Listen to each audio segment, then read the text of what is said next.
Chapter 398. Although the Crimson Pagoda was in the midst of raging flames, it gave off a feeling of tranquility and peace.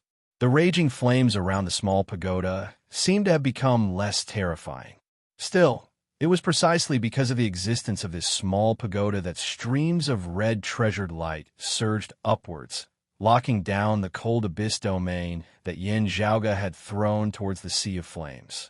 The formation supported by the 9 beams of white light floated above the sea of fire, unable to descend. While being obstructed by the deep abyss of flames, Yin Zhaoge was unable to carefully analyze it. He was still able to feel the profound concept contained within. This small red pagoda seemed to have become one with the fire pith in the earth vein. It did not have to be asked that this object definitely played an important role in the flame devil race, being able to so easily shake the flow of the earth veins of the 8 extremities world. The small red pagoda was now connected to the fire pith vein, making it difficult for the martial grandmaster experts to use their attacks. Yin Zhaoge's attempt to disrupt it with the cold abyss domain was blocked by the small red pagoda as well. No wonder they are only guarding against martial saint experts like Grandmaster. Seeing this, Yin Zhaoge nodded to himself.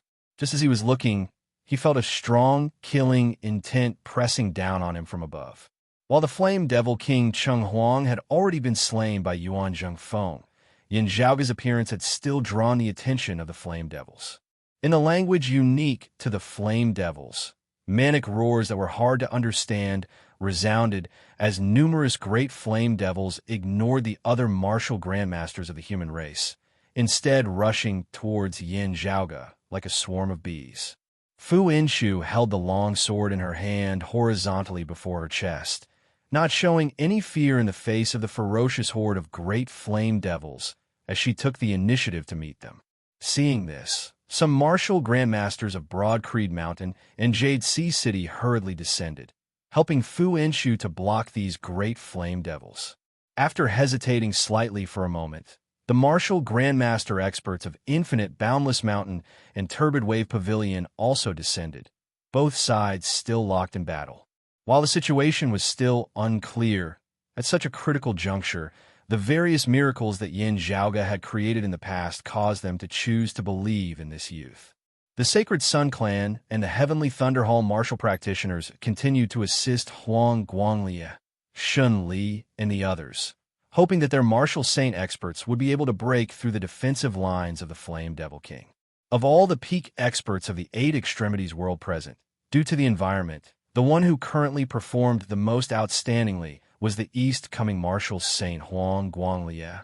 In an environment filled with a sea of flames, the Sacred Sun Clan martial practitioners were like flame devils, growing braver the more they fought.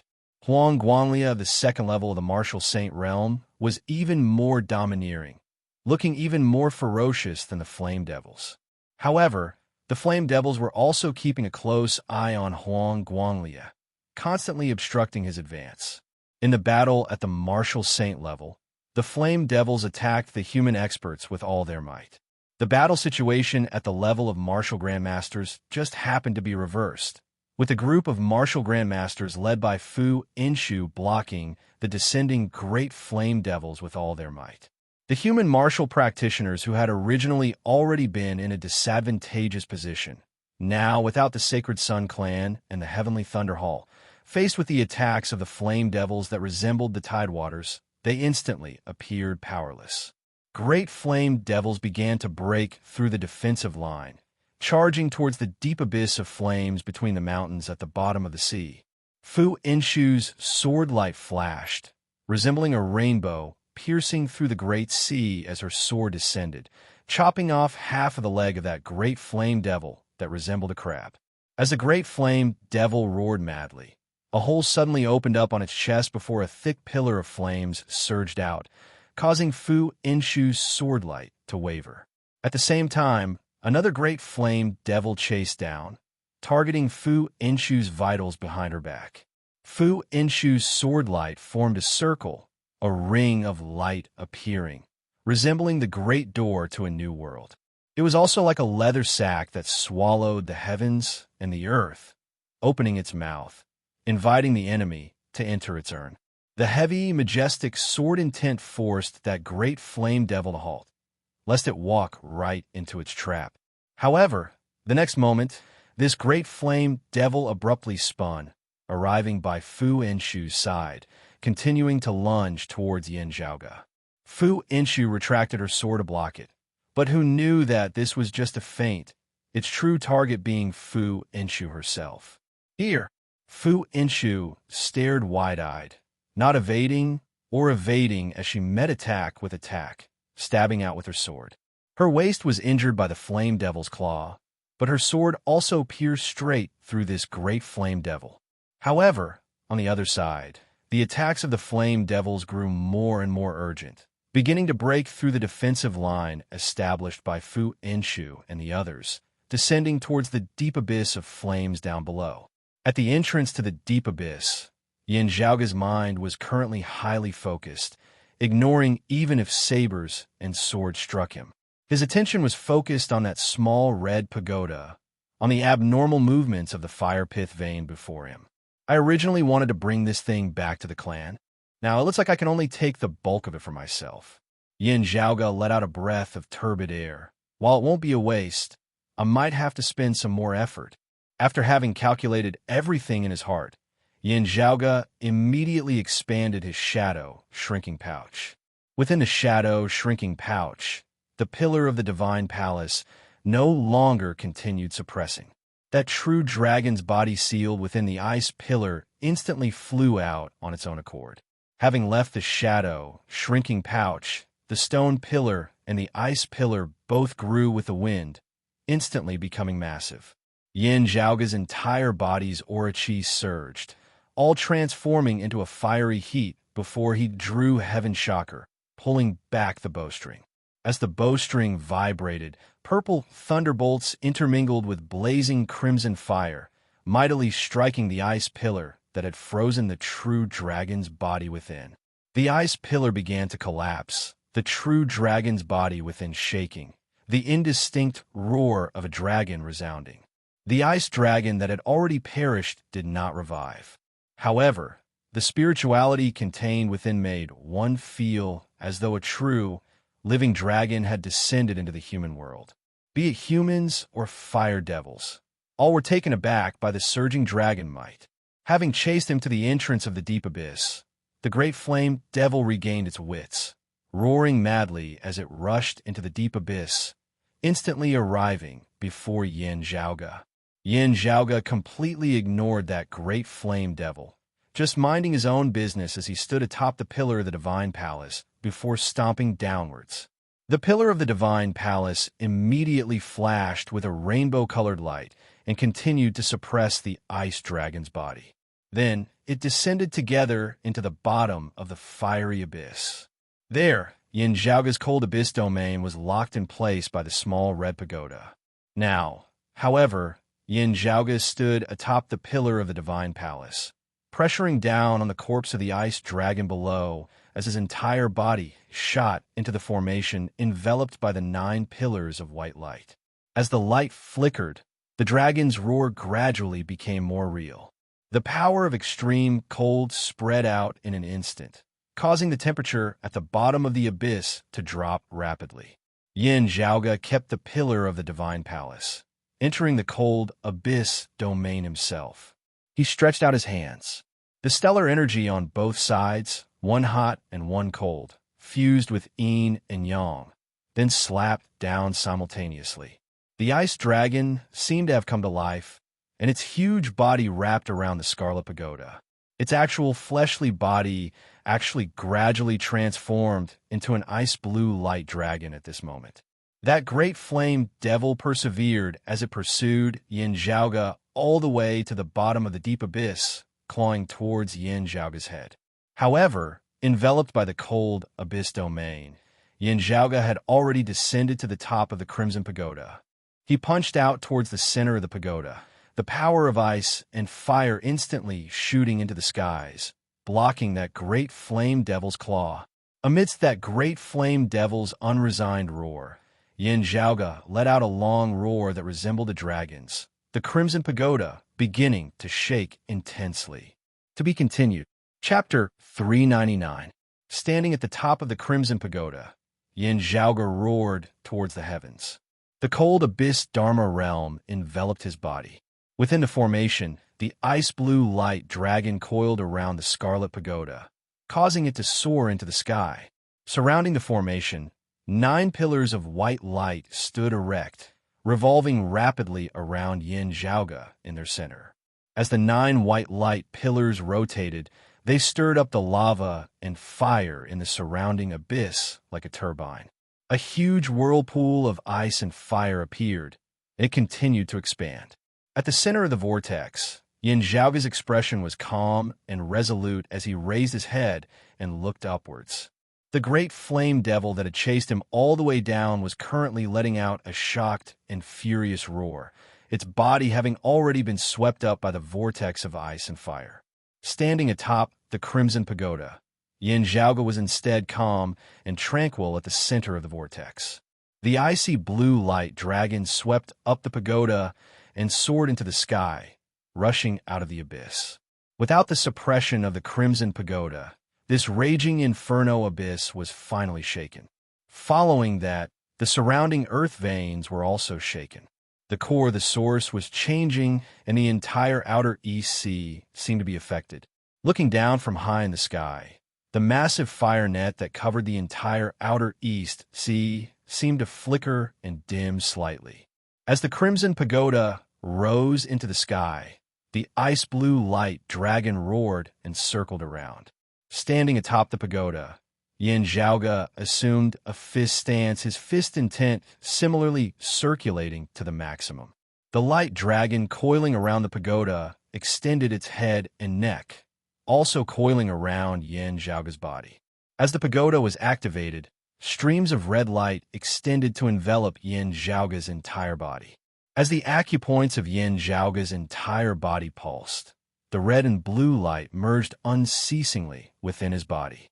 A great amount of essence qi enveloped the heavens and covered the earth, virtually swallowing Yin Zhaoge whole like a tidal wave. With Yin Zhaoge's foundation in cultivating in the peerless heavenly scripture, he was unable to refine all of such a massive amount of essence qi in a short period of time, only able to first store and nourish it. It was only Yin Zhaoge who could do this. If it were any other late spirit vessel martial grandmaster, they would have directly exploded and died. Yin Zhaoge opened his eyes, blue and red light flickering within his pupils. A large amount of essence qi was absorbed and stored by him, and a part of it that he could refine went into the mass of primal chaos qi in his body. Feeling the profundities of the true dragon corpse transforming from a fleshly body into a light dragon, feeling the unique concept within the Crimson Pagoda, a light flickered within Yin Zhaoge's mind. He let out a long breath. His voice was like the roar of a tiger or a dragon. All the acupoints of Yin Zhaoge's entire body opened in unison, streaks of aura qi intermingling with red and blue light shooting out of his body, transforming into numerous dragons of light as they coiled around Yin Zhaoge. At this moment, he stretched out his fist stance. Yin Zhaoge punched forward, the concept that resembled chaos gradually turning fake into real. The spirit sprout that had been strengthened to the extreme had finally taken shape, turning into a thick root system that was deeply rooted between heaven and earth. It truly had the possibility of breaking out of the earth. Above Yin Zhaoge's head, a blurry, auspicious cloud seemed to have appeared. It was chaotic, able to contain all things, able to transform all things, able to destroy all things. Only Yin Zhaoge himself could comprehend the profundities contained within this clump of chaotic clouds. In the eyes of others, it seemed right yet wasn't, and it was indistinct and difficult to notice its existence. This was precisely Yin Zhaoge's true martial soul. Today, Yin Zhaoge had successfully stepped into the essence spirit martial grandmaster realm. As the chaotic qi mass appeared and vanished, an all-encompassing clear qi suffused the area, resembling the sky itself. Numerous streaks of aura qi intermingled between red and blue, coiling beneath this clear sky, resembling dragons within. The aura chi combined with Yin Zhaoge's true martial soul, gradually transforming into true essence.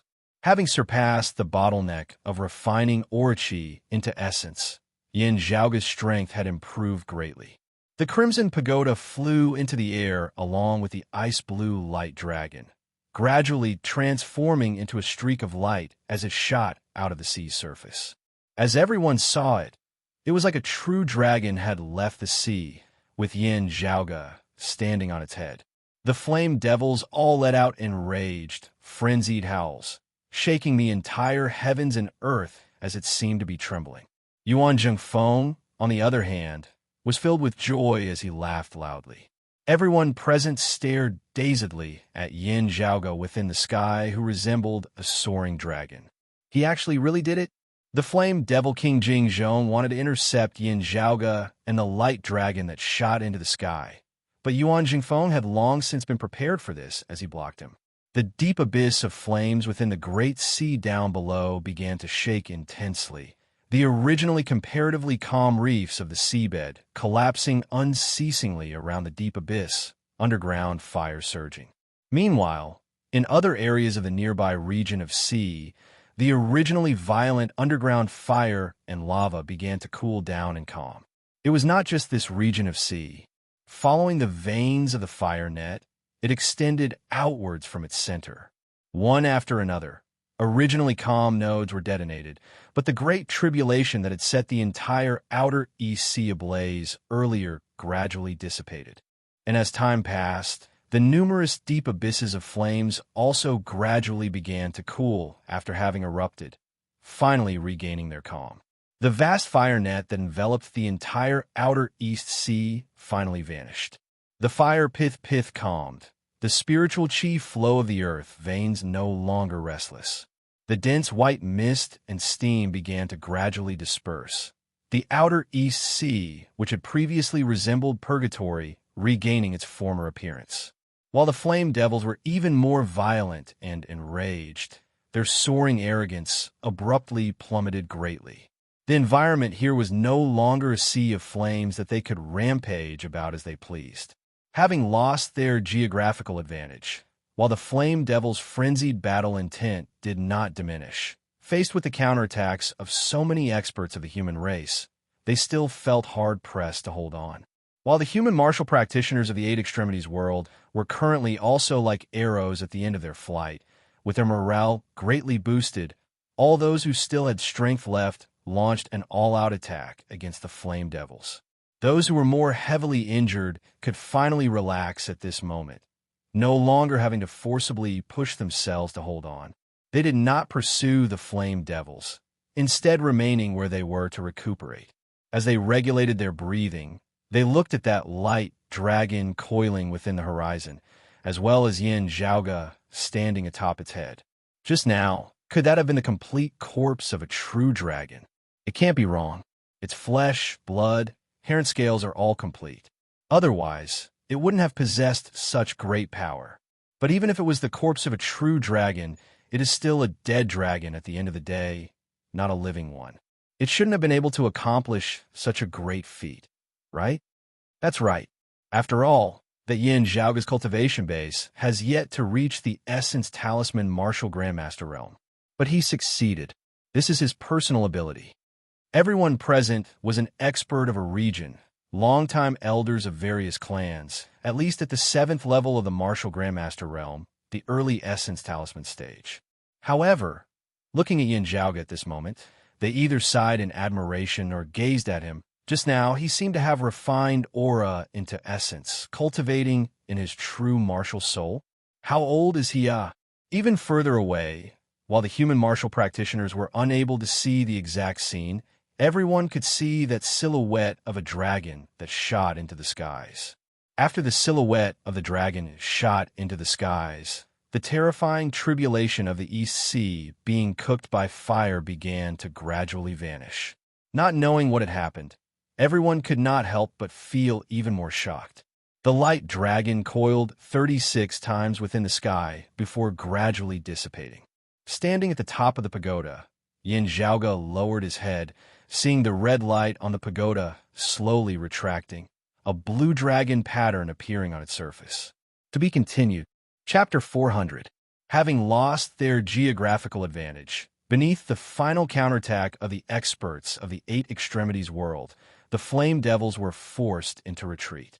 This great battle had finally reached the final stage where the final battle would be decided.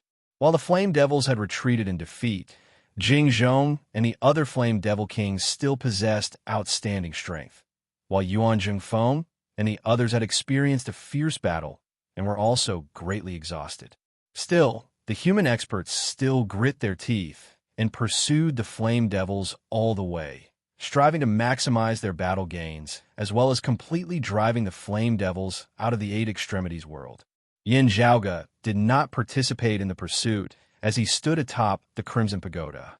The Flame Devils virtually do not forge artifacts.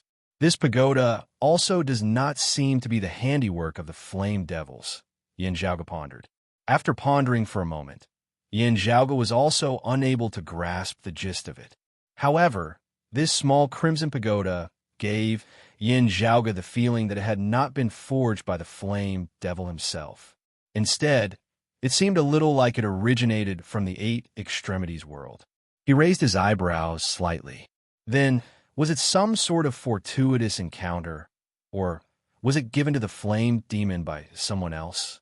Many thoughts flashed through Yin Zhaoge's mind for a time before they all settled down. He tried to communicate with the Crimson Pagoda with his mind, but it was like a stone sinking into the ocean. After the Crimson Pagoda fell silent, it seemed to have fallen into a deep sleep and did not respond to any contact from the outside world. Yin Zhaoge infused his true essence within the pagoda. The pagoda shook slightly, the coiling blue dragon patterns on its surface also lighting up. Instantly, streams of qi, one hot and one cold, surged from within, feeding back to Yin Zhaoge. The oceanic amount of spiritual qi within his body that had yet to be refined was already filled to the brim. Yin Zhaoge naturally did not continue absorbing it. However, as the spiritual qi intermingled, a scene seemed to appear before Yin Zhaoge's eyes. In this crimson world, the raging flames that should have been raging showed an abnormal state. The flames were quiet and gentle, like flowing water. In this world of scarlet flames, an icy blue cloud gathered and dispersed. It wasn't as solid as ordinary ice, but it seemed to be active and restless. Ice and fire were both abnormal, but they seemed to be in a strange harmony. It made people feel as if they were supposed to be like this, or else it would be abnormal. The profundities within were extremely profound. Seeing this scene, many spiritual lights seemed to surface within Yin Zhaoge's heart, seemingly about to erupt.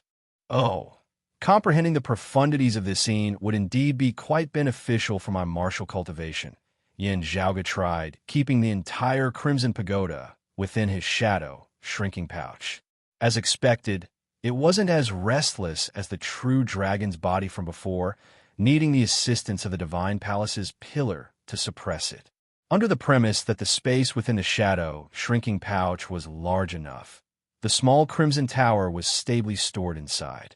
Yin Zhaoge kept the small Crimson Pagoda, scanning their surroundings.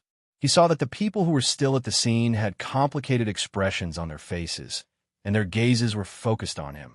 The people who stayed to recuperate and did not chase after the Flame Devils were mostly heavily injured.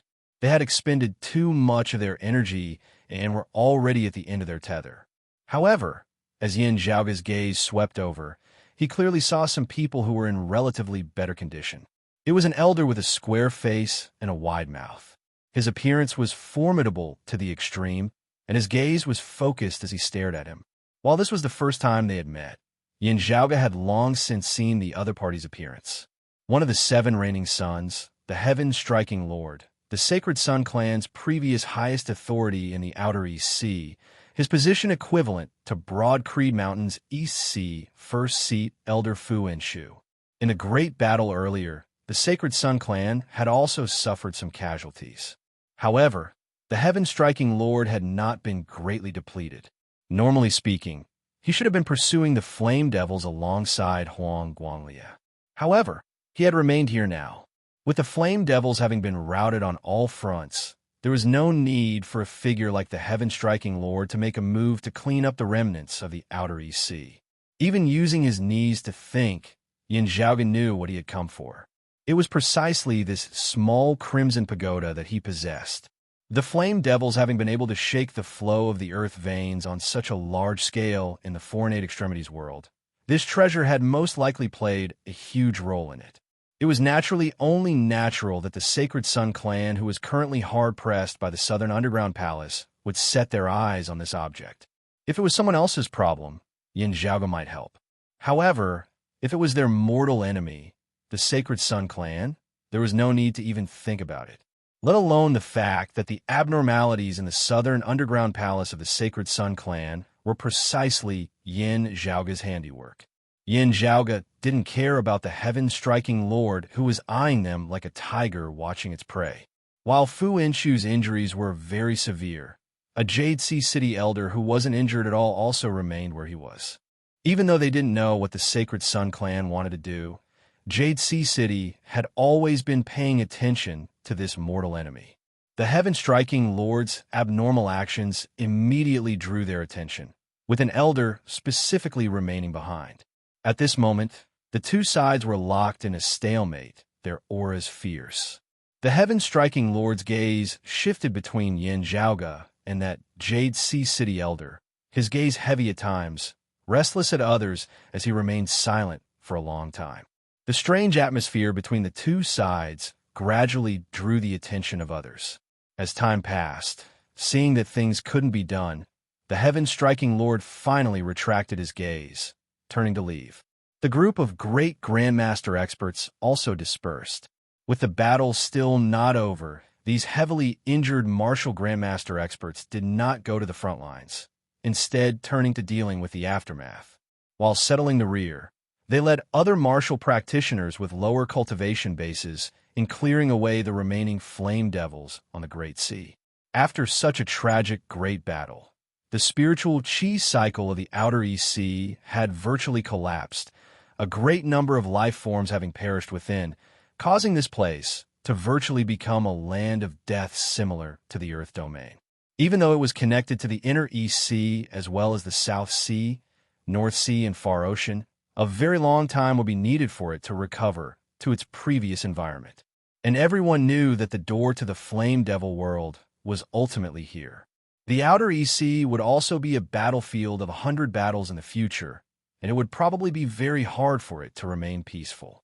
As Yin Zhaoga remained behind, news from the front lines also came in unceasingly. Yuan Zhengfeng and the other peak experts had pursued them all the way, completely driving the Flame Devil race out of the Eight Extremities world. While the Flame Devils had been defeated, they had many experts, most of whom had safely returned to the Flame Devil world. However, following Cheng Huang, another Flame Devil king had been eternally buried in the Eight Extremities world. For the peak experts of a human race, the Lord of Turbid Wave Pavilion and Qing Lin, the Lord of Jade Sea City Song Wuyang, as well as the painting Saint Old Man Mo, had all been heavily injured. Still, no martial saint expert had perished. With the great battle having come to an end, there were still many things that had to be taken care of afterwards, but it was at least no longer a situation of turbulence. It was instead the words of the painting Saint Old Man Mo, who had always transcended worldly affairs, before returning to Verdant Pill Island, that caused many thoughts to flow through everyone's minds. Great Rider of Dragons, one hand supporting the heavens, Broad Creed Mountains, Yin Zhaoga's future is limitless. Countless thoughts circulated within everyone's hearts, finally all transforming into a single exclamation of praise. Henceforth, the name of the great Rider of Dragons, Yin Zhaoga, would be passed down in this world. To be continued. Chapter 401. The painting Saint, Old Man Mo, was detached from worldly affairs and had never interfered in the disputes between the 6 sacred grounds. However, there was no one in the entire Eight Extremities world who would doubt his position as an expert. Even if the young man had limited knowledge of the martial saint, he still knew the importance of a martial saint. The leaders of the various holy lands knew very well how powerful this old expert, who was from the same generation as Heavenly Venerate Han, Sky Diviner, and Purple Sun Martial Saint, was. As the most senior expert of the current Eight Extremities world, Old Man Mo did not act, but when he did, it was extraordinary. The ferocity of the Flame Devil's invasion this time far exceeded everyone's expectations, such that the entire outer EC was lost. Not just a single Flame Devil King equivalent to the second level of the Martial Saint realm had intruded into the Eight Extremities world. The Pavilion Lord of Turbid Wave Pavilion and Qing Lin, who had first arrived at the outer EC, having been directly heavily injured. It was fortunate that Old Man Mo had arrived in time. Otherwise, and Qing Lin might have perished in the outer EC in the face of the enemy's most ferocious and unexpected first wave of attacks. Afterwards, with Old Man Mo as the central pillar of support, he delayed the advance of the Flame Devils and did not fall into chaos. He reconstructed a defensive line at the border between the inner EC and the outer EC, persevering until the other experts of the human race arrived to reinforce them, laying the foundations for their counterattack. It was during this period of time that Old Man Mo was surrounded and attacked by many Flame Devils, thus being injured. However, he still participated in the counterattack against the outer East Sea despite his injuries. As the fire pith veins of the earth veins erupted, the flames boiling the East Sea, Old Man Mo persisted in not retreating as he joined forces with Yuan Zhongfeng and the others to deal with the Flame Devils, all the way until the final all-out attack that chased the Flame Devils out of the Eight Extremities world. After Huang Guanglia had broken through to the second level of the Martial Saint realm and successfully advanced a step further, many people believed that he might be the current #1 expert of the Eight Extremities world. However, after the Battle of the East Sea, Old Man Mo, who had always been elusive and unfathomable, finally went all out, letting the world know that while he was currently the person with the highest cultivation base in the 6 great sacred grounds, Huang Guanglia was still not the #1 expert of the entire Eight Extremities world. Therefore, it was easy to imagine the weight of a top expert like Old Man Mo's words. In particular, this old man's age was such that even Yuan Zhongfeng, Huang Guanglia, and the others were his juniors. His praise towards Yin Zhaoge did not have the feeling of looking down on him from a higher position. Instead, it carried some ardent anticipation. Everyone knew that other than Broad Creed Mountain's exalted Heaven Shaker Zhan Dongge and the Heaven Diviner Zhan Shilo, whether the same generation or the younger generation, Old Man Mo was a man of few words, never commenting on those of the 6 great sacred grounds. But now, such a high praise fell on a young man in his 20s. What caused everyone to have mixed feelings was that when they heard Old Man Mo's words, even though they were surprised, none of them had the intention to object. It wasn't because of Old Man Mo's strength and status, but because there was indeed nothing to object to. A great rider of dragons, a single hand supporting the heavens. Broad Creed Mountain's Yin Zhaoge's future is limitless. Everyone slowly digested this sentence. Although there were many thoughts in their minds, they all faintly felt that it was only natural. This kind of natural feeling made many people feel even more complicated. Not only did the painting saint, Old Man Mo, return to Verdant Pill Island, but the other human cultivators who had rushed to the East Sea to participate in the battle also returned to their own sections. Turbid Wave Pavilion's Pavilion Lord and Qing Lin did not need to be said. Like Old Man Mo, she had also been participating in the battle with injuries, forcibly holding on. Upon returning to Turbid Wave Pavilion this time, she would probably immediately enter secluded cultivation to recuperate. The Sacred Sun Clan's Huang Guanglia and the Heavenly Thunder Hall's Shunli were both in rather good states. Still, they did not linger for long, each returning to their own mountains. After hearing the Heaven-Striking Lord's report, Huang Guanglia did not speak, just looking first at Yin Zhaoge and then at Yuan Zhongfeng beside him before turning and leaving. The Lord of the Heavenly Thunder Hall, Shunli, glanced at Yin Zhaoge with a rather complicated expression on his face, a probing look appearing in the depths of his gaze before he too left with the other Heavenly Thunder Hall martial practitioners. The Lord of Jade Sea City, The Jade Sea Marshal Saint Song Wuliang had brought along his newly forged sacred artifact, the Jade Sea Pill Heart Sword, to battle in the Outer East Sea. With the abnormalities in the fire veins and the Flame Devils having the home advantage, Song Wuliang had battled a Flame Devil King equivalent to a second-level Martial Saint, having been injured. With the great battle having ended, he had to return to Jade Sea City to recuperate. With the invasion of the Flame Devils this time, Jade Sea City had directly faced their vanguard. Of the 6 great sacred grounds, they had suffered the most severe damage, having nearly been destroyed. Fortunately, the Jade Sea Pill Heart Sword had appeared, preserving Jade Sea City's vitality. However, with their clan virtually having been destroyed and Song Wuliang injured, they would also need time to recover their vitality. The aftermath of the battle on the East Sea had mostly been handled by Jade Sea City. However, whether it was the Great Tribulation of Jade Sea City earlier or the final battle on the Outer East Sea afterwards, all of Jade Sea City had been extremely grateful towards Yin Zhaoge.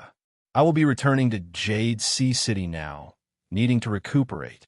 I'm afraid that I will not be able to receive you well. When I have recovered from my injuries and emerged from seclusion, I hope that Senior Heaven-equaling Saint and Little Friend Yin can come to my Jade Sea City as guests. Before parting, Jade Sea City's City Lord Song Wuliang personally extended an invitation to Yin Zhaoge and Yuan Zhengfeng. If it had been anyone else, others would most likely have thought that he was inviting Yuan Zhengfeng, with Yin Zhaoge merely being a member of the younger generation in passing. However, everyone here knew that at this moment, Yin Zhaoge was similarly a guest that Song Wuliang had invited personally.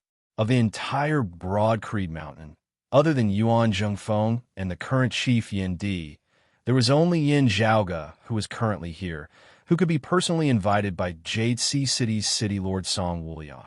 Yuan Zhengfeng smiled. There will definitely be a chance in the future. Yin Zhaoge smiled, answering, City Lord Song is polite. I hope that I will be able to receive your guidance in the future. After taking his leave of Song Wuliang, Yin Zhaoge, Yuan Zhengfeng, and the others also embarked on their return journey. Accompanying them were also Fu Inshu, Si Kongqing, and the other Broad Creed mountain martial practitioners. While the Flame Devils had been repelled, the threat still existed. The various sacred grounds would still station experts here at the Outer East Sea, guarding against the Flame Devils' invasion once more. Having been heavily injured in this battle, Fu Inshu returned to the mountain along with Yin Zhaoge, Yuan Zhengfeng, and the others to recuperate. The position of East Sea's First Seed Elder would naturally be taken over by other longtime elders of the clan. I'm afraid that ever since our clan had the position of East Sea's First Seed Elder, I have been in office for the shortest period of time. Fu Inshu shook her head, smiling rather self-deprecatingly. Yuan Zhengfeng said, Indeed, I have been in office for the shortest period of time. If possible, Master would also not wish for it to be like this. However, it is not that I am unwilling to see you return to the mountain. Instead, it means that there are no major battles on the Outer East Sea, with the Flame Devils not causing as much trouble as they did this time. Fu Inshu nodded. This disciple also does not wish to resign and leave the East Sea because of my injuries. Yin Zhaoge said, This time, it is because of me that Senior Apprentice Aunt Fu is fighting to the death against the Flame Devils. Fu Inshu said nonchalantly, Being able to quell the chaos of the Flame Devils is the most important thing. Yin Zhaoge looked thoughtful. The invasion of the Flame Devils this time has been repelled, but its influence on the overall situation of the Eight Extremities world is long-term. I'm afraid that it has only just begun. Chapter 402. The invasion of the Flame Devils had just been repelled, the storm on the East Sea finally calming down. However, as Yin Zhaoge saw it, looking at the situation of the Eight Extremities world as a whole, the influence of the invasion of the Flame Devils this time had only just begun to ferment. No matter what, Jade Sea City now possessed its own sacred artifact, the Jade Sea Pill Heart Sword. This caused Jade Sea City's strength to improve greatly, if not for the great tribulation brought about by the Flame Devils this time, causing Jade Sea City to suffer the most grievous losses. suffering a great blow to its vitality. Jade Sea City would have immediately surpassed Infinite Boundless Mountain, Turbid Wave Pavilion, and the Heavenly Thunder Hall, facing Broad Creed Mountain and the Sacred Sun Clan. Even if they were inferior, they would still be on the same level. The invasion of the Flame Devils had resulted in a great tribulation for Jade Sea City. While the Jade Sea Pillheart Sword had been successfully forged, the City Lord Song Wuliang had been injured, and the Jade Sea Limitless Grand Formation that guarded the clan had been completely abandoned, having to be set up anew. Aside from this, their disciples had suffered heavy casualties. The Flame Devils had also invaded the inner Eastern Sea, which was their territory, causing losses in various areas. Its foundation and potential were already laid out there, able to tide through these tough times and recover its vitality. When Jade Sea City next appeared before the world in its peak condition, it was destined to be even stronger than before this great tribulation. However, how they could tide through these bitter days was the problem that Jade Sea City had to face. First, not mentioning whether the Flame Devils might invade once more, just the interior of the Eight Extremities world alone was something that Jade Sea City would have to raise their vigilance.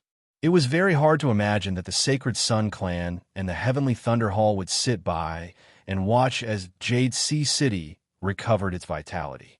After the great tribulation of Broad Creed Mountain, the alliance of Broad Creed Mountain, Jade Sea City, and Infinite Boundless Mountain had originally already held the upper hand against the Sacred Sun Clan and the Heavenly Thunder Hall. If Jade Sea City's strength rose a step further, the disadvantage of the Thunder and Fire Domain Alliance would undoubtedly be even greater. In the great battle against the Flame Devils this time, the Sacred Sun Clans Huang Guanglia and the Heavenly Thunder Halls Shun Li had both not suffered much damage. That Song Wuliang had been in a rush to return to Jade Sea City to watch over it was out of consideration for his safety. While he wanted to recuperate from his injuries, he would also have to constantly be on the lookout for the Sacred Sun Clan and the Heavenly Thunder Hall to suddenly come knocking on his door. After this great battle, Yuan Zhengfeng's condition had also been comparatively better. As an ally, he was a powerful aide that Jade Sea City could trust. It was just that with the invasion of the Flame Devils this time, Jade Sea City had already owed Broad Creed Mountain too many favors, causing Song Wuliang and the others to feel very pressured. Yin Zhaoge stroked his lower chin. Turbid Wave Pavilion shouldn't have any problems, right? As the pillar of Turbid Wave Pavilion, the Pavilion Lord and Qinglin had been injured in this great battle, possibly even being the one who had been injured the most amongst all the martial saint experts of the Eight Extremities world. When she returned to the mountain this time, she was most likely going to cultivate in seclusion to heal her wounds. Otherwise, she might be left with an injury that would last forever. Not to mention that her path to ascension would be blocked. It would be a miracle if she didn't drop her cultivation level. Within Qinglin in seclusion, Turbid Wave Pavilion strength appeared somewhat weak. Although they had always maintained a neutral stance, Turbid Wave Pavilion, which controlled the vast territory of the lake region's 6 paths and possessed limitless resources, could be coveted by others. I don't think there will be a problem, Yin Zhaoge pondered. Under such circumstances, if anyone were to make a move on Turbid Wave Pavilion, they would probably incur public wrath. Even if we occupy the territory of the lake region, converting the resources into tangible growth and strength isn't something that can be done in a day or two. The group returned to Broad Creed Mountain in the central heaven region of the Heaven Domain. Along the way, news and intelligence reports from various places were unceasingly reported to Yuan Zhengfeng and Yin Zhaoge. Accompanied by the subsiding of the abnormalities in the fire pith veins, the outer East Sea gradually regained its calm. Its influence on the surrounding regions of sea, similar to the tsunamis and surging tides caused by the change in the climate, also slowly subsided. The earlier calamity had affected even the coasts of the mainland. However, the greatest influence was still the circulation of the spiritual qi of the earth veins.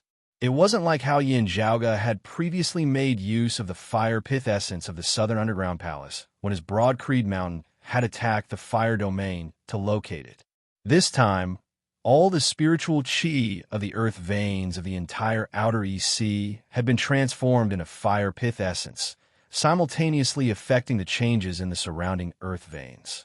With the outer East Sea as its core, the surrounding inner East Sea, outer North Sea, outer South Sea, as well as the distant seas further east all experienced changes in the earth veins at the bottom of the sea, the blazing hot fire chi retreating as a biting cold chi surged upwards.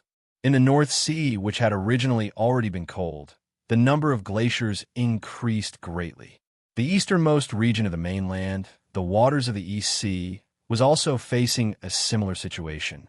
These were all the aftereffects of boiling the East Sea and had to be dealt with slowly. Hearing the news, Fu Inshu shook her head. Not their own territory, the flame devils really don't feel much pain stirring up trouble, leaving behind problems. At the end of the day, it is still us of the 8 extremities world who have to deal with the aftermath. I really hope that one day we will be able to flatten the flame devil world. Yin Zhaoge laughed bitterly. In their own territory, the flame devils will probably be completely unbridled in their rampage. As for flatten the flame devil world, Yin Zhaoge lightly rubbed his temples. The time is currently still not ripe. The eruption of the underground fire of the outer East Sea, the blazing fire boiling the sea, had already caused the strength of the flame devils to soar greatly, turning the tables on them as they occupied the geographical advantage. In the flame devil world that they had originally lived in, the home ground advantage as well as the increase in their strength would be even more evident. Yuan Zhengfeng said, "Zhaoge, the technique you used to break through the core of that fire net seems to have a suppressive effect on the flame devils." Yin Zhaoge nodded. "It was a result of my own attempts to restore an ancient technique. I named it the Cold Abyss Domain. Its source lies in an expert of pre-Great Calamity times who was acclaimed alongside the Flame Devil Emperor and the Thunder Emperor, the Ice Emperor. The Ice Emperor's divine abilities were unrivaled, but the legacies that were left behind were extremely rare, scattered and fragmented, completely not forming a system, making it hard for people to witness his former glory." Yin Zhaoge extended his hands forward, one palm facing upwards, the other moving across his palm, leaving behind one mark after another. Then his true essence condensed the water vapor into ice, gradually condensing into an icicle. However, this icicle was still only in its embryonic form. For it to be put to use, a long time of polishing and refining would be required. As he demonstrated, he explained, "I attempted to combine the few words that had been passed down from ancient texts, combining them with my clan's formation legacies, barely managing to restore a bit of the Ice Emperor's ancient technique, with some principles and techniques that I had comprehended after entering the old residence of the Glacial Dragon Martial Saint, finally combining them into its current form. Currently, there are still many areas where it has yet to mature. In coming to the EC this time, I actually wanted to experiment on the Flame Devils, summarizing and perfecting this technique." Yin Zhaoge said, "Sadly, I didn't think that the attack of the Flame Devils this time would be so much stronger than I had expected. Therefore, I also took a risk." They passed through the Earth Peak, heading towards Broad Creed Mountain's main peak, the Heaven Rising Peak. As they walked, Yin Zhaoge said, "If the technique becomes more and more perfected, its power growing stronger and stronger, with sufficient power to activate and maintain it, there might be a possibility of counterattacking the Flame Devil world.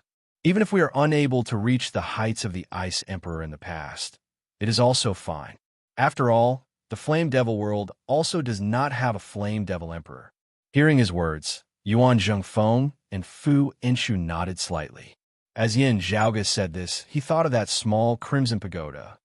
If not for this thing, the Flame Devils might not have succeeded so easily.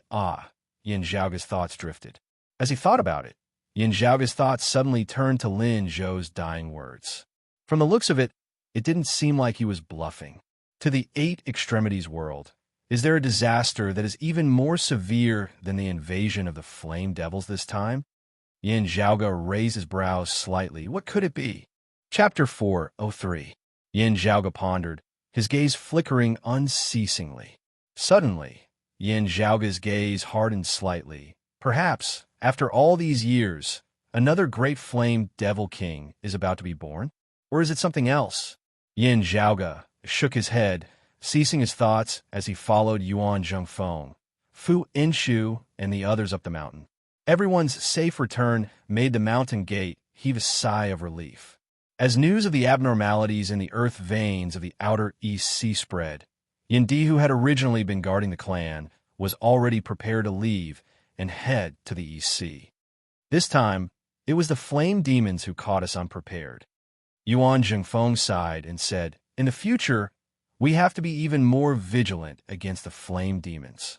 Yindi said, "With Jade Sea City's sacred artifact having appeared, as long as they recover their vitality, the strength over at the East Sea will be equivalent to having been strengthened, being able to resist the invasion of the flame devils even more effectively." Yuan Zhengfeng said, "That's right, but from now on, we have to guard against the Sacred Sun clan harming Jade Sea City. The Sacred Sun clan is our enemy now, and Jade Sea City is also their old enemy. If there's a chance to take advantage of them, Old Man Huang and the others will definitely not let it go." Yin Di pondered for a moment before saying, "The invasion of the flame devils this time has displayed a rather robust strength. While they were forced into retreat this time, even having slain 2 of their flame devil kings, they are still powerful. In order to prevent them from launching another large-scale attack, even if Jade Sea City has recovered its vitality, most of its attention will still have to be placed on the sea. In our confrontation with the Sacred Sun clan, the role it can play will be limited." Hearing his words, Fu Inshu snorted. Because of the flame devils, the Sacred Sun clan has gained yet another bargain. Fang Zhuan looked at Yin Zhaoga. "Zhaoga, have you made any progress on that Crimson Pagoda?" Yin Zhaoga answered, "As of now, I still can't tell its exact origins." Yuan Jingfeng similarly nodded. On the way back, Yin Zhaoga had also given the Crimson Pagoda to him and Fu Inshu to peruse, but they had not gained much from it. Fang Zhuan asked, "Yeah, what I mean is it possible for the Flame Devil to produce another one next time?" Yin Zhaoga considered for a moment before saying, "The possibility is not high, because this thing should not have been forged by the Flame Devils themselves, instead having been obtained from outside. As for whether it's a gift from someone else or a fortuitous encounter from the heavens, it's hard to say." Hearing this, Fang Zhuan nodded slowly. "In that case, the situation is still good. Actually, the reason why the battle this time was so dangerous was because on one hand, the fierceness of the attacks of the Flame Devils surpassed our predictions. On the other hand, it was also because we had not thought that they would be able to shake the earth veins of our 8 extremities world, causing the East Sea to boil with fire, allowing them to turn the tables on us." Fang Zhuan asked, "I heard that the reason the Flame Devils were able to avoid our detection and sneak into the inner East Sea was also related to this treasure." Yin Zhaoga nodded solemnly. "There's at least an 80% chance that it is due to this Crimson Pagoda." Yuan Zhengfeng said, "This treasure does not seem to have been forged later on in the world, instead containing earlier heaven spirit fire. Its firepower is not apparent, having the effect of restraining it, at the same time being related to the circulation of the earth veins of our 8 extremities world. According to this old man's guess, the material used to forge this treasure should be a supreme earlier heaven fire spirit treasure from the earth veins of the 8 extremities world. But what exactly is its origin, how it was refined, and who it came from is still unknown. The Grand Elder, he now asked, could it be related to the Sacred Sun clan? I mean," she paused for a moment before saying, "whether Zhang Purple Yang is alive or dead, where he has gone, is still a mystery even now." Yin Zhaoga, Yuan Zhengfeng, and Fu Inshu shook their heads in unison. Yuan Zhengfeng answered, "We cannot be any more familiar with the martial legacies of the Sacred Sun clan. Not mentioning their juniors, we have all seen Zhang Chao in person that year. Junior apprentice sister he. After you have seen that red pagoda for yourself later, you will understand. While the concept of this red pagoda also walks the path of fire, it is completely different from that of the Sacred Sun clan and Zhang Chao. This old man is still not blind on this point." unless Zhang Chao completely starts from scratch, creating a supreme martial legacy of a completely different path. That is another matter altogether. Yuan Zhengfeng looked at Yin Zhaoge. Yin Zhaoge nodded, exiting the great hall and opening his shadow, shrinking pouch, relaxing the suppression of the pillar of the divine palace. Coiled by the silhouette of a dragon, the crimson pagoda instantly flew out, growing with the wind. While it was rather short as compared to ordinary pagodas, it was still extremely massive as it stood at the top of the heaven-rising peak. Its power and aura were deeply retracted, such that if one were just watching from the sidelines, they would not be able to feel the profundities within. It was instead the ice-blue dragon pattern coiling around the crimson pagoda that was a little more eye-catching. Yin Di smiled. I remember you saying that you swept away most of the valuable things from the old residence of the glacial dragon martial saint. Everyone laughed, Yin Zhaoge also laughing. Speaking of this, it is really thanks to having obtained a complete ice dragon's corpse in the old residence of the glacial dragon martial saint this time. Otherwise, in resisting the flame devils on the EC this time, there really wouldn't be much hope of breaking through their geographical advantage. Yuan Zhengfeng said, "The glacial dragon martial saint is a senior expert of our 8 extremities world. This time, we can also be considered to have received the assistance of our predecessors in supporting the 8 extremities world." Yin Zhaoge smacked his lips, smiling. I originally still wanted to bring back the true dragon's corpse. This thing is a treasure all over, and if it can be used effectively, it would be a great help to the overall strength of our clan. Yindi pointed at him. Don't look like a money grubber. It's not like much has been wasted. Still, you have to cultivate more diligently. A considerable portion of the essence chi is already on you. If you want to refine and absorb it all, it will not be an easy thing. However, before you transcend immortality, you probably won't have to worry about the problem of accumulating essence chi.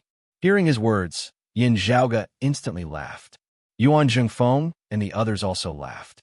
The ice dragon's corpse was Yin Zhaoge's harvest, and he had the greatest priority in dealing with it.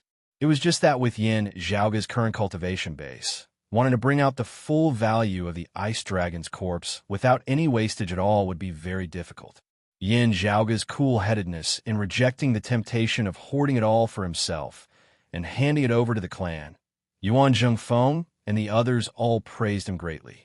Now, due to special circumstances, they also didn't mind that they couldn't hand it over. Anyway, even if they did hand it over, a considerable portion of the benefits would still fall on Yin Zhaoge. Good steel was used on the blade's edge. Whether it was Broad Creed Mountain or the other sacred grounds, they always concentrated the best resources on the most elite descendants with the greatest potential. The opportunity given to everyone was equal, but the reward would never be the same as sharing food from the same pot. And Yin Zhaoge had already long since proven himself. Yin Zhaoge patted the crimson pagoda beside him, saying to Yin Di, "While its foundation is still unclear, the concept behind it is rather unique. It is extremely beneficial for martial practitioners of our generation to cultivate in it. You and the other elders might as well give it a try." Looking at Yuan Zhengfeng and Fu Inshu, he smiled. Grandmaster and Senior Apprentice Aunt Fu can testify that those who have tried it all say it is good. Chapter 404. Hearing her words, Yin Di and the others all looked towards Yuan Zhengfeng and Fu Inshu.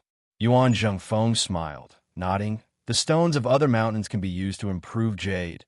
Indeed has its unique points. Fu Inshu also said, obtaining this treasure might be an unexpected surprise for our clan. Whatever their personality, whatever their aptitude, all martial practitioners who were able to walk to a higher level were more passionate about the martial Tao itself. Hearing that the Crimson Pagoda had such a use, Yin Di and the others were all interested as they all came before it. One person at a time. There would instead be no reaction if there were too many saying so.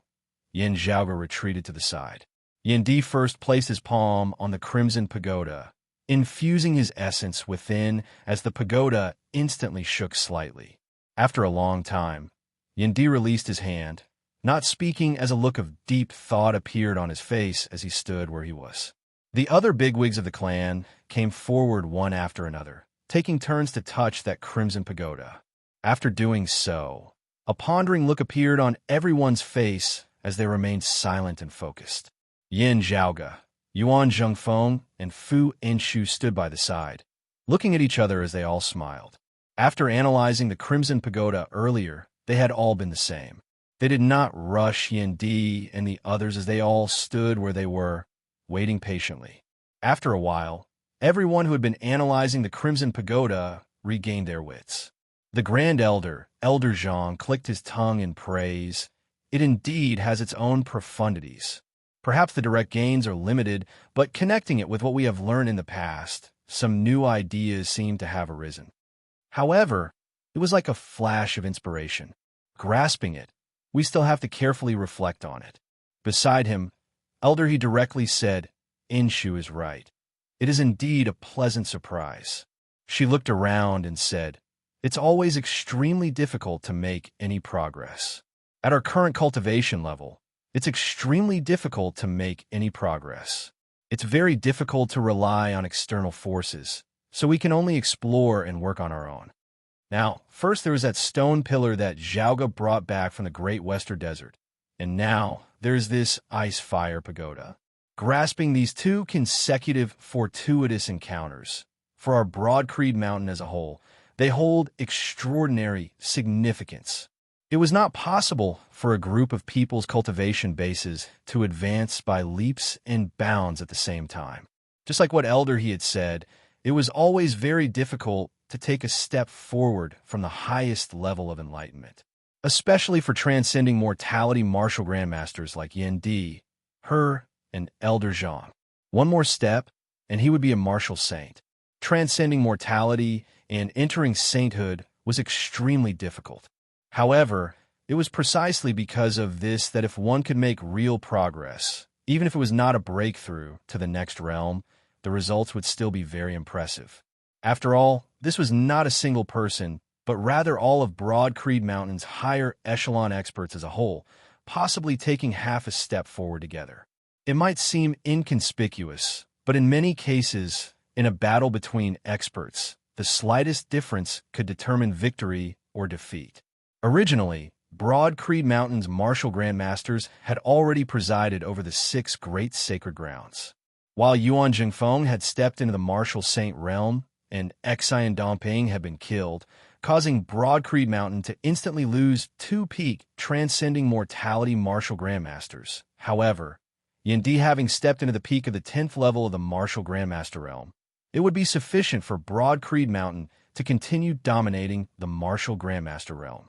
In the hearts of the martial practitioners of the 8 extremities world, Yin Di was treated differently.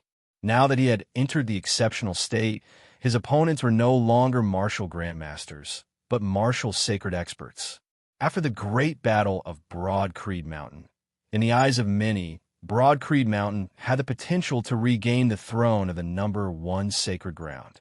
Other than Yuan Zhengfeng having successfully stepped into the martial saint realm and the Sacred Sun clan having lost the great sun heaven-measuring ruler, there were 2 other reasons for this. One was that Yin Di had stepped into the ranks of transcending mortality martial grandmasters. The other was that Yin Zhaoge had displayed an aura that suppressed those of his age, displaying Broad Creed Mountain's superior foundation and potential.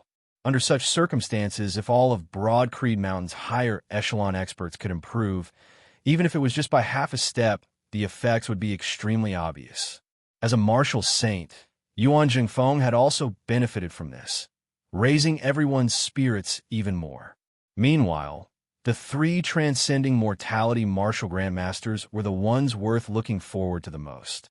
Everyone regained their wits, with only Yin Di and Fang Zhuan still remaining in deep thought. Seeing this, not only were they not worried, looks of joy instead appeared on their faces. After a while, Fang Zhuan, who had his eyes closed in deep thought, was the first to let out a long breath, opening his eyes. Yuan Zhengfeng smiled, asking, "How is it?" Fang Zhuan said, "Just the distance of a piece of paper." Everyone laughed loudly. "Good." After another moment, Yin Di finally opened his eyes, meeting their focused gazes as he said quietly, I still have to think carefully. The expressions of Yuan Zhengfeng and the others turned solemn, but they were not worried, instead carrying some anticipation. Right, this kind of thing depends on one's comprehension. Yuan Zhengfeng nodded slowly before saying to the others, because this pagoda cannot be comprehended by many at the same time, it can only be used one at a time. Therefore, within a short period of time, there must be a sequence of uses. This old man means to first hand it over to Yin Di, junior apprentice brother Zhang, and junior apprentice sister, he to take turns in safekeeping. Of course, Zhao Ge can also use it as he pleases. Fang Zhuan and the others nodded in unison. Fang Zhuan only needed that one time just now, and that would be enough for the time being. Next, he would have to enter secluded cultivation. Yin Di said, "There should also be you, master." This was not out of courtesy. As a martial saint, if Yuan Zhengfeng could continue to improve, he would definitely be of immediate use. As they concluded their discussions, Yuan Zhengfeng looked at Yin Zhaoge, smiling. In order to resolve the great tribulation of Jade Sea City this time and assist in the birth of the Jade Sea Pill Heart Sword, Zhao Ge sacrificed his internal crystal furnace. Returning to the mountain this time, hurry up and make up for it. Yin Zhaoge chuckled. I was just waiting for you to say this. Everyone laughed. Looking at his mischievous look, Yin Di shook his head exasperatedly. You... After laughing, Yin Di's gaze was filled with gratification and pride. It's almost time for the harvest. Hearing his words, Yin Zhaoge's eyes lit up slightly. What stage are you at? Yin Di said, mid-grade spirit artifacts are already no longer a problem. Our current target is high-grade spirit artifacts. Of course, high-grade spirit artifacts have a very high requirement on the materials used. The corners of Yin Zhaoge's mouth arched slightly. Broadcreed Mountain had never slacked off in improving and perfecting the internal crystal furnace, especially after having cleared away the hidden dangers of the decimating abyss, having developed it even more vigorously. After the Battle of Broadcreed Mountain, Yin Di had taken over the position of chief, often residing within Broadcreed Mountain, no longer leaving. Other than handling clan affairs, his attention was mainly focused on the internal crystal furnace. As Yin Zhaoge walked outside, he did not relax in his analysis of the internal crystal furnace, summarizing a large amount of experience and information before unceasingly sending it back to his father. Currently, Yin Zhaoge himself already possessed the ability to forge a large number of low-grade spirit artifacts.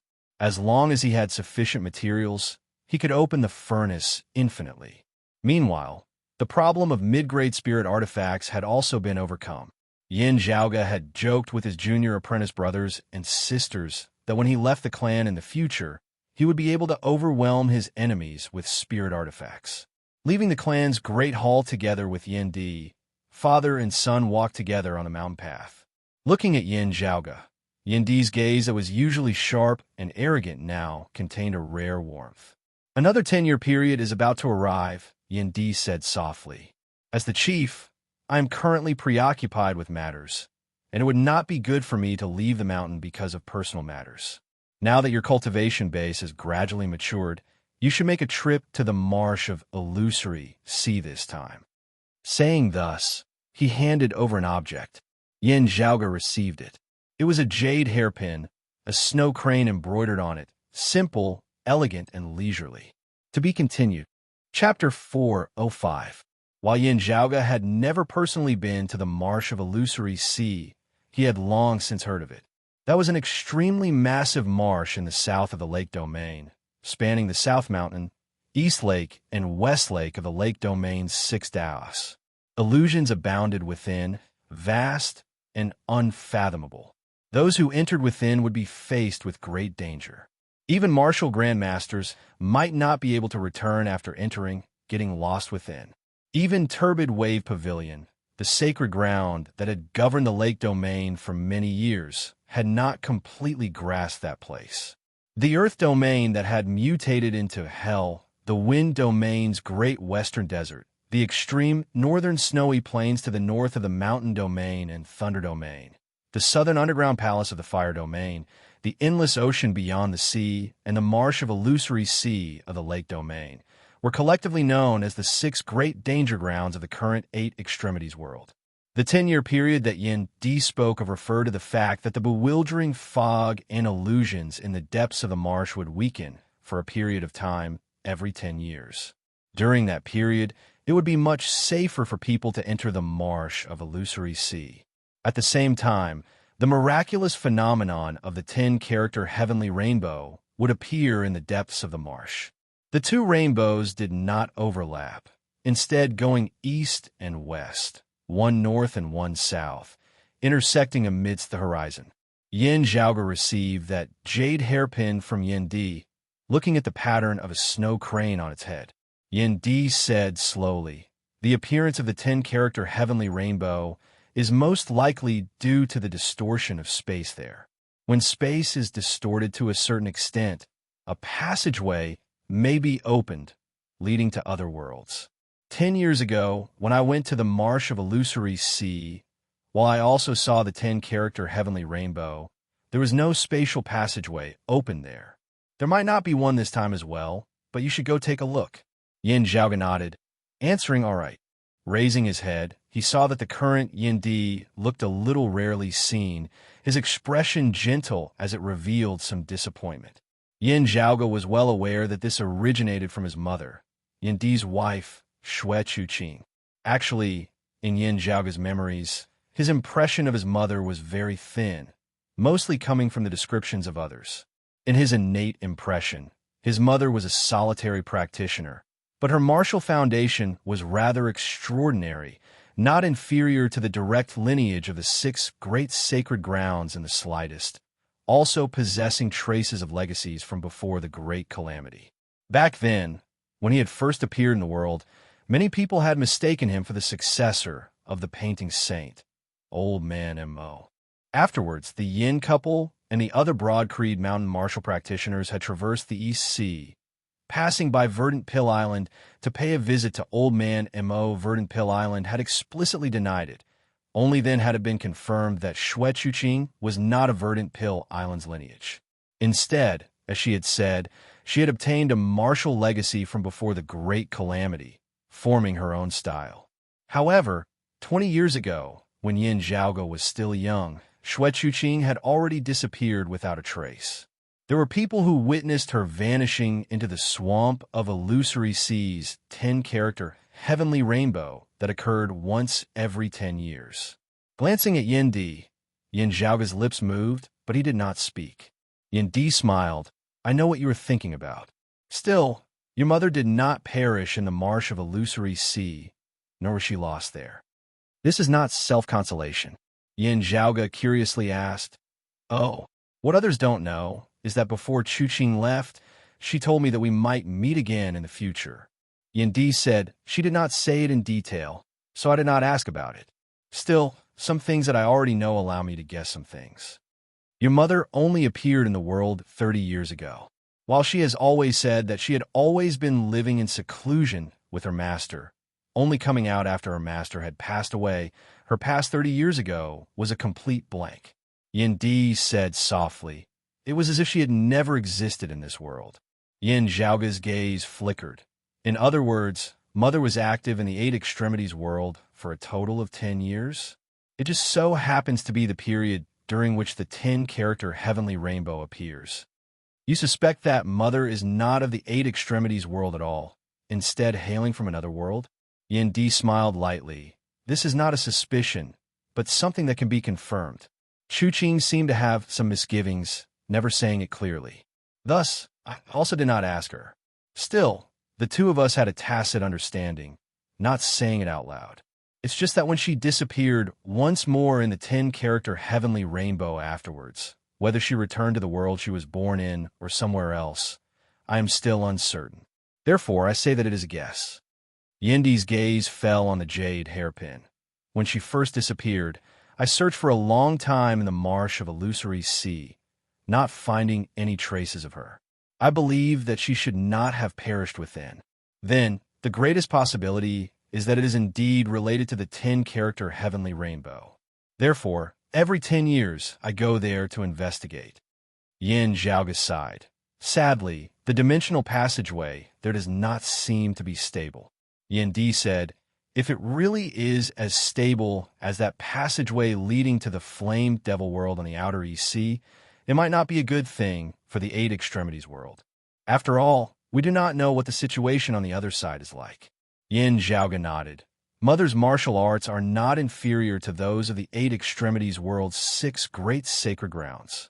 This means that the development of the martial Dao, there is no weaker than here at the very least. Yin Di looked over. Let me correct a misconception of yours. The true profundities of Chuqing's martial arts are even above our clan's clear chi profound art and 3 supreme arts. Hearing his words, Yin Zhaoga's pupils dilated slightly as many thoughts instantly flashed through his mind. Oh, this is truly out of my expectations. Yin Di said, it's good that you are aware of this matter. Before today, other than me, only your grandmaster was aware of it. Even eldest apprentice brother and the others did not know about it. While your mother and I did not pass on the martial arts that the other cultivated in, we often interacted and verified them. If I am not wrong, Chuqing's trump card seems to be some supreme martial art from before the Great Calamity that has been passed down in its entirety. Before the Great Calamity, the martial Dao had experienced a long period of development, its civilization brilliant and glorious. All sorts of supreme martial arts have been unceasingly improved and perfected, the old bringing forth the new as they had attained an extremely high peak.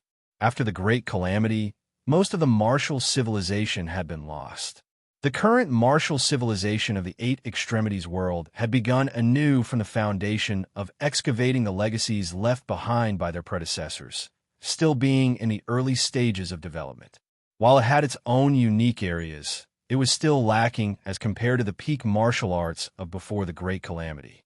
This was not necessarily because the martial practitioners of after the Great Calamity were lacking, but because of the lack of accumulation of legacies and time. Looking at the jade hairpin in his palm, Yin Zhaoga muttered to himself, a supreme martial art that has been passed down in its entirety? In the Eight Extremities world, it really is rarely seen. After pondering for a while, Yin Zhaoga kept the jade hairpin in his hand, asking, Father, since the 10-character heavenly rainbow appears every 10 years, that passageway should have opened more than once or twice, right? Other than Mother, is there anyone else like this? Or perhaps in the Eight Extremities world, did someone leave and go to the other side? Whether there are others, that is something that cannot be confirmed, Yin Di answered. As for who went to the other side, from ancient times till now, there have been many people who have gone missing in the Marsh of Illusory Sea every year. Amongst them, there might be people who have left the Eight Extremities world, but there shouldn't be anyone who has returned after leaving. Yin Zhaoga nodded. Yin Di said, there is still some time before the 10-character heavenly rainbow appears. You should make some preparations, setting off when the time is nearing. Raising his head, Yin Zhaoga saw Yin Di standing on a mountain ridge, his hands behind his back as he gazed towards the southeast in the direction of the lake domain, slight ripples seemingly appearing within his gaze. To be continued. Chapter 406. Yin Zhaoga's impression of his mother, Shui Chuqing, was extremely faint. Therefore, he was still rather calm inside. Still, seeing Yin Di's rare expression of disappointment, Yin Zhaoga felt a little emotional for a time.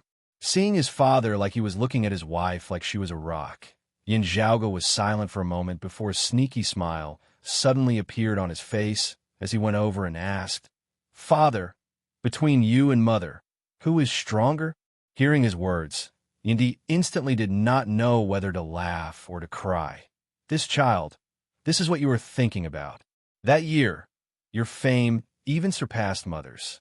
Still, hearing you speak of it today, I know that Mother's martial legacy is even more outstanding, having always been concealed deeply. Of course I'm curious, Yin Zhaoga said eloquently. Perhaps Mother left you some face in front of outsiders back then. Yin Di pointed at Yin Zhaoga, shaking his head. You, Yin Zhaoga chuckled, asking, Tell me. Yin Di first laughed before he recalled very earnestly. Having never fought to the death, I cannot be completely certain. Still, I should have been stronger. Still, he narrowed his eyes. Chu Qing should be stronger than second apprentice brother and Huang Su. In terms of precise control over her own strength, Chu Qing is the most outstanding person I have ever seen. Hearing his words, Yin Zhaoge instantly smiled. More outstanding than you? Yin Di answered candidly. In this aspect, she is stronger than me. If we say that a portion of our strength is a portion of our effect, a portion of Chu Qing's strength is more than a portion of her effect. This has nothing to do with the martial arts she cultivates in. Instead, it is more like her talent. Yin Zhaoge asked, speaking of talent, how is Han Long? After Shi Tai had passed away, Ing Longtu had been the last to enter the clan amongst his disciples. He was also the youngest, having yet to leave his tutelage. After discussing it, the bigwigs of Broad Creed Mountain had finally decided to hand Ing Longtu over to Yin Di for guidance. However, in terms of the clan's lineage, Ing Longtu was still of Shi Tai's lineage, with Yin Di being his successor. Actually, when Yin Zhaoge had first picked up Ing Longtu that year, he had already felt that the most suitable master for him was not his eldest apprentice uncle Shi Tai, but his father Yin Di. While Han Long was simple in mind, he was clear and agile in his comprehension of the martial Tao. He learned everything very quickly, also being able to master it thoroughly. Others dabbled too much and might bite off more than they could chew. But when it came to Han Long, he was proficient in everything. Moreover, they could help each other out and enlighten each other. In other words, besides having a different temperament, Han Long was actually more suited to follow the path of his father Yin Di or his second apprentice uncle Fang Zhuan in cultivating martial arts.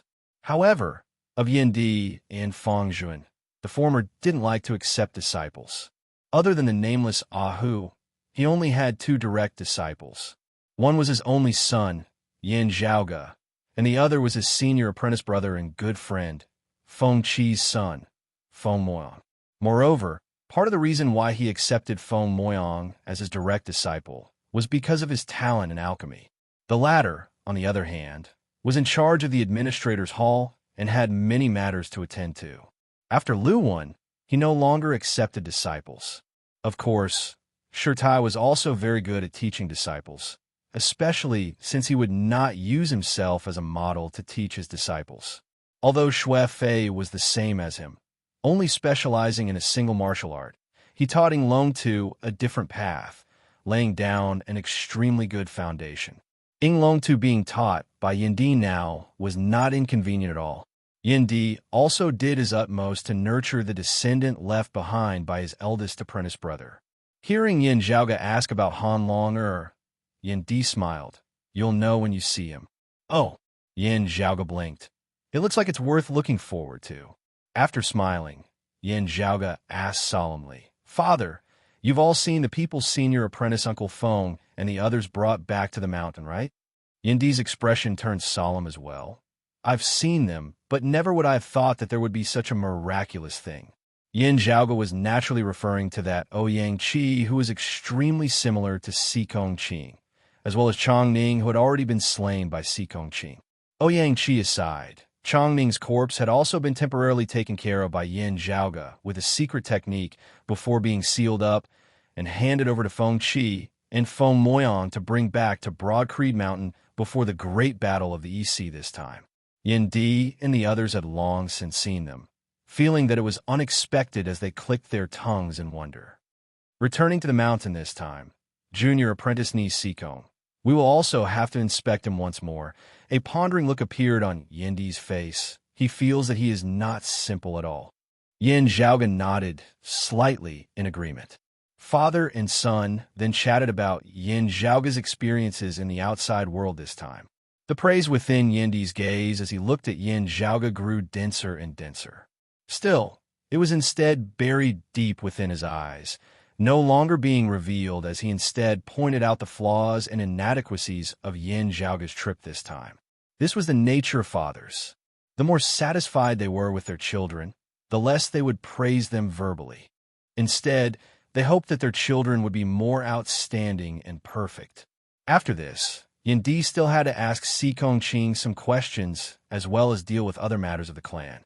After separating from him, Yin Zhaoge leisurely strolled along the mountain path. After parting with Yin Di, Yin Zhaoge's expression gradually turned solemn.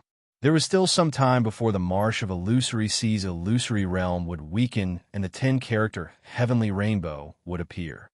Yin Zhaoge was not in a rush to leave, as he could rest and recuperate on the mountain. Still, Yin Di's words had revealed some information which verified many of Yin Zhaoge's earlier guesses. A great apocalypse had caused the original world to shatter.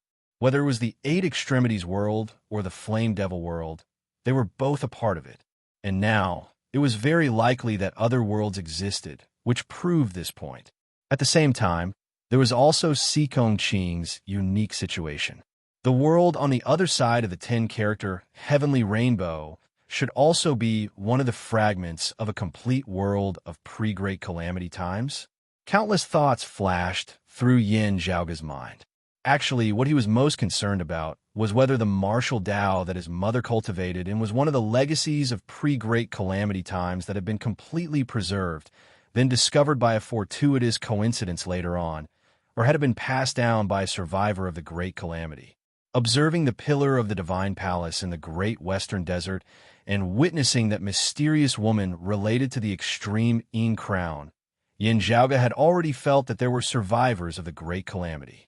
After so many years had passed, perhaps the survivors themselves had already passed away. However, could there be some legacies that had not been lost, having been passed down all this time? Yin Zhaoge narrowed his eyes, a dim light flickering within them. If such people really exist, do they know what exactly caused that great calamity? Strolling along the mountain path alone, Yin Zhaoge suddenly laughed. Pretty interesting. Knowing that there were heavens beyond heavens, Yin Zhaoge did not panic. Instead, he felt as if his heart had been broadened, as if he had been enlightened. Raising his head and gazing into the distance, outside of Broad Creed mountain range, the morning sun appeared over the horizon.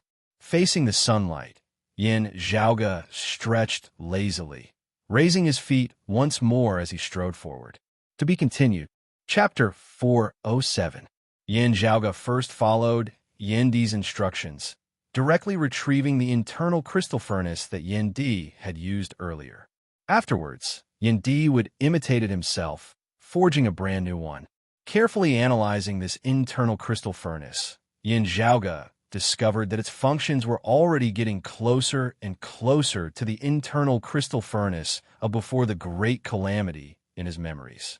Of course, it was still lacking, but it was already gradually starting to look somewhat similar.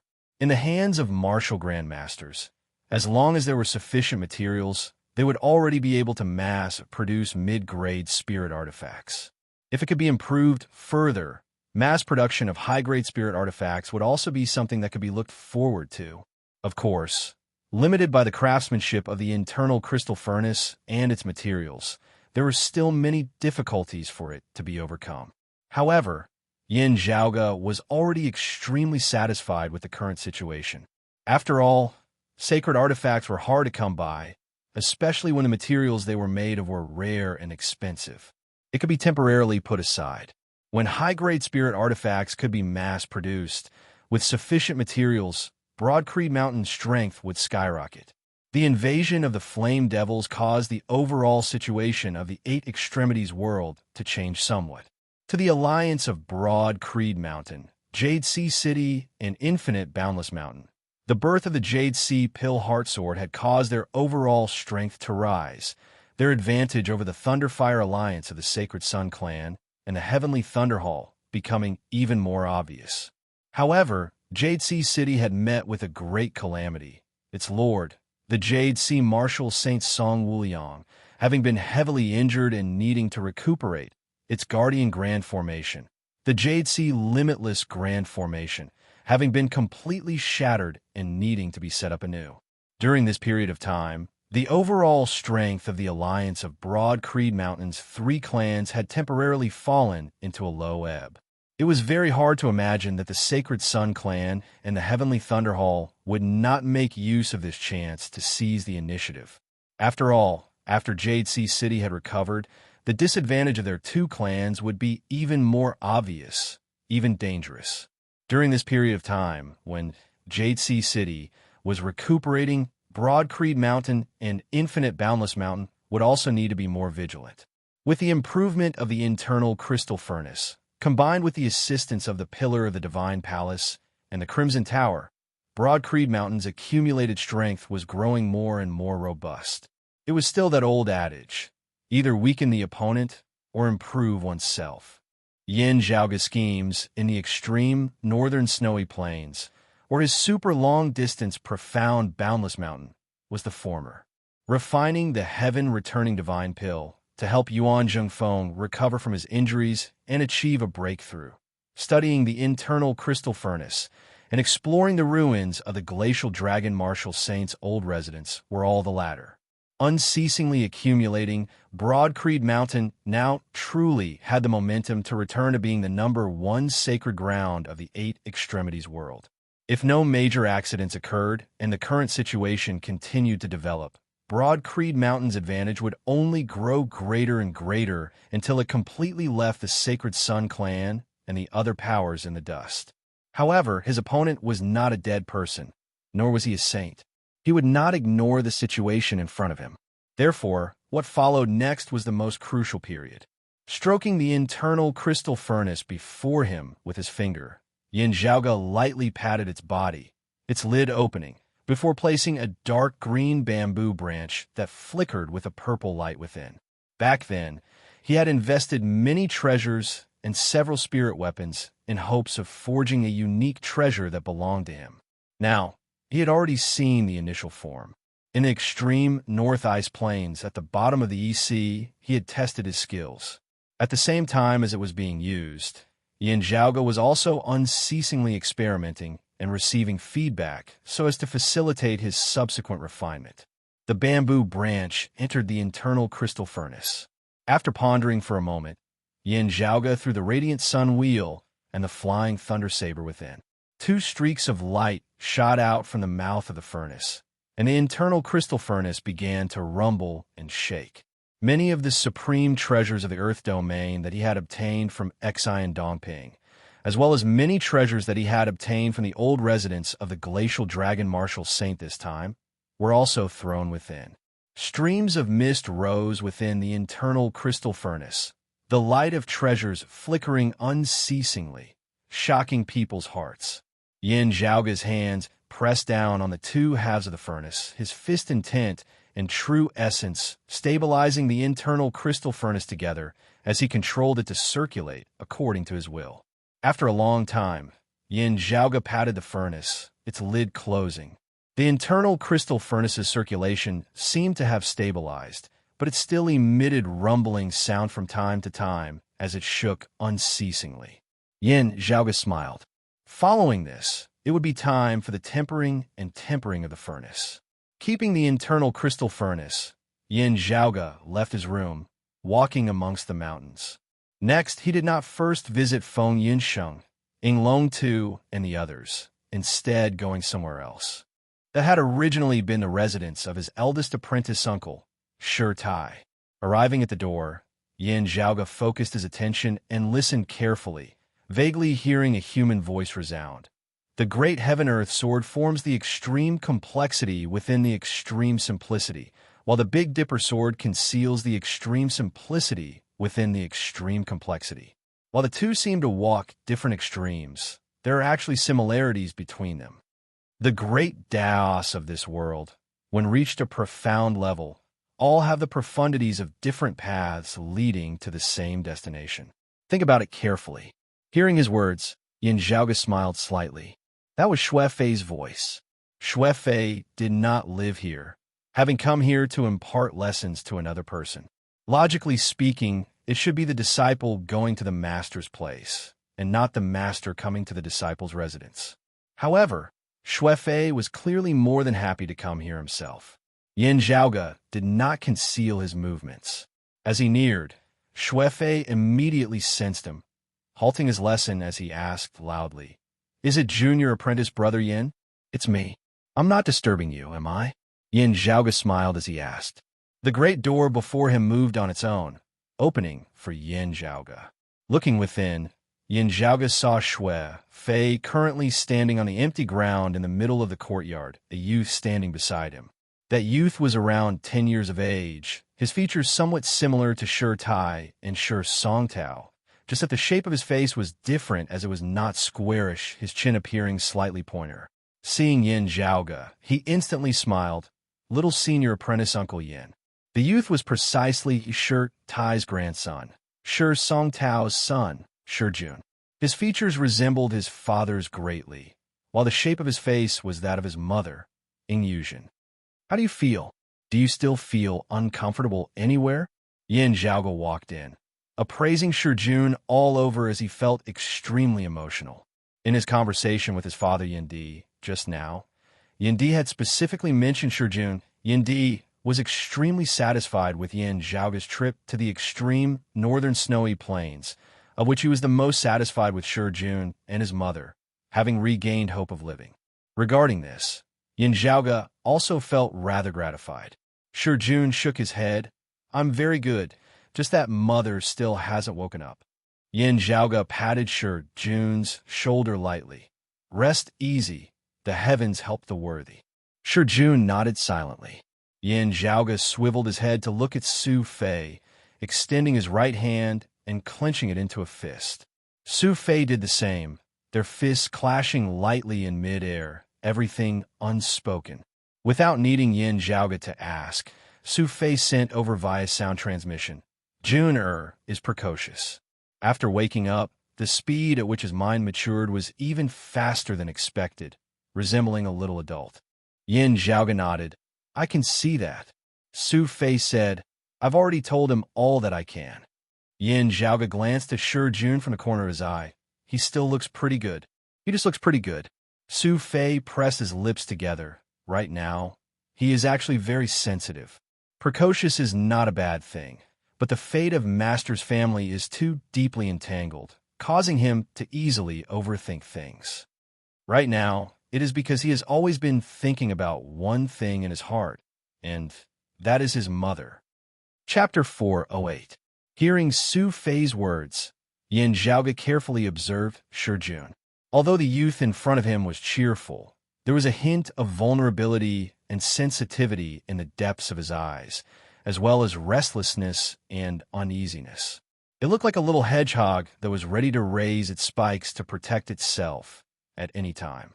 While he appeared cheerful and mature, in front of people he was closer to like Yin Zhaoge and Su Fei. He was actually still a child inside. Yin Zhaoge pondered for a moment before sending a sound transmission to Shui Fei. From what I remember, Shi Jun's personality is also that of the more impatient type. Just as senior brother Su said, most of his attention is on sister-in-law Yuzhen, forcing himself to be mature and calm. However, he still cares about elder brother Shi's matters. Although he can understand eldest uncle's difficulties, he is very sensitive because of elder brother Shi. He cares a lot about what others think of him. Yin Zhaoge said slowly. He may be rather eager to prove himself, rather anxious about it. Shui Fei nodded and said, That's right, but as a child, I can't ask more of him. Yin Zhaoge sighed emotionally. That's right. It's really all thanks to you, senior apprentice brother Su. For him to be able to understand what happened back then, to be able to empathize with eldest apprentice uncle is indeed not easy at all. Su Fei said, There's no need to worry about it. I will still do my best in his future path. Having the motivation to improve is a good thing, but going too far is as bad as not going far enough, Yin Zhaoge said. If the blade is too sharp, you might accidentally cut your own hand. I do need senior brother Su's help in the future. Saying thus, Yin Zhaoge smiled slightly. Still, having already passed the most difficult stage, the rest will definitely not stump you. He turned to look at Shi Jun. However, little Jun, talent for martial arts is very good. I feel that he's even better than senior brother Shi. Shui Fei's gaze also became gentler. He smiled and said, Yes, he is better than me and brother Shi. I believe that he will surpass his master. Yin Zhaoge laughed, wanting to surpass the master, not just relying on talent alone. Shui Fei also laughed. Are you talking about yourself? Yin Zhaoge smiled and shook his head. Thinking of something, Su Fei retracted his smile and asked, Zhaoge, is there a chance with sister-in-law Yuzhen? Yes, that still depends. Yin Zhaoge sighed. Sister-in-law Yuzhen's situation is much worse than Lil Shur's. Although my condition is much better after the trip to the northern lands, it is still very difficult for me to completely recover and wake up. While of her is much better after the trip to the northern domain, she of the mountain realm, there's still many difficulties. After pausing for a moment, Yin Zhaoge continued. After some time, I intend to make a trip to the marsh of illusory sea of the lake domain. Yin Zhai said, I said of a Fei. I said of him, I you of Yuzhen of you of me. Su Zai Fei of the Avlong, he Su. I've heard a little about the reputation of the empty spirit rain mist, but it seems that this treasure can't be brought out of the marsh of illusory sea, or it will lose its effect. Tian of Yin of Fei, said Yang of Fei of him, as Fei Tian Yin as. Of Fei's Su of. Shui Fei said, I'll bring little Jun and go with you. Yin Zhaoge stroked his lower chin. While we are about to reach the period of weakness that occurs once every 10 years, that place is still the marsh of illusory sea, ah? Senior apprentice brother Su, you are naturally fine, but if it's little Jun, Shui Fei glanced at Jun. The ice coffin containing sister-in-law Yuzhen's body is currently under his personal care. It is stored in his shadow, shrinking pouch, not willing to leave him for even a moment. Yin Zhaoge shrugged, asked him if he would be willing to remain within the shadow, shrinking pouch for a long period of time, being brought along by us. Jun was naturally more than happy to hear that it was to treat his mother's injuries. Forget about letting him stay in the shadow, shrinking pouch for a long time. Even if he was asked to return to sleep in the ice coffin once more, he would also be extremely willing.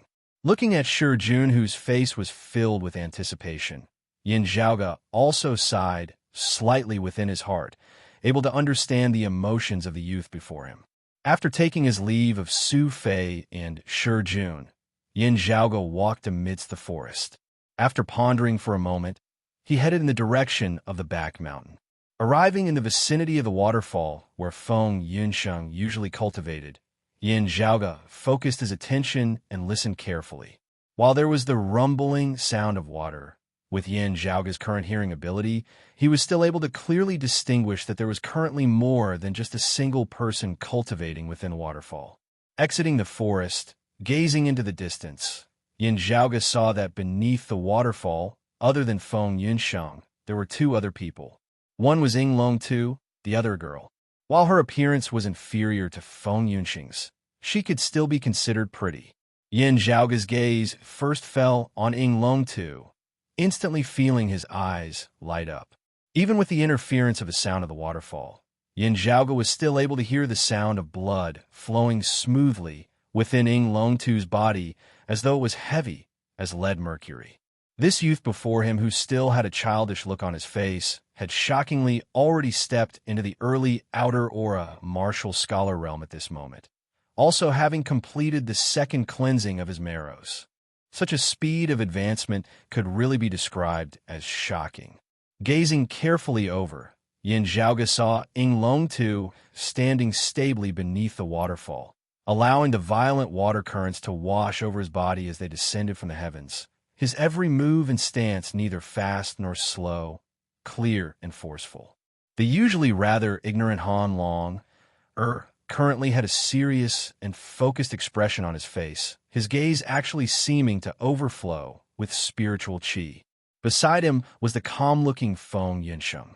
Feng Yunsheng was currently not practicing her martial arts, as she just sat quietly in the meditative position, completely ignoring the waterfall descending from the sky. Yin Zhaoge had heard that Ying Longtu's current cultivation was often based on Feng Yunsheng as a benchmark. However much Feng Yunsheng cultivated, Han Long followed suit. As Feng Yunsheng did not stop to rest, Han Long also did not stop, completely not caring whether he could bear it or not. Yin Zhaoge smiled slightly, swiveling his head to look in another direction. The girl, there was the maiden of extreme Yin that Broad Creed Mountain had discovered in the East Sea, Yin Luhua.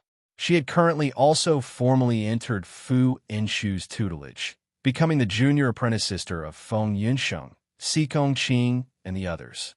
Having been sent back to Broad Creek Mountain earlier, as Yin Zhaoga knew, because Fu Enshu had previously been at the EC, much of the burden of teaching Yin Luhua had fallen onto Feng Yunsheng's shoulders. Having resigned from her position as the EC's first seat elder this time, and returned to Broad Creek Mountain, Fu Enshu could instead focus on nurturing them. Yin Zhaoga did not utter a sound as he crossed his arms before his chest, just silently looking at the three beneath the waterfall, just like that. As compared to Feng Yunsheng and Han Long Er's composure, Yin Luhua was clearly having a hard time holding on. Her cultivation base was not as high as the other two's. It was normal for her to be like this. Yin Zhaoga just watched calmly. After a while, Yin Luhua finally seemed unable to hold on any longer as she rushed out from beneath the waterfall, landing within the pool of water. She floated up from within the pool, circulating her chi to dry her clothes before swiveling her head to look at Feng Yunsheng and Yin Longtu with a rather complicated expression on her face. Seeing her movements, Yin Zhaoga carefully appraised her a few times. Feeling the state of her body, he gradually came to an understanding as he could not help but raise his brows lightly. To be continued. Chapter 409. Looking at Yin Luhua, Yin Zhaoga raised his brows slightly, but did not speak. Meanwhile, Feng Yunsheng's voice resounded through the rumbling sounds of the water. Junior apprentice Sister Yin, if you could persevere a little longer, the effects would be better. Hearing her words, Yin Luhua felt slightly aggrieved. But I really can't persevere any longer. Senior apprentice Sister Feng, did you really go through it like this that year? Feng Yunsheng said frankly, when I entered the clan that year, I had already refined Qi into Aura Qi, reaching the martial scholar realm. However, the amount of training and intensity that I arranged for you were all lowered to a level that a body refinement martial practitioner could get used to. Yin Luhua pursed her lips. Therefore, you see, you also didn't do such training when you were in the body refinement realm, ah? Senior apprentice Sister Feng, no body refinement martial practitioner would be able to bear it. Feng Yunsheng sighed. If you really can't persevere any longer, I won't force you. It's just that you started off rather late in the first place. If you want to catch up to the others, you'll have to put in more effort. However, you always say that you are completely unable to bear it now. The intensity of your training has been lowered time and time again. Compared to me, at the same cultivation level, you are actually not even at 80%. A doubtful look appeared in Yin Luhua's eyes, but she did not retort as she lowered her head. Feng Yunsheng said, I won't force you. I've lowered the standard intensity for you. But now that Master has returned to the mountain, she might not agree to this. The intensity of your cultivation will be raised again. It's good that you're mentally prepared. Hearing her words, Yin Luhua's face instantly turned bitter. Hugging her knees as she sat by the side of the pool, she said vexedly, I'm already working much harder than the others of the clan. Amongst those of the same cultivation level, I spend the longest time cultivating every day, having been given the most homework, even double that of most others. Feng Yunsheng said mildly, the resources and various privileges that we enjoy the clan are also much more than the others. In terms of talent in the martial Dao, we are more than double that of the others of the clan. Neither you nor I are junior apprentice brothering, ah. Yin Luhua's expression stiffened slightly. She opened her mouth, wanting to speak, yet no sound came out. Beneath the waterfall, Feng Yunsheng stood up. As soon as I entered the clan and put on the white clothes, I have already reserved the black-bordered blue robes. It won't be long before I truly wear them. How many people in the entire sect can receive such treatment? As she said this, she walked out from beneath the waterfall, coming to Yin Luhua's side. Since we have obtained more than ordinary people, we naturally have to pay more in certain areas. We are maidens of extreme Yin, and the sect has high hopes for us. Yin Luhua lowered her head, letting out a soft min as she did not speak. Feng Yunsheng looked at her, not knowing if she had heard what she had said. She shook her head slightly and didn't say anything more. The black longsword was unsheathed and drew a perfect arc in the air before it steadily hovered in front of Feng Yunsheng. Feng Yunsheng did not make any other movements. She just raised her saber and extended her arm, maintaining this posture. Her entire person was like a statue, not moving at all. From afar, Yin Zhaoge could see that Feng Yunsheng's actions were not ordinary at all. The sharp saber intent was contained but not released, as if it was hidden in a scabbard, but it was still extraordinary. Amidst that saber, there was the fierceness of the Sacred Sun clan's west tilting heaven incinerating saber, the great sun descending in the west, the golden crow incinerating the wild, as well as the boundless, unparalleled sharpness of Broad Creed Mountain's chaotic elements uniting saber, cleaving through space and shattering it. What caused one to have a whole new level of respect was that Feng Yunsheng's saber, at the same time encompassing everything, also possessed a unique style. Her saber intent resembled a dragon soaring to the nine heavens, swallowing the heavens and devouring the sun, vaguely having the aura of forming a school of its own. To a martial practitioner, this was actually what was truly valued. It was like how the immeasurable heavenly saber in Yendi's hands was different from others. The Vajrabhati in Shi Tai's hands was unprecedented, and Yuan Zhengfeng and the two grand elders, Elder He and Elder Zhang, all knew the heavenly broad creed palm. But Yuan Zhengfeng was able to suppress two of their palms with a single palm. When a martial practitioner became a martial grandmaster and cultivated in their own true martial soul, even if it was the same martial art, they would more or less be different from others. This was because this involved their own understanding and knowledge of the martial Tao. While still in the martial scholar realm, Feng Yunsheng already possessed a unique style. This was an extremely rare thing. After watching quietly for a moment, Yin Zhaoge appeared. Seeing Yin Zhaoge, Feng Yunsheng smiled slightly, not keeping her saber as she still maintained her original posture. Seeing this, Yin Zhaoge also smiled. Beneath the waterfall, Han Long let out a cheer as he suddenly shot out of the waterfall, resembling a true dragon leaving the water as he arrived before Yin Zhaoge. You've advanced very quickly. It looks like you've put in quite a bit of effort, Yin Zhaoge smiled as he patted Yin Longtu's shoulder. Having received Yin Zhaoge's praise, the youth was instantly overjoyed to the point of being unable to conceal his smile. Seeing Yin Zhaoge arrive, Yin Luhua hurriedly stood up as well, her gaze somewhat flustered and distressed as she wondered if her earlier conversation with Feng Yunsheng had fallen into Yin Zhaoge's ears. Looking at Yin Luhua, Yin Zhaoge smiled. Junior apprentice Sister Yin, are you used to living on Broad Creed Mountain? Yin Luhua calmed herself, answering, everything is fine on the mountain. The seniors of the clan, as well as my fellow disciples, all treat me extremely well. Yin Zhaoge nodded.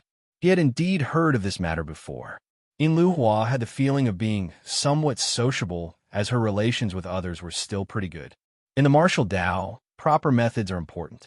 You don't necessarily have to squeeze out your potential, cultivating to the limit every time. Yin Zhaoge said mildly. However, the situation of you maidens of extreme Yin cultivating in the extreme Yin scripture is rather special. Squeezing yourself to the limit, after your chi meridians and extreme Yin power have both been depleted and regenerated, the effects of growth can be seen. While as only a sliver each time, with the foundation being firm and the unceasing cycle of this, many a little makes a mickle, many grains of sand forming a tower, accumulating over a long period of time, it will be rather impressive. This principle should have been mentioned when I imparted you the extreme Yin scripture, right? Hearing his words, Yin Luhua's gaze flickered slightly. I did. Yin Zhaoge praised Yin Luhua all over. I see that you, junior apprentice Sister Yin, have not pushed yourself to the limit. Is there some special situation today? Yin Luhua sucked in a deep breath, saying, no, I still haven't finished my homework for today. I will continue later. Yin Zhaoge nodded slightly. I won't disturb you then. You can continue. Senior apprentice Sister Feng is currently cultivating. After glancing at Feng Yunsheng, Yin Luhua asked Yin Zhaoge, Senior apprentice brother Yin, there are some questions in the martial Tao that I would like to consult you on. I wonder if that's possible? Yin Zhaoge said, feel free to speak. Then let's not disturb Senior Apprentice Sister Feng. Yin Luo led Yin Zhaoga to the side, asking him some questions as they walked. These were indeed the obstacles that some martial artists faced in their attempt to break through to the martial scholar realm. As Yin Zhaoga answered them one by one, Yin Luo nodded repeatedly as she felt as though she had suddenly seen the light. While it was the same principle, as Yin Zhaoga explained it, she felt that it was much more thorough and easy to understand than the seniors of the clan. Yin Luo glanced back at Feng Yunsheng before swiveling her head to look at Yin Zhaoga, saying in a low tone, "Senior Apprentice Brother Yin, I also understand the significance of being a maiden of extreme Yin now. However, do I really have hope?" Chapter 410. Looking calmly at Yin Luo, Yin Zhaoga said mildly, "Hope has to be fought for by oneself. Fortune favors those who are prepared." Yin Luo pressed her lips together, lowering her head as she answered, "Yes, Senior Apprentice Brother Yin, I understand." She felt a little uneasy, feeling that Yin Zhaoga might have heard their conversation earlier. She could not help but feel vexed at this. I wonder if Senior Apprentice Sister Feng sensed Senior Apprentice Brother Yin just now by the side. Yin Luo's gaze dimmed slightly. Having returned from the EC and entered Broad Creed Mountain, living together with her fellow disciples, she had truly felt how much weight this youth before her carried. It was indisputable that he was the most outstanding leading figure of Broad Creed Mountain's younger generation of the 6 great sacred grounds. He could even be said to be the current leader of his generation in the entire 8 Extremities world. There was already completely no one who viewed him as a junior disciple of the past. Outside the clan, when Yin Zhaoga went to other sacred grounds, the people he received were at least bigwigs of their clans, longtime elders of the clan. His title had been first suggested by the oldest and most senior martial saint expert of the current world, the painting Saint Old Man Mo, currently, in the eyes of the higher echelon experts of the other sacred grounds, the most important figure of Broad Creed Mountain, other than Yuan Zhengfeng and Yin Di, was not Feng Zhuan of the Broad Creed 3 heroes alongside Yin Di, nor was it the 2 grand elders of the same generation as Yuan Zhengfeng, but Yin Zhaoga, who was only in his 20s. Within the clan, Yin Zhaoga had long since become a legendary figure in the hearts of the younger generation disciples of Broad Creed Mountain, who had entered the clan at the same time as Yin Luo. While the difference in age was still not very great, they were already on completely different levels. Other than a few extremely competitive people who still harbored thoughts of chasing after him, most people's impression of this Senior Apprentice Brother Yin had long since become that of a follower. While they still addressed him as Senior Apprentice Brother, Yin Luo knew that many of her fellow disciples, herself included, were even more nervous when facing this Senior Apprentice Brother Yin than when facing many long-time elders of the clan. And in truth, due to his youth, his current cultivation base was still lower than that of many seniors of the clan. However, in terms of authority, Yin Zhaoga was definitely one of the top few in the entire Broad Creed Mountain. All this was not because Yin Zhaoga had a father called Yin Di, the current chief of Broad Creed Mountain, the #1 martial grandmaster of the 8 Extremities world. It was merely because he was Yin Zhaoga. As a maiden of extreme Yin Luo felt this exceptionally clearly. On the matter of the maiden of extreme Yin, the weight of this young man's words was even greater than that of his own master, Fu Enshu. This youth in his 20s was the true leader of Broad Creed Mountain's scheme for the maiden of extreme Yin and the extreme Yin bout. Looking at Yin Luo, Yin Zhaoga said calmly, "Go cultivate seriously. I was just strolling around today, casually coming over to take a look. After Senior Apprentice Aunt Fu has finished dealing with the matters on hand, she should be coming to check on your and Junior Apprentice Sister Feng's progress." Yin Luo nodded. "Yes, Senior Apprentice Brother Yin. I will definitely cultivate seriously." Her expression was somewhat gloomy. "It's just that, in front of Senior Sister Feng, I always feel a little lacking in confidence. Senior Sister is so outstanding. I've also seen the images of the previous extreme Yin bouts. Those maidens of extreme Yin were all so outstanding previously, yet Senior Apprentice Sister Feng was able to surpass them in such a short period of time." Glancing at her, Yin Zhaoga said slowly, That is what junior apprentice Sister Feng deserves. The effort and hardships she has put in also far surpass that of ordinary people. I won't deny that the clan and I have played some role, but it was mostly junior apprentice Sister Feng herself who did it. Yin Zhaoge said mildly, "The homework that you have to complete every day is done in accordance with junior apprentice Sister Feng's intensity. How do you feel?" Yin Liuhua's face was a little pale. "Very difficult," Yin Zhaoge said. "There are few shortcuts in this world. Even if there are, they are usually accompanied by a price or risk. Currently, there are two things that the clan has provided that junior apprentice Sister Feng has and you do not. One is the Qilin spring baptism. The other is a secret technique." Hearing his words, Yin Liuhua's gaze flickered slightly. After learning of the Qilin spring baptism, she had also yearned for it. Sadly, her chances were limited, and before she had entered the clan, her final chance had already been given to Yinglong Tu. This inevitably caused Yin Liuhua to feel dejected. If she had entered the clan a little earlier, due to the uniqueness of being a maiden of extreme Yin, there might still have been some suspense. However, hearing the latter half of Yin Zhaoge's words, Yin Liuhua's gaze lit up slightly once more. Yin Zhaoge continued, "However, this secret technique requires one to bear immense pain. Not many can bear it." Yin Liuhua pressed her lips together. "Senior apprentice brother Yin, I'm willing to give it a try." Glancing at her, Yin Zhaoge's expression was as per usual as he nodded slightly. "After you have entered the martial scholar realm, if you want to give it a try, you can. Your current body refinement cultivation base is too weak." Yin Liuhua didn't know whether it was regret or relief arising within her heart. However, she still nodded forcefully on the surface.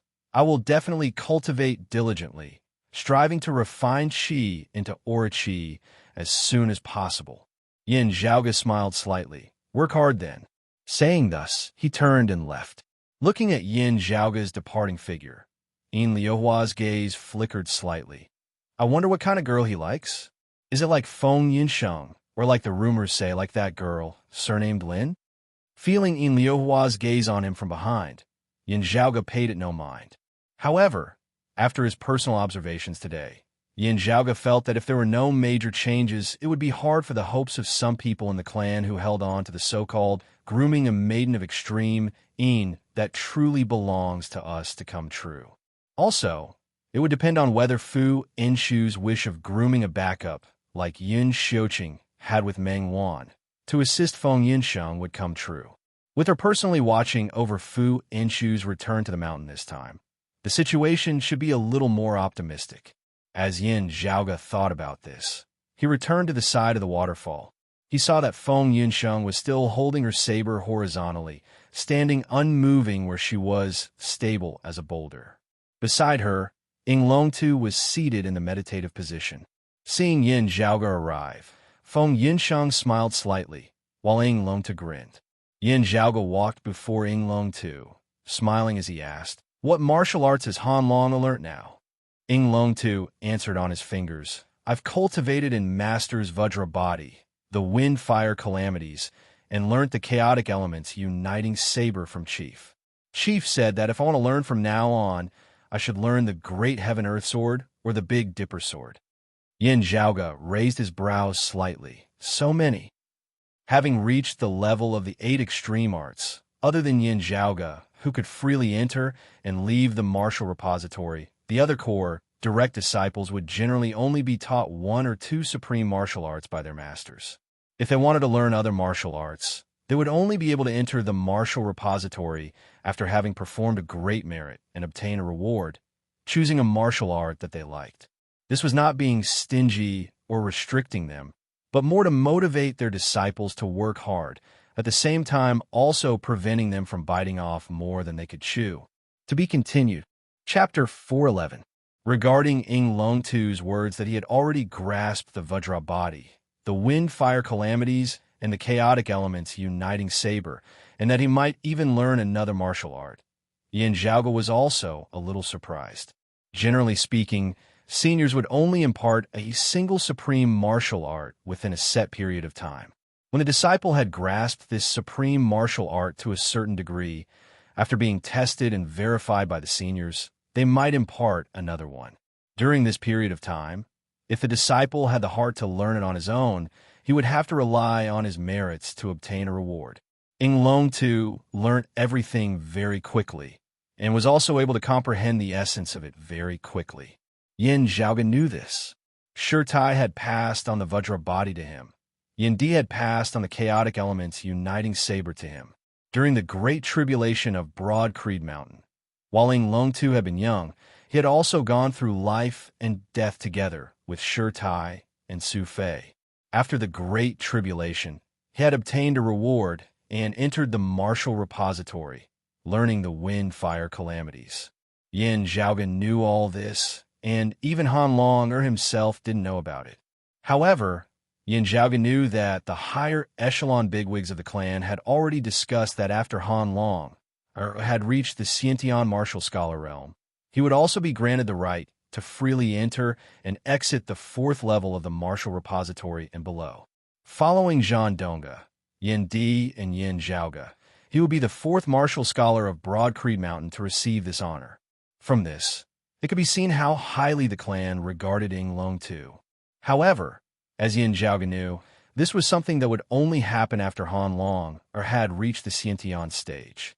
Could it be that it has been decided to be brought forward?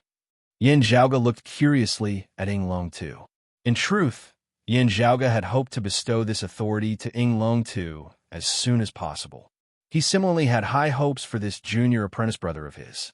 Han Long chuckled as though he was asking for a reward. Senior apprentice brother Yin, I was also allowed to leave the clan to temper myself earlier. Chief said that my performance was good, having performed a meritorious deed, and rewarded me with a chance to enter the 3rd level of the martial repository. Hearing Ing Long Tu's words, Yin Zhaogan knew that not long ago, Ing Long Tu had left the clan to temper himself for the first time, having saved the people of Turbid Wave Pavilion. Involving other sacred grounds, the meaning was naturally different. With that, the reward would naturally be different as well. Seeing the youth before him looking like he was asking for praise, Yin Zhaoga smiled. That's a good thing, Han Long is grown up. Having received Yin Zhaoga's praise, Ing Long Tu appeared even happier. Looking at Han Long a smile appeared on Yin Zhaoga's face. Back at Cloud Portent Mountain, that young face that had lost its parents, that tearful yet blank face seemed to appear before Yin Zhaoga's eyes once more, causing him to sigh unceasingly. While it had only been because he had discovered the extraordinariness of his Big Dipper body that he had been drawn into Broad Creed Mountain. Looking at Han Long, smiling face now, Yin Zhaoga also felt extremely happy within his heart. After pondering for a moment, Yin Zhaoga patted the youth's shoulder. My father's line of thinking is very correct. Han Long, you're suited for a wide range of things. You've already learned the fist and palm lightness kung fu and saber techniques, so it's indeed suitable for you to choose a sword technique to practice. Yin Zhaoga said slowly, after learning the sword art, you'll have to go back to learning fist and palm arts, choosing one of the Golden Curtain palm and the Tishita palm before learning the saber and the 8 sceneries spirit saber. After learning the 8 sceneries spirit saber, you'll learn the 2nd sword art. You have the ability to perfect the 8 extreme arts. Speaking of the martial Tao, Ing Long Tu's expression turned solemn, even some sincerity appearing within. Senior apprentice brother Yin, I will work hard. Yin Zhaoga said, according to the clan's customs, when you step into the Xiantian stage, the clan will bestow you a spirit artifact. However, you have already begun tempering outside now. Just in case, this senior apprentice brother will first gift you one. Since you're about to begin learning sword arts, I will gift you a spirit artifact, both encouraging and spurring you on. Saying thus, Yin Zhaoga extended his sleeve, green light flickering as a jade green sword appeared within his hand, which he handed over to Ing Long Tu. Jade Dragon Sword? Following behind Yin Zhaoga, Yin Luhua was filled with envy as she saw how harmonious Yin Zhaoga and Ing Long Tu were. Hearing that Yin Zhaoga was going to give Ing Long Tu a spirit artifact, she was even more envious. However, after clearly seeing what spirit artifact it was, She couldn't help but let out a startled cry. Like a statue, Feng Yunsheng, who had been standing unmoving with her saber raised, was also momentarily taken aback as she saw the Jade Dragon Sword. While the Jade Dragon Sword was a low-grade spirit artifact, it was the weapon that had made Yin Zhaoge famous, as well as the first spirit artifact that he had obtained. Having accompanied Yin Zhaoge in battle all along, Yin Zhaoge's recent rise to prominence had always been able to see the shadow of this sword. While Yin Zhaoge had defeated his opponents and collected a great number of spirit artifacts, the Jade Dragon Sword had always been a weapon that he was more comfortable with.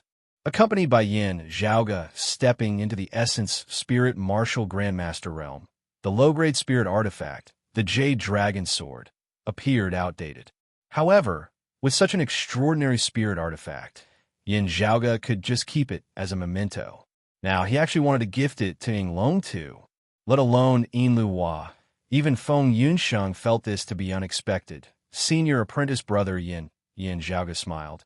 It is a kind of sorrow for a sword to be covered in dust. Rather than gathering dust and eating dirt with me, it is far inferior to giving it to Han Long or drinking the hot blood of enemies. That is the best ending for a spirit artifact. Saying thus, Yin Zhaoge lightly tapped the blade of the sword. Where jade light flickered, the roar of a dragon resounded. The sword was intelligent, its ringing seeming to contain unwillingness to part, but more of excitement. Yin Zhaoge lightly stroked the blade of the sword, feeling a little emotional within his heart. It was precisely because his feelings towards this spirit artifact were different from his feelings toward the Radiant Sun Wheel, the incinerating light sword, and the flying thunder saber that he had wanted to keep it, rather than use it to forge that dark green bamboo branch. However, this sword had not been discarded as it was still as sharp as before. If it were to be sheathed in dust, never to see the light of day, it would really be too sorrowful. Carrying it around with him, not using it, would instead satisfy his desires, being able to take it out at any time to look at it, reminiscing about it and reminiscing about it. However, this was a little unfair to the Jade Dragon Sword. Swords were not ceremonial swords used in rituals, instead being sharp swords used to kill and drink blood. They should always be on the front lines of battle, not letting down their sharpness of a lifetime. Yin Zhaoge handed the Jade Dragon Sword to Yinglong Tu, saying, "In my hands, it has killed over 100 enemies. Let's see if it is more or less in yours." Yinglong Tu's gaze seemed a little dazed, yet also like he had comprehended something as he received the Jade Dragon Sword dazedly. "Thank you, Senior Apprentice Brother Yin." Feng Yunsheng opened her mouth. Senior Apprentice Brother Yin. Then next, Yin Zhaoge smiled. "If it is mid-grade spirit artifacts, I can forge them myself. However, if it is weapons, there is not too much of a need. At most, I can only forge some defensive equipment. You don't have to worry about me not having a suitable weapon. Grandmaster has opened his furnace. I'll go over to his place to ask for some help." As compared to mid-grade and low-grade spirit artifacts, high-grade spirit artifacts were much rarer and more expensive. Even a sacred ground like Broad Creed Mountain was not wealthy. 4 Essence Talisman Martial Grandmasters and even higher Transcending Mortality Martial Grandmasters. The high-grade spirit artifacts they possessed were basically all like radishes in a hole, not having any excess to bestow upon martial practitioners of a lower cultivation base. However, it was precisely because of this that, considering that Yin Zhaoge had stepped into the Essence Spirit Martial Grandmaster realm, the Martial Saint Yuan Zhengfeng had personally opened his furnace to forge artifacts, preparing a suitable weapon for Yin Zhaoge. Sacred artifacts were hard to come by, and high-grade spirit artifacts were also hard to come by. However, the high-grade spirit artifacts forged by Yuan Zhengfeng would definitely be of the highest quality. Looking first at Yin Zhaoge and then at Yinglong Tu, Feng Yunsheng also smiled. Passing down the torch, it was nothing more than this. To be continued. Chapter 412. Looking at the Jade Dragon Sword in Yinglong Tu's hands, Yin Liuhua's envy and yearning could not be expressed in words. Restraining her thoughts, she looked at Yinglong Tu and then at Feng Yunsheng in a seemingly normal manner before lowering her head, her gaze a little unreadable. I heard that this senior apprentice brother Ing, was also discovered by senior apprentice brother Yin outside before being brought into our clan. It is the same for senior apprentice sister Feng. No wonder they are all so close to senior apprentice brother Yin. Yin Luhua pressed her lips together, not speaking. Yin Zhaoga's gaze fell on the black saber in Feng Yunxing's hands. That was an artifact. When Yin Zhaoga had first met Feng Yunsheng, this black saber had followed her closely. It was a weapon that Feng Yunsheng had obtained back when she had still been in the Sacred Sun clan. At that time, it had been a low-grade artifact. To martial practitioners of the body refinement realm, or those who had just entered the martial scholar realm, it was naturally a divine weapon. However, as Feng Yunxing's cultivation base rose unceasingly, logically speaking, it should have long since been eliminated. However, this black saber was still Feng Yunxing's accompanying weapon. Yin Zhaoga had long since noticed the abnormalities with this saber, because this black saber actually seemed to have risen alongside Feng Yunsheng. Currently, this black saber had already reached the level of a mid-grade artifact. Yin Zhaoga believed that as Feng Yunsheng stepped into the Xiantian martial scholar realm, this saber would most likely also rise to the level of a high-grade artifact. This discovery made Yin Zhaoga feel rather interested. Of all the weapons of the current Eight Extremities world, as far as Yin Zhaoga knew, there was only one that had similar characteristics. It was that dark green bamboo branch that Yin Zhaoga had forged himself. However, that treasure could not be measured simply by the levels of spirit artifacts and artifacts. Feng Yunxing did not understand why this was so. This saber had been chosen by her from the Sacred Sun clan's armory that year. At the time, she had only felt that it was rather fitting, its power outstanding amongst low-grade artifacts. She had not thought that it would have such a unique characteristic. However, having this weapon accompanying her all the way forward, growing alongside her, Feng Yunsheng was also rather happy, getting along with this black saber even more. Feng Yunxing looked at the Jade Dragon sword in Ing Longtu's hands, slightly lost in thought. After a moment, she suddenly sheathed her saber and stood upright. Ing Longtu and Yin Luhua were both rather taken aback. Every time Feng Yunsheng stood silently with her saber in her hands, it would always be a very long time. Nothing could interrupt her cultivation. Yin Zhaoga also looked over. What is it? Feng Yunsheng said, It's nothing. I have some thoughts that I need to ponder over. Yin Zhaoga smiled. Because I gave the Jade Dragon sword to Han Long, could it be that you also want a spirit weapon?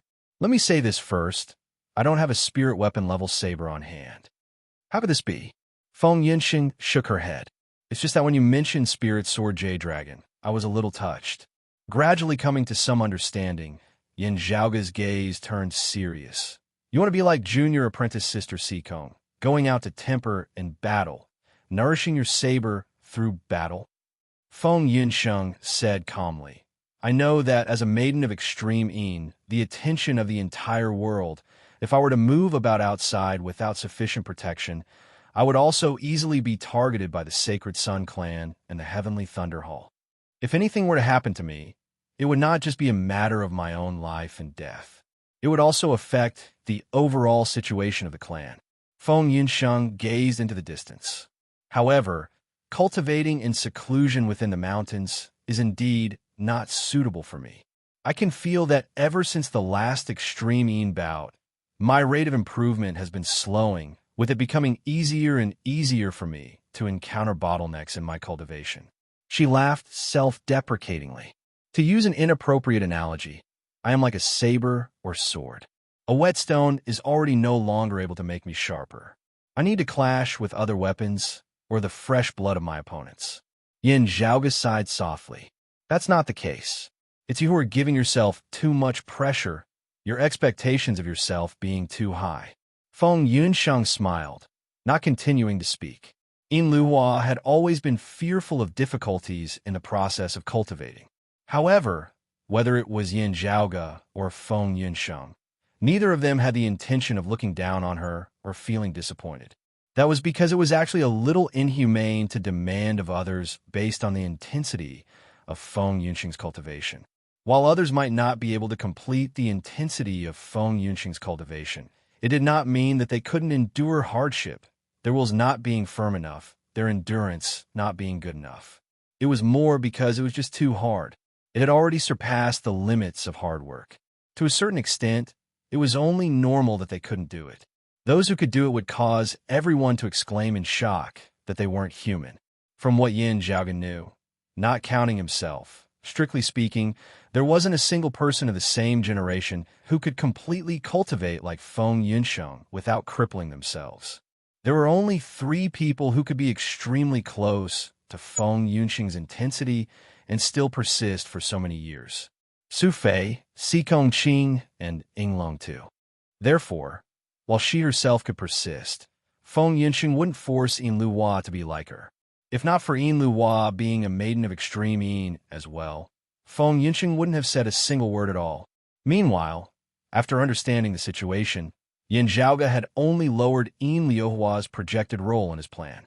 Of course, the amount of authority and convenience one enjoyed came with the corresponding amount of responsibility, and vice versa. With Yin Luhua's projected role in his plan being lowered, the resources and convenience of the clan, as well as the support she enjoyed, would also be adjusted correspondingly. However, this wasn't something that was set in stone. It would have to depend on whether she would make any improvements in the future. At the very least, Yin Zhaoga knew that Yin Luhua would soon be facing a trial, because Fu Inshu had returned. As a cultivation maniac of her generation, it wasn't without reason that Fu Inshu had always thought so highly of Feng Yunsheng and Si Kongqing. Undetected by others, Yin Zhaoga quickly rolled his eyes. That senior apprentice Aunt Fu wasn't so easy to talk to.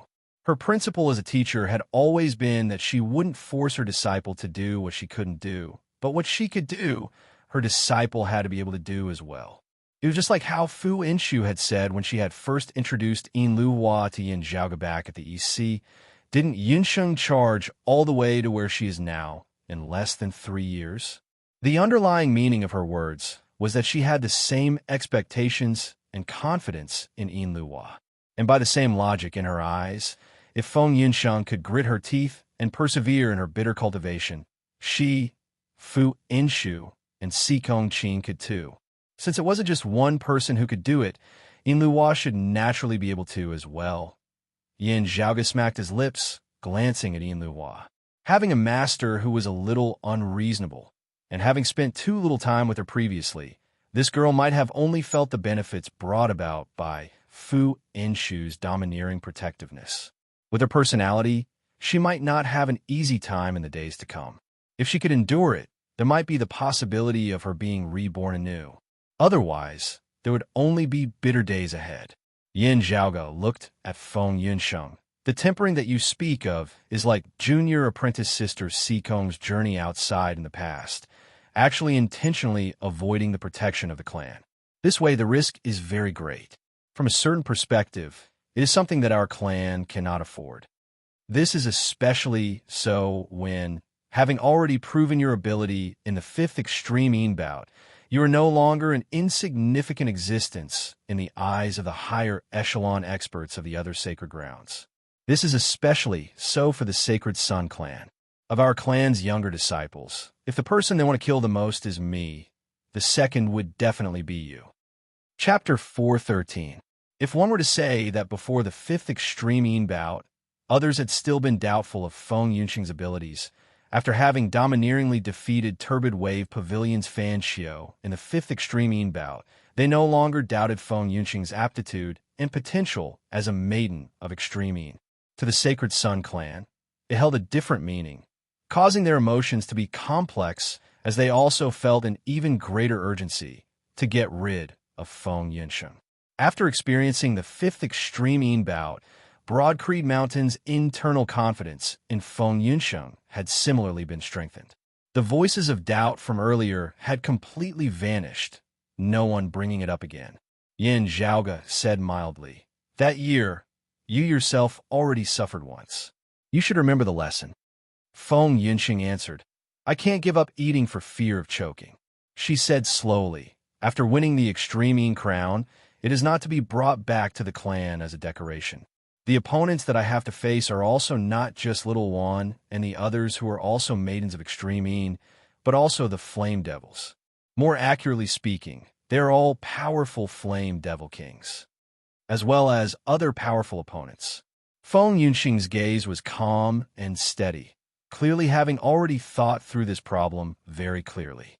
Hearing her words, Yin Zhaoga nodded. That's right. It looks like you're not acting on impulse. Since that is so, I have no objections. However, you're not an ordinary disciple. If you want to leave the mountain, you must first obtain the unanimous agreement of my father and your master. Feng Yunsheng said, this is only natural. Yin Zhaoga took his leave of Feng Yunsheng, Ing Longtu, and Yin Luhua, returning to his lodgings to rest. Within the secluded room, Yin Zhaoga sat silently in a meditative position, breathing in and adjusting his breathing. As his father Yin Di had said, most of the essence of that ice dragon's flesh and blood had been transformed into essence qi, being absorbed into his body, all the way until he broke through into the transcending mortality martial grandmaster realm. He would not have to worry about accumulating essence qi. What he needed to do was only to advance valiantly, comprehending principles. Of course, the prerequisite was that he could effectively refine and absorb such a large amount of essence qi. Yin Zhaoga sat in the meditative position, the numerous masses of chaotic qi within his body fluctuating, a large amount of essence qi of ice and fire appearing from within. As the ice and fire circulated, they were unceasingly devoured and assimilated by the chaotic qi mass, gradually becoming a part of Yin Zhaoga's strength. Refining the accumulated essence qi within his body whilst also studying various martial arts, Yin Zhaoga passed his days incomparably enriching. As time slowly passed, the illusory power of the lake region's marsh of illusory sea gradually weakened, and the date of the 10-character Heavenly Rainbow's appearance gradually approached. It was also around this time that his grandmaster, Yuan Jingfeng, had also completed his task, sending Yin Zhaoga over to collect the items. Yin Zhaoga arrived at Yuan Jingfeng's residence. After entering, he saw Yuan Jingfeng seated in the courtyard, a middle-aged man standing beside him. Grandmaster, Senior Apprentice Uncle Gao. Yin Zhaoga came forward, first greeting the two. Yuan Jingfeng and the middle-aged man smiled and nodded. The middle-aged man was surnamed Gao, also a personal disciple of Yuan Jingfeng, just that his accomplishments were slightly lower than those of Yin Di, Shi Tai, Feng Zhuan, and Fu Enshu. This man was quite accomplished in artifact forging. It was impossible for Yuan Jingfeng to do everything by himself this time, so he was only responsible for the most crucial parts. The rest of the work was mostly done by this middle-aged man. However, the middle-aged man was also feeling rather emotional at this moment, let alone the fact that he was Yin Zhaoga's senior. Forging an artifact for Yin Zhaoga was fine. If the news of Yuan Jingfeng personally forging a personal weapon for Yin Zhaoga were spread, many people would definitely feel shocked. Ever since ancient times, how many had seen a martial saint specially forge a personal weapon for an essence spirit martial grandmaster? However, what was even rarer was that after their initial shock, most people would probably feel that there was really nothing unacceptable about it, because that essence spirit martial grandmaster was Yin Zhaoga, a person who couldn't be measured by seniority, age, or cultivation realm.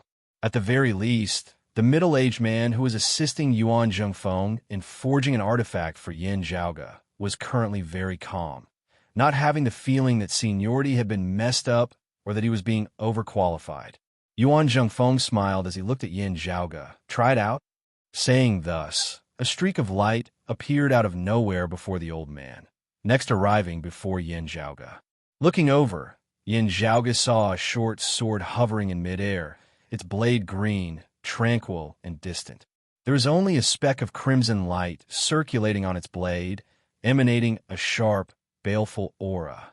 Powerful energy fluctuations were retracted within, resembling the blade of the sword within its scabbard, not leaking outwards. However, carefully sensing it, one would be able to sense the terrifying power concealed within. Once it erupted, it would definitely be earth-shattering and heaven-shocking. Yuan Zhengfeng said, "The sword is called the Green Abyss, its main materials being the green iron of the deep abyss produced in the distant seas and the 9 suns pure gold obtained from attacking the fire domain earlier. Other than that, some precious materials that you brought back from the old residence of the glacial dragon Martial Saint have also been added in by this old man." Yin Zhaoge bowed towards Yuan Zhengfeng. "Thank you, Grandmaster." Then he extended his palm, grasping the hilt of the green abyss sword. Instantly, a sharp sword intent surged out from within. A scene appeared within Yin Zhaoge's mind. Beneath the vast blue sky, flowing fire streaked past, leaving behind a fiery red fissure within, resembling a scar of the heavens. As the fiery red fissure opened, gazing within, the heavens and the earth seemed to have been reversed. While he was clearly gazing at the sky, at this moment, it was as though he was gazing at the fiery red deep abyss down below. The powerful sword intent surged, virtually wanting to first hack apart Yin Zhaoge's sword-wielding palm. Yin Zhaoge's gaze hardened slightly, bearing the boundless sword intent with his body, also infusing his martial will within the green abyss sword in reverse, striving to achieve a harmonious state with it. The two silently watched Yin Zhaoge refine the green abyss sword. Seeing Yin Zhaoge's stable and orderly manner, they could not help but nod. After a long time, Yin Zhaoge suddenly laughed. "Grandmaster, I had still thought that you were going to forge a spirit saber for me, or perhaps a spirit artifact with the concept of the heavenly broad-creed palm integrated within. Who would have thought that it would be a spirit sword?" Of Broad-Creed Mountain's 3 supreme arts, Yuan Zhengfeng cultivated in the heavenly broad-creed palm and the immeasurable heavenly saber. When martial experts forge weapons, they would most likely infuse their understanding of the principles of martial arts within. Therefore, Yin Zhaoge teased Yuan Zhengfeng like this. Yuan Zhengfeng did not feel offended, instead chuckling, "Your luck is not good. This old man just happened to be analyzing the immeasurable heavenly sword recently. When forging this green abyss sword for you, I conveniently used it for practice." Yin Zhaoge also laughed. "That's what I said." As he laughed, a radiance abruptly flickered within Yin Zhaoge's eyes, the green abyss sword within his hands emitting the roar of a dragon before its sword light disappeared within Yin Zhaoge's sleeve in a flash. "Very fast, ah." Yuan Zhengfeng nodded, even faster than this old man had expected. Seeing Yin Zhaoge successfully begin refining this high-grade spirit artifact, the green abyss sword, Yuan Zhengfeng immediately said, "The matter of that last Yin Sheng, Yin Di, and Inshu have also mentioned it to this old man. After discussing it, we have decided to let her out. Jade that is not polished cannot be made into anything. My Broad-Creed Mountain's disciples are able to take a beating. Still, we can't completely ignore it." Yuan Zhengfeng said, "Yin Di said that you will be heading to the Marsh of Illusory Sea very soon. Let Yinsheng accompany you. The Marsh of Illusory Sea is a good place for tempering. With you bringing her along, the clan will also be at ease." Chapter 414. Anyway, with Xuefei already bringing Shijun along, Yin Zhaoge did not mind adding another person. Moreover, he and Feng Yinsheng got along rather well. "I'm naturally fine. I just wonder what junior apprentice Sister Feng means," Yin Zhaoge said. For what she said, she wants to go tempering herself this time. If I can hold on, she naturally has no need to take the risk. I can also not act, but with me there, it is a threat to the enemy. To her, she will inevitably feel a little more reliant on me, even if she tries to restrain herself. Yin Zhaoge spread his palms apart. "If even I can't hold on, then we'll both be doomed, let alone tempering ourselves."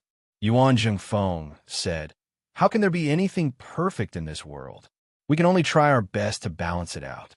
Yunqing's thoughts are clear, and she naturally understands this principle. Speaking of this is already the most suitable outcome. Zhaoge, you're already at the 4th level of the martial grandmaster realm, the early essence spirit stage. Also, when you truly fight, your strength far surpasses that of others, also possessing treasures all over your body. There are already not that many who can truly threaten your life. And for Yunsheng, who is still a martial scholar, you will be able to bear most of the dangers. Even if you make a move at the last moment, you will still be able to make it in time. As for opponents that even you cannot deal with, the marsh of illusory sea that you're going to this time is ultimately the territory of Turbid Wave Pavilion.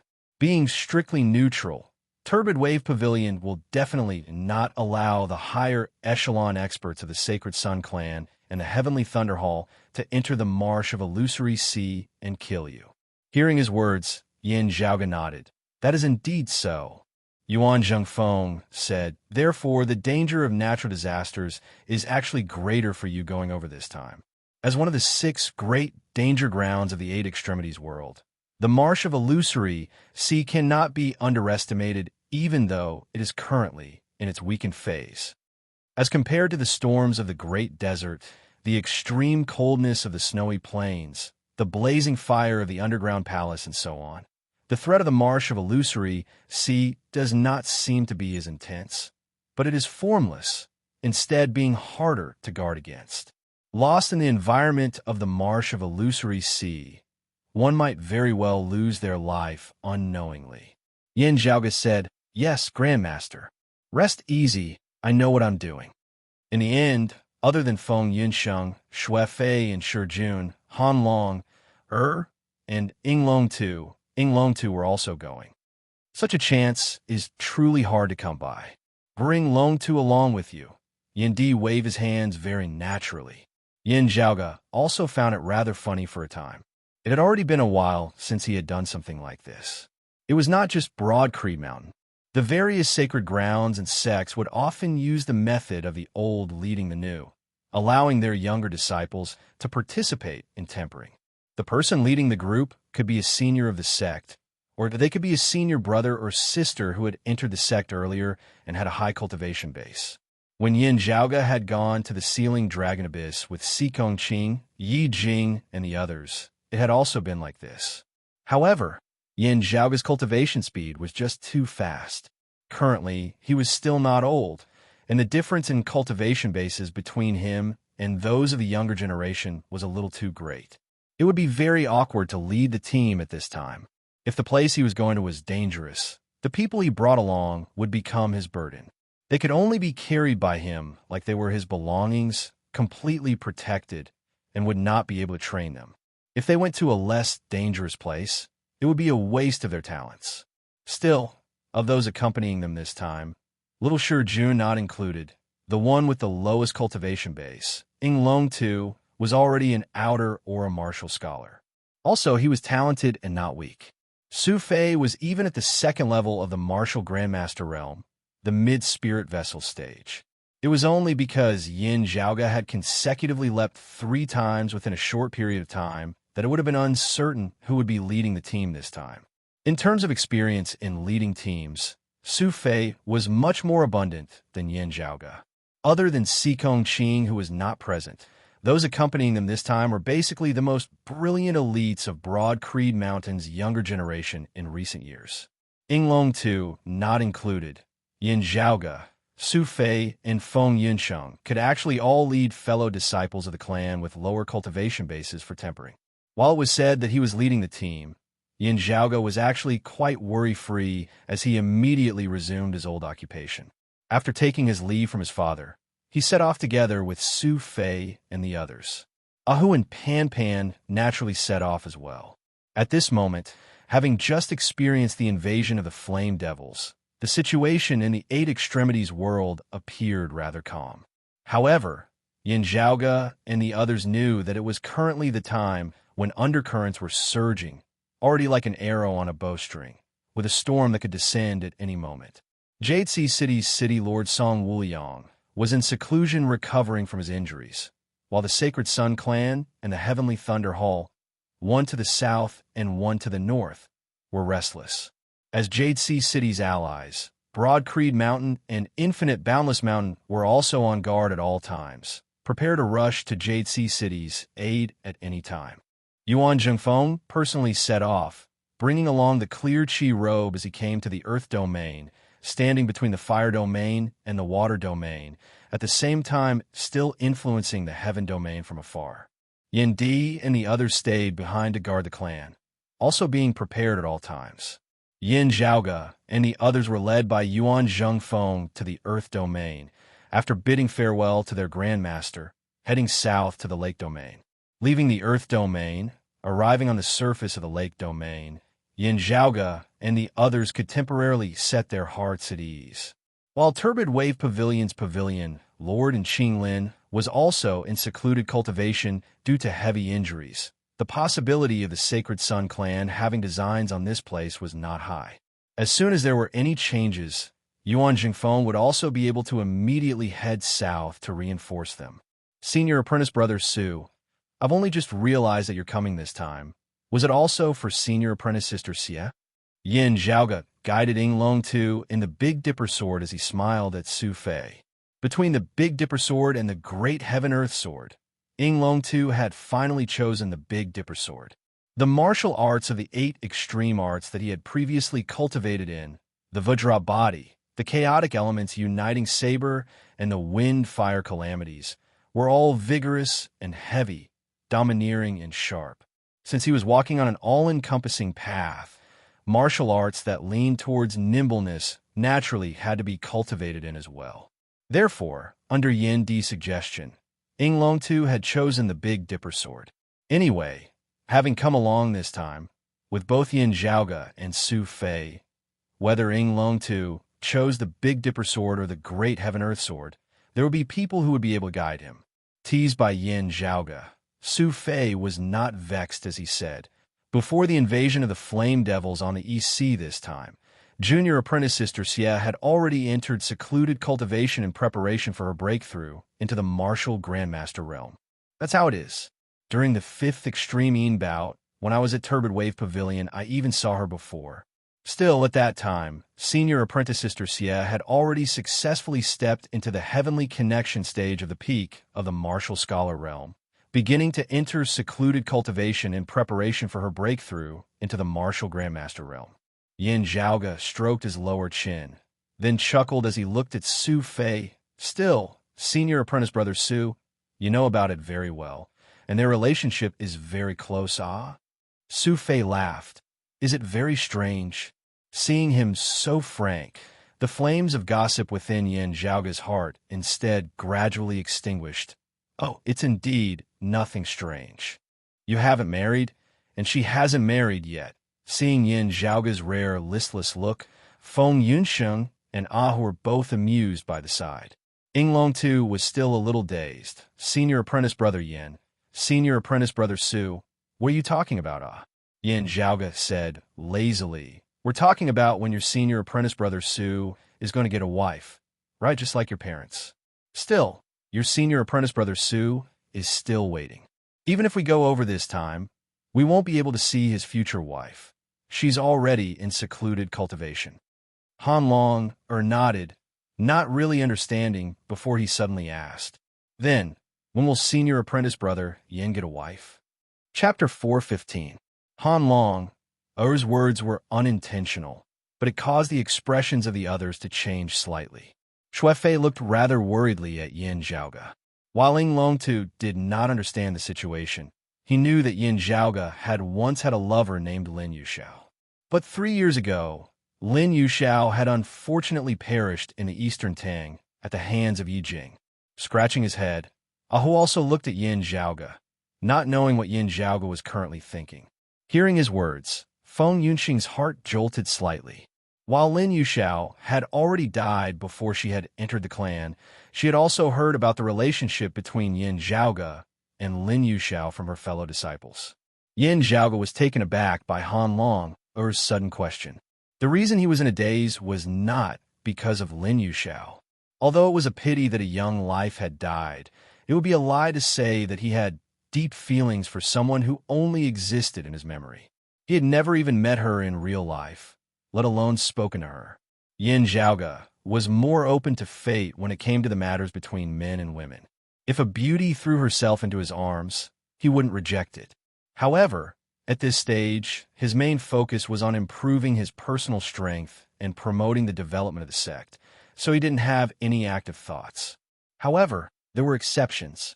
For just that one moment, Yin Zhaoge's heart throbbed as he was attracted to it, the thought of taking the initiative to do so arose in his mind.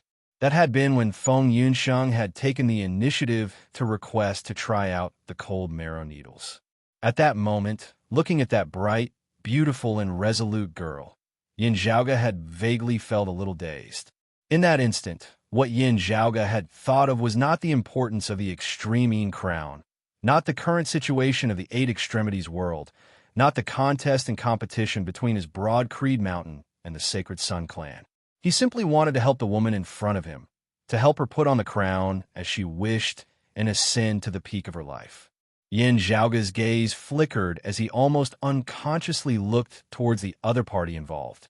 Still, he instantly stabilized his mind, his expression as per usual. This kind of thing is up to fate. How can I give an accurate time? But why is our Han Long suddenly so interested in getting a wife? Taken aback for a moment, Yin Zhaoge regained his wits, smiling as he looked at Ying Longtu. You've indeed grown up, ah. Is Han Long thinking about his wife now? Which girl is so lucky? Ying Longtu blinked his eyes, somewhat at a loss. Yin Zhaoge could not help but laugh as he shook his head. Seeing this, Su Fei heaved a sigh of relief, thinking that as time passed, Yin Zhaoge had already successfully walked out of the haze of Lin Yuxiao's death. While the relationship between Yin Zhaoge and Lin Yuxiao did not involve romance, in the eyes of many, they had once been a pair of lovers. Lin Yuxiao had been killed by Yi Jing. Afterwards, Yi Jing had been personally slaughtered by Yin Zhaoge, dying without a complete corpse. Some had even viewed it as Yin Zhaoge's revenge. In order not to appear abnormal, Yin Zhaoge usually went with the flow. As one of Yin Zhaoge's fellow disciples who had the best relationship with him, Xue Fei had always been paying close attention to Yin Zhaoge's situation, worried that he would be unable to extricate himself from his earlier emotions. Seeing Yin Zhaoge's current appearance, not seeming like he was forcibly trying to keep his spirits up, Xue Fei felt much more at ease. Imitating Yin Zhaoge's habit, Ahu stroked his lower chin as he thought to himself. However, after Miss Lin passed away, young master has always been single these past 3 years. This isn't a solution, ah. If I can marry a young mistress sooner, giving birth to Lin sooner, family head will definitely be very happy when he becomes a grandfather. As he thought, Ahu looked furtively at Feng Yunsheng. I wonder what young master is thinking.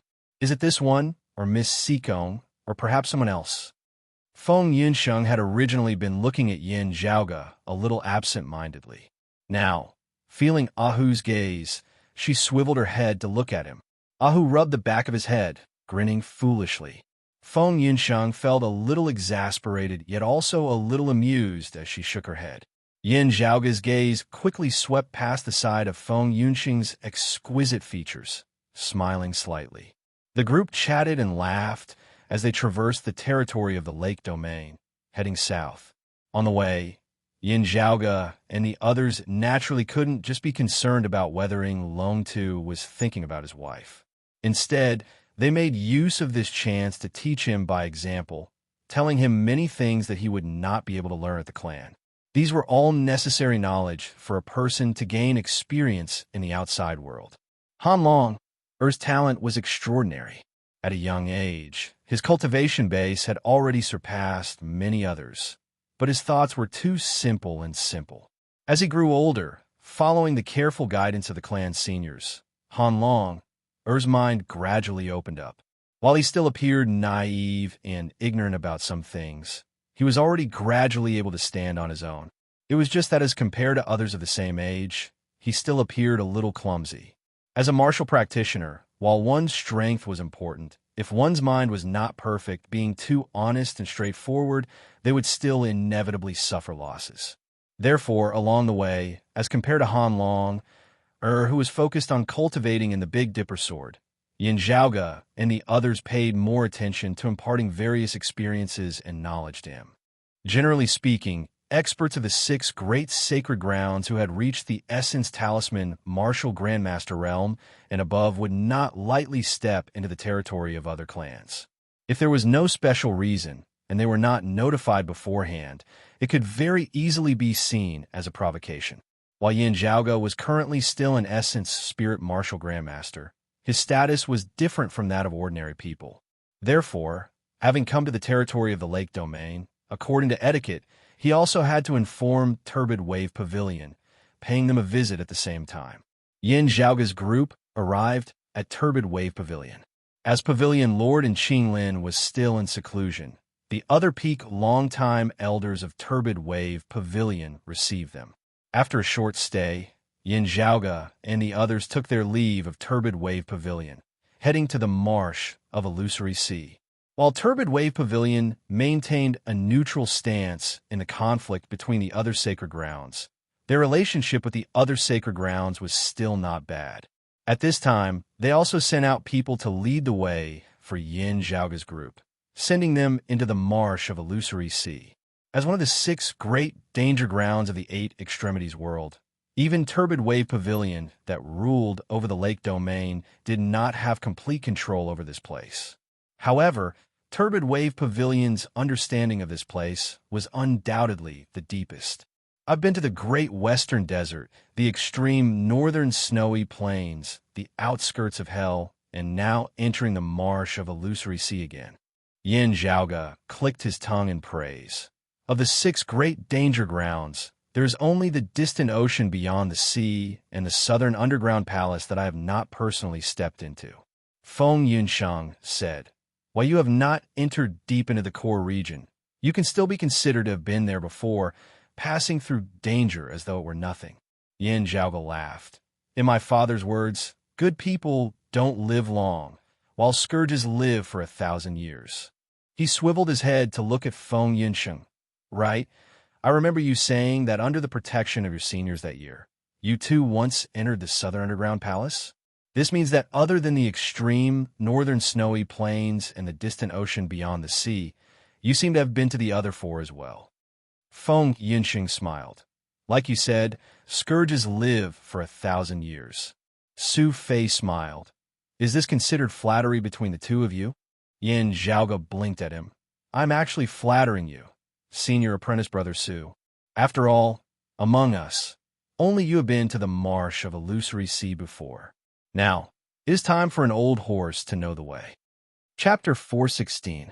Xue Fei shook his head. "How can I be considered an old horse that knows the way? I've only stepped a few times in the outskirts. If we really want to find an old horse that knows the way, we can only find it in Turbid Wave Pavilion." Yin Zhaoga smiled. "It's still better than us who have never been here before." Xue Fei walked at the front, saying as he walked, "Anyway, be careful and don't fall behind. Illusions abound in the marsh of Illusory Sea. The strangest and hardest thing to guard against is that it is often hard to distinguish what is real and what is illusory. Sometimes, falling into an illusion while being unable to detect it in time is the main reason why most people die within it. By the time they realize it, they have already sunk deep into the mud, unable to escape from it." Xue Fei said, "Therefore, it is very important for those in the same group to support each other." Yin Zhaoga nodded. "You lead the way, I'll bring up the rear." Su Fei agreed before tossing out a rope, grabbing one end while Yin Zhaoga caught it and held the other end. Feng Yunsheng, Ahu and Yinglong Tu each grabbed the middle section of the rope. Walking at the front, Xue Fei lit a stick of incense, something that he had obtained from Turbid Wave Pavilion and used to disperse the bewildering fog within the marsh.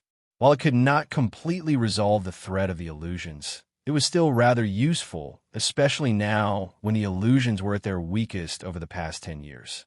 The group advanced, barely able to determine their direction and position as they moved towards the region where the 10-character heavenly rainbow was. Holding one end of the rope, Yin Zhaoga walked at the very back, looking at Feng Yunsheng, Ahu, and Yinglong Tu up ahead, while also paying attention to their surroundings. It was not that life was absent within the marsh of Illusory Sea. Many rare beasts resided here. These beasts had long since grown accustomed to the illusions within the marsh, often even making it hard for one to distinguish what was real from what was fake. Other than the illusions, many ferocious beasts were also a huge threat, especially within the illusions. It was even harder to guard against them. Surveying their surroundings, Yin Zhaoga saw dense gray fog suffusing the area between the heavens and the earth. Dim blue smoke could vaguely be seen rising from the surrounding marsh, merging together with the gray fog as it emanated a strange, demonic feeling. Having just entered the marsh of illusory sea, with the help of Xue Fei's special fragrance, they had not felt anything abnormal. However, as time passed, and they had traveled for over 10 days, Yin Zhaoge and the others could clearly feel that the mist within the great marsh before them was growing denser and denser. Even though they were on guard, all kinds of illusions began to surround them. Everyone encountered different situations. Fortunately, everyone was prepared. They took care of the front and the back, helping each other and moving forward together. After communicating with them, Yin Zhaoge discovered that the illusions that everyone had encountered had not been born out of thin air. Instead, they had originated from within their hearts and were related to themselves.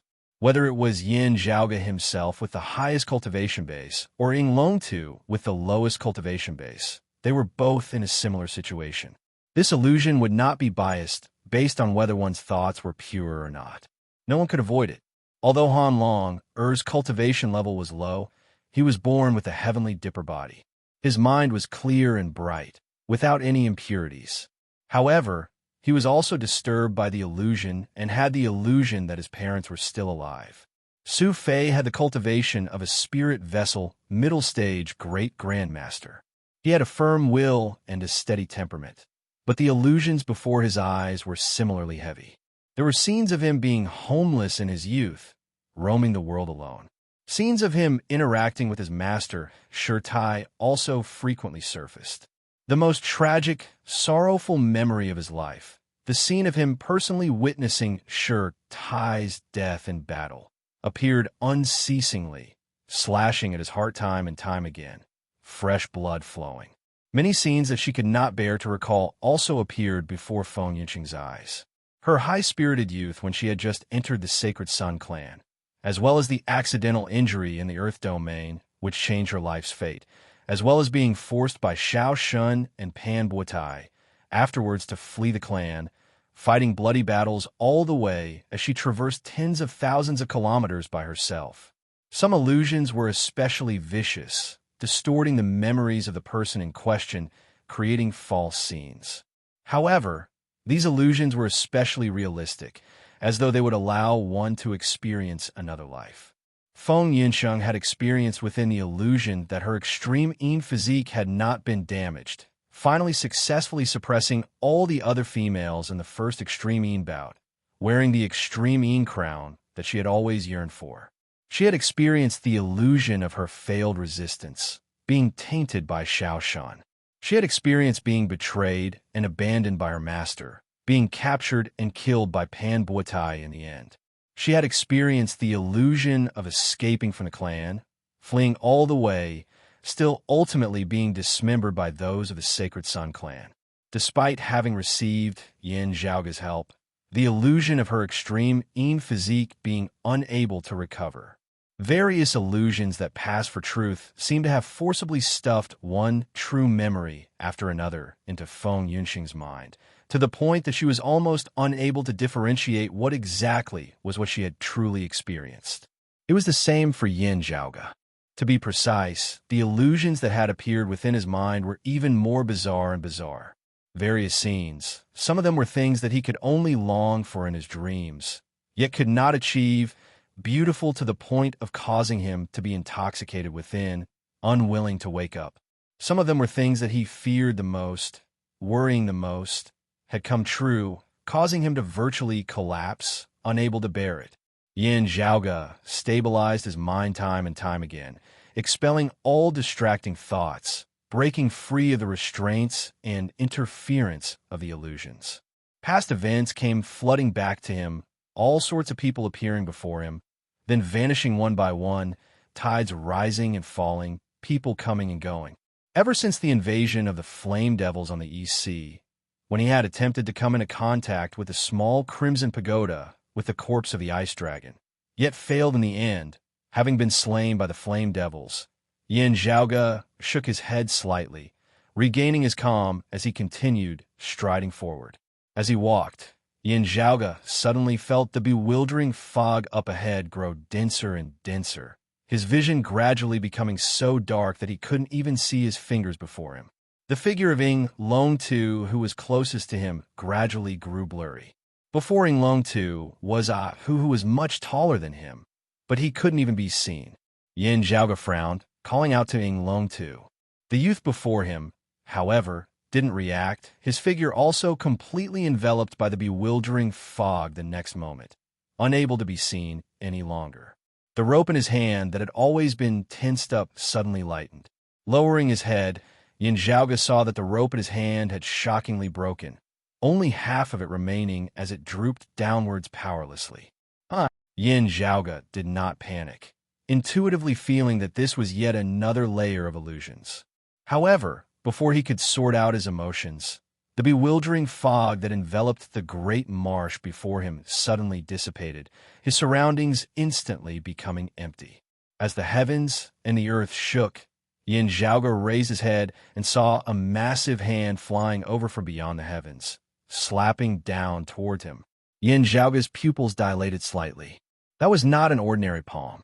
It was that massive palm that had struck towards the divine palace during the great calamity that year in Yin Zhaoge's memories. A strange light shot out from Yin Zhaoge's eyes as he focused on this palm. The scenes between the heavens and the earth before him shook slightly. As the palm descended, it suddenly vanished.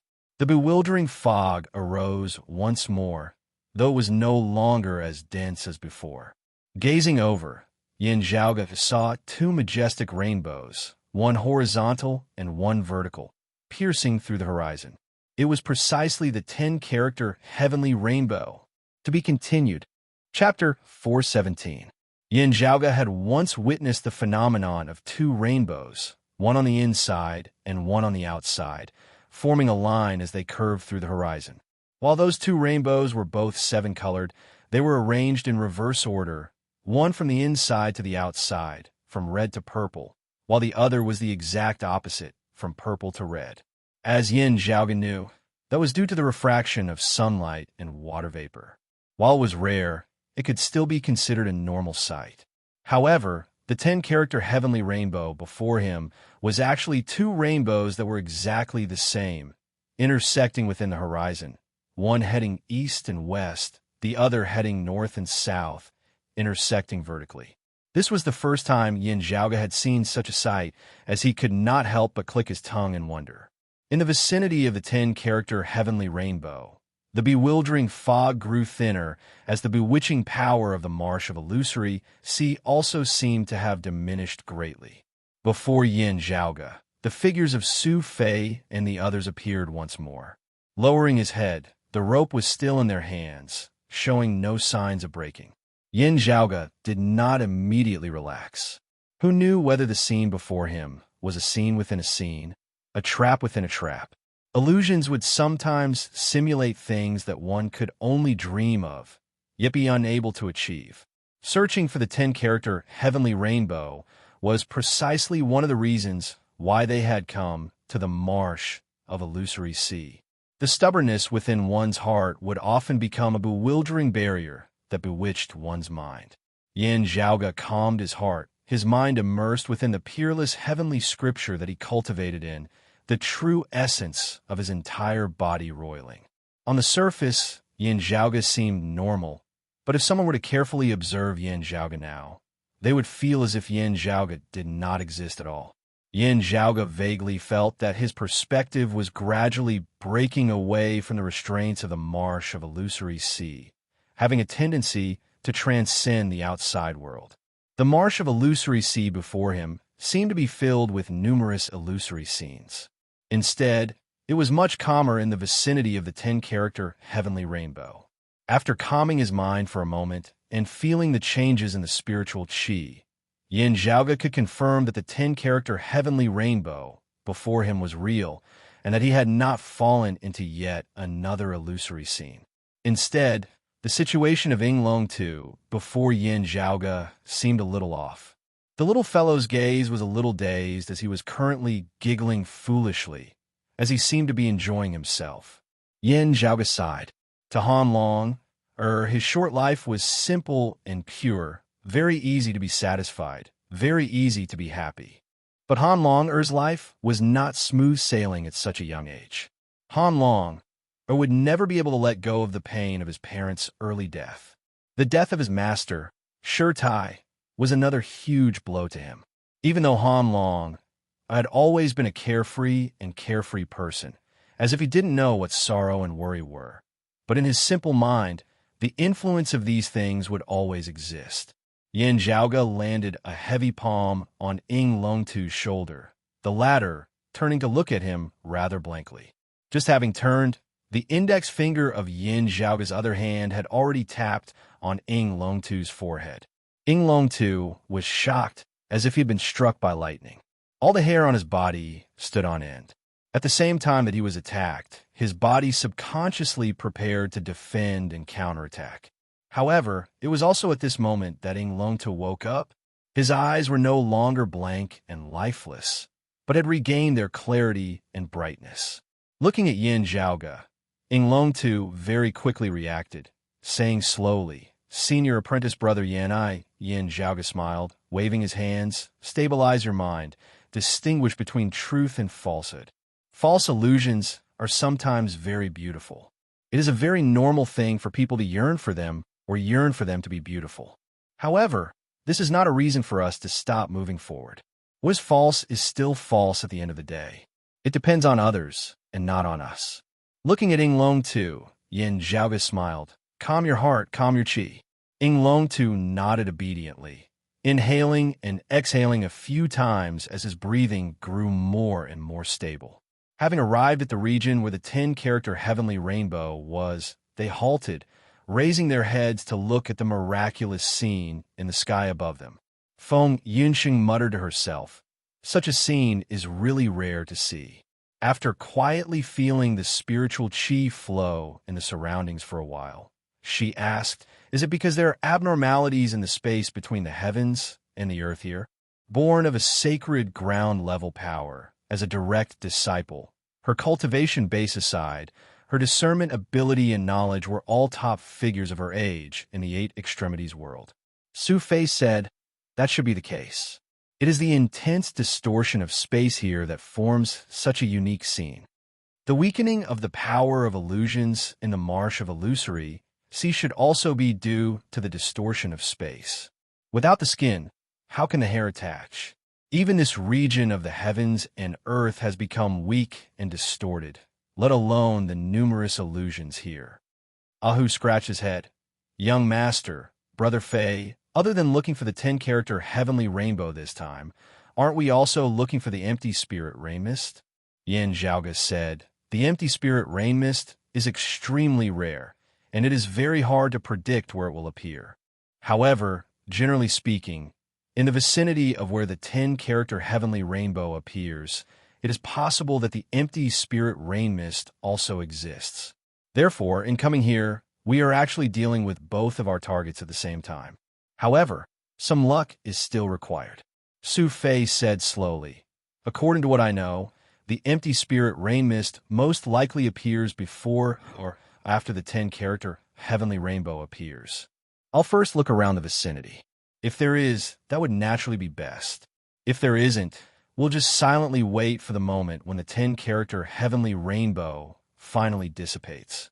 Su Fei looked at Yin Zhaoge. "Zhaoge, you stay here and quietly observe the movements of the 10-character heavenly rainbow, as well as the abnormal changes in space here." Yin Zhaoge answered, "Since that is so, I won't accompany you, senior apprentice brother. However, you have to be careful. After leaving the area enveloped by the 10-character heavenly rainbow, the bewildering fog of the marsh of illusory sea will grow dense once more, the power of illusions immediately surging. Rest easy, I know." Saying thus, Su Fei let go of the rope, then began moving around the periphery of the area enveloped by the 10-character heavenly rainbow, searching for the empty spirit rain mist required to treat Ing Yuzhen. Feng Yunsheng, Ahu, and Ing Longtu also helped out. To Feng Yunsheng and Ing Longtu, moving alone now could also be considered their own tempering. Yin Zhaoge remained where he was, raising his head and narrowing his eyes as he paid close attention to the 10-character heavenly rainbow. After a long time of searching, Su Fei and the others returned to where Yin Zhaoge was, all of them sighing. We can only wait for the 10-character heavenly rainbow to vanish to see if there is any empty spirit rain mist forming. If there isn't, try and find it elsewhere in the marsh of illusory. Sea would be no different from searching for a needle in a haystack. The change in space is indeed great, but we still haven't been able to open a passageway that truly leads to another world. Yin Zhaoge also didn't have any gains here as he thought. Still, it's still fine. The 10-character heavenly rainbow will be sustained for a rather long period of time. Perhaps there's still a chance. Carrying this thought, Yin Zhaoge and the others remained where they were, waiting quietly. Not even 2 days had passed. One noon, Yin Zhaoge's heart suddenly jolted as he abruptly raised his head.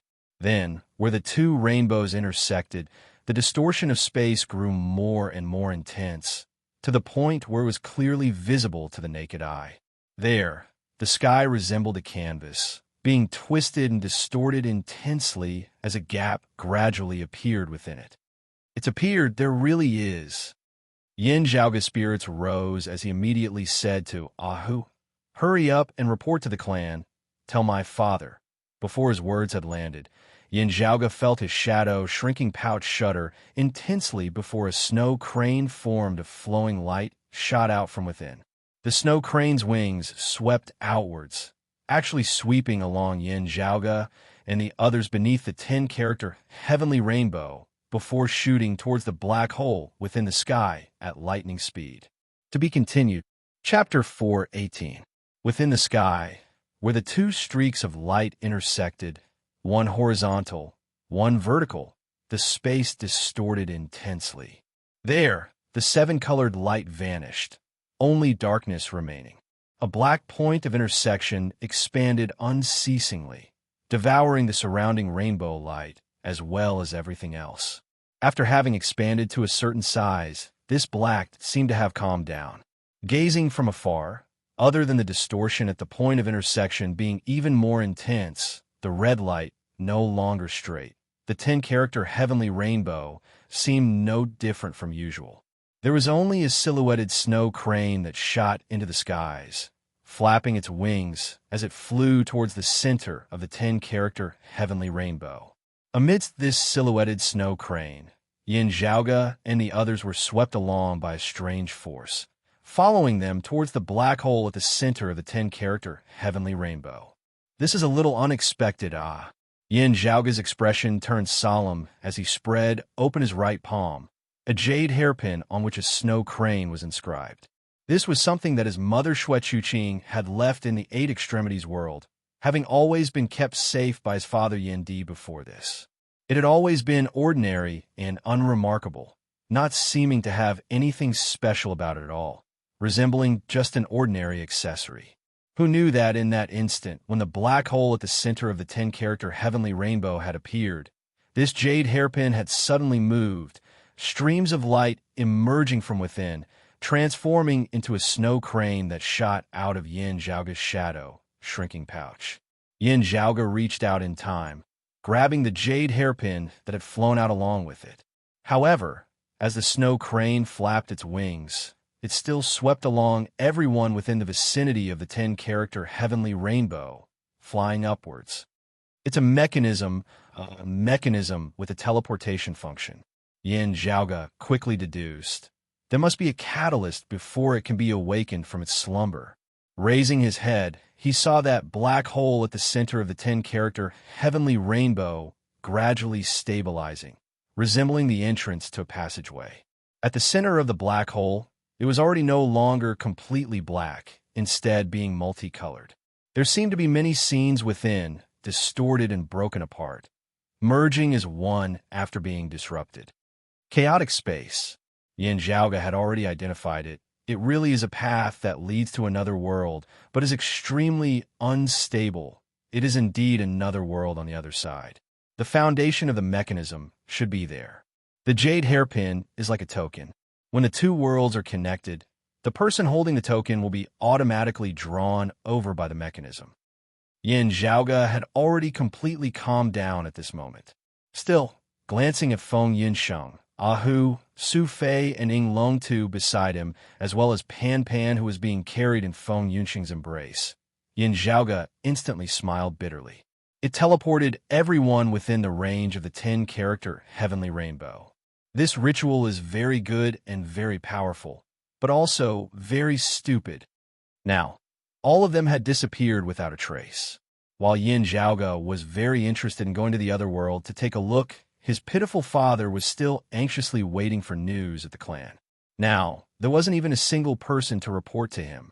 At this rate, who knew how long it would be before Yin Di received the news? Meanwhile, the elites of Broad Creed Mountain's younger generation had virtually all vanished from the Eight Extremities world in a single night. If this news spread, the Sacred Sun Clan and the Heavenly Thunderhall would be laughing even in their dreams. It would be fine if the dimensional passageway still existed when Yin Di and the others arrived. However, if the dimensional passageway had already vanished, it would be very hard for them to understand the situation. Swept along by the silhouetted snow crane, Yin Zhaoge shook his head, yelling in a low tone, "Senior Apprentice Brother Su." As he said this, Yin Zhaoge waved his hand, another black silhouette flying out from his shadow-shrinking pouch. It was an existence that resembled a short stone rod. After flying out, this thing expanded with the wind, immediately transforming into a massive stone pillar. It was precisely the pillar of the Divine Palace. Yin Zhaoge clapped his hands onto the pillar of the Divine Palace. The pillar of the Divine Palace emitted a brilliant glow, numerous streams of multicolored light extending outwards, resembling silk as they tunneled into the silhouetted snow crane from within. The suppressive power of the pillar of the Divine Palace exerted its effect as the silhouetted snow crane that shot into the skies instantly slowed, halting in midair. Su Fei was also an experienced person. Without Yin Zhaoge having to say anything further, he already knew what to do. Making use of the moment when the silhouetted snow crane slowed slightly, Su Fei made a grabbing motion behind him, a black broadsword exiting its scabbard with the roar of a dragon as it landed in his hand. The sword light was simple and unadorned, vanishing as soon as it appeared. Su Fei rapidly struck out with his sword, the black sword light condensing into tangible form, leaving behind marks in midair as they transformed into runes one after another. Then, these runes descended, leaving the area of effect of the silhouetted snow crane as they landed on the marsh of illusory sea down below. The glow of the black runes was retracted, gradually dissolving within the mud of the marsh. Faced with such a major change, after their initial shock, Feng Yunsheng and Ahu quickly calmed down. Seeing Su Fei's actions, Feng Yunsheng smiled, asking, "Senior Apprentice Brother Su, this should be a unique technique of turbid wave pavilions, great marsh leaving letters?" The marsh domain was densely dotted with lakes and marshes, with very little solid soil or mountain rocks. Wanting to leave a mark or leave behind a message in such a place was a very difficult thing. Martial experts could turn the false into the real, being able to leave behind words in the water or even in the air. However, there was a limit to how long words could be left behind, depending on the martial practitioner's cultivation base, also being relatively short. Especially now that they were in the marsh of illusory sea, even enveloped by the 10-character heavenly rainbow. The illusory power was still powerful, as it would unceasingly wear down the sword-intent orochi of a martial practitioner, finally causing the traces left behind to vanish. Turbid Wave Pavilion's lineage had specially invented a unique technique of great marsh leaving letters, making it convenient for their disciples to preserve the messages they left behind for a long period of time in an environment filled with lakes and marshes, allowing their fellow disciples who arrived later to read them. Su Fei quickly explained the current situation. Using this method to leave behind messages, on one hand, they could preserve them for a long period of time, and on the other hand, they could prevent just anyone from seeing them. Turbid Wave Pavilion was on rather good terms with Broad Creed Mountain, and their disciples were relatively trustworthy. They could send a message to Broad Creed Mountain after discovering the words. Chief, Senior Apprentice Uncle Fong, and Grandmaster all know that I am proficient in Great Marsh leaving letters. Su Fei said as he sheathed his sword. If our clan seniors arrive here first and are unable to find any traces, they will also invite Turbid Wave Pavilion martial practitioners over to unearth the messages I left behind. Ahu said sneakily, Brother Fei, who did you learn Great Marsh leaving letters from? Su Fei answered frankly, naturally from Turbid Wave Pavilion's junior apprentice sister Xie, but it's not convenient for me to teach it to you. Ahu smiled in an extremely simple and honest manner. Brother Fei, it's fine, right? It's not like this is a direct lineage martial Dao of Turbid Wave Pavilion. Otherwise, Miss Xie wouldn't have taught it to you. Su Fei smiled, don't give me that. If we hadn't met with danger together in the marsh of Illusory Sea back then, in order to avoid being separated, junior apprentice sister Xie wouldn't have made an exception to teach it to me. Since she trusts me, it will naturally end here. The momentum of the snow crane shooting into the skies seemed unstoppable. The suction force from the other side of the dimensional passageway, growing stronger and stronger, reaching its peak. Yin Zhaoge kept the pillar of the divine palace, everyone following the silhouette of the snow crane as they shot into the dimensional passageway at the center of the 10-character heavenly rainbow. Countless shadows flickered before their eyes, countless scenes intersecting as they appeared bizarre and dazzling, causing those who were experiencing this for the first time to click their tongues in wonder. Very quickly, the scenes before them stabilized. The first thing that appeared before Yin Zhaoge was a lush, primordial forest. Gazing back, they saw a dimensional passageway in the sky behind them in the midst of slowly closing. Seeing this, Ahu's expression instantly changed greatly. Young Master, does this mean that we can only return after the next 10-character heavenly rainbow appears? No, the dimensional passageway still exists. Yin Zhaoge closed his eyes and carefully sensed it for a moment before shaking his head, smiling lightly. Ah, this place is very interesting. Chapter 419. The snow crane's figure streaked across the horizon.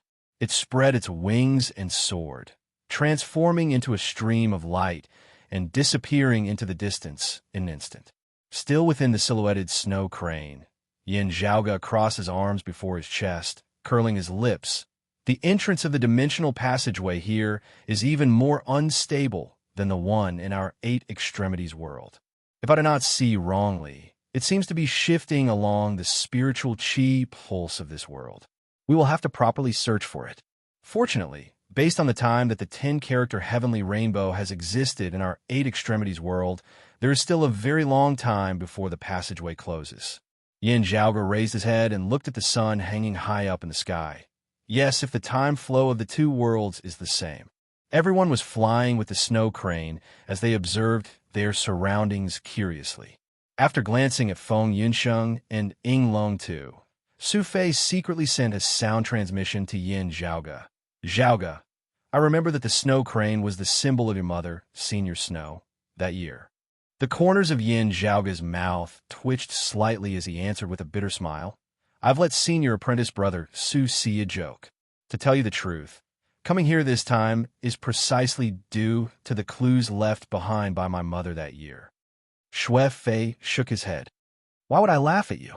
It's just that I didn't expect your mother to be related to another world. When I first entered the sect, I even saw her once. Connecting this to the matter of Xue Chuqing suddenly disappearing in the 8 extremities world, Xue Fei's first thought was that she had come from this world, rather than just having discovered this place by pure coincidence. Yin Zhaoge said, Anyway, let's see where this snow crane will ultimately land. Who knows, we might be able to obtain some information related to this world. We're completely unfamiliar with this place. We must first gain some understanding of it and ensure a path of retreat back to the 8 extremities world. Yin Zhaoge rubbed his temples rather irritably. The current situation in the 8 extremities world is rather delicate, with various conflicts about to erupt at any moment. This is not the time to be pioneering a new world, especially when, swiveling his head to glance at Feng Yunsheng, Yin Zhaoge knit his brows. especially when junior apprentice sister Feng still has to participate in the extreme bout. Feng Yunxing's expression was currently rather calm. Feeling something, she turned to meet Yin Zhaoge's gaze. Seemingly understanding Yin Zhaoge's thoughts, she shook her head slightly, indicating that she was fine. Su Fei said, "Right now, we are completely clueless about this place. We also don't know what kind of experts there are here. It's best to be cautious. The entrance to the passage isn't fixed in this world, so even if someone were to rush over from the 10-character Heavenly Rainbow, their landing point in this world wouldn't be the same as ours, so it'd be difficult to coordinate with them." Yin Zhaoge nodded, saying, "It's also not that just anyone can come over. The chaotic flows of space can rip people apart at any time. The reason why we can be so safe is because of this snow crane." Shui Fei hesitated for a moment before saying, "Speaking of this snow crane, it would be rather inconceivable if the ritual was left behind by your mother. Although Senior Shui's cultivation was not weak back then, it seems that he could not have left behind such a powerful ritual." Yin Zhaoge spread his palms apart. Perhaps it is some sort of treasure. According to what his father Yin Di had said, while his mother had concealed her origins, her cultivation base should have been real. With Shui Chuqing's cultivation at the time, it was indeed impossible for her to set up such a powerful ritual. As they conversed, the snow crane silhouette gradually dimmed and began to descend. Yin Zhaoge's spirits rose.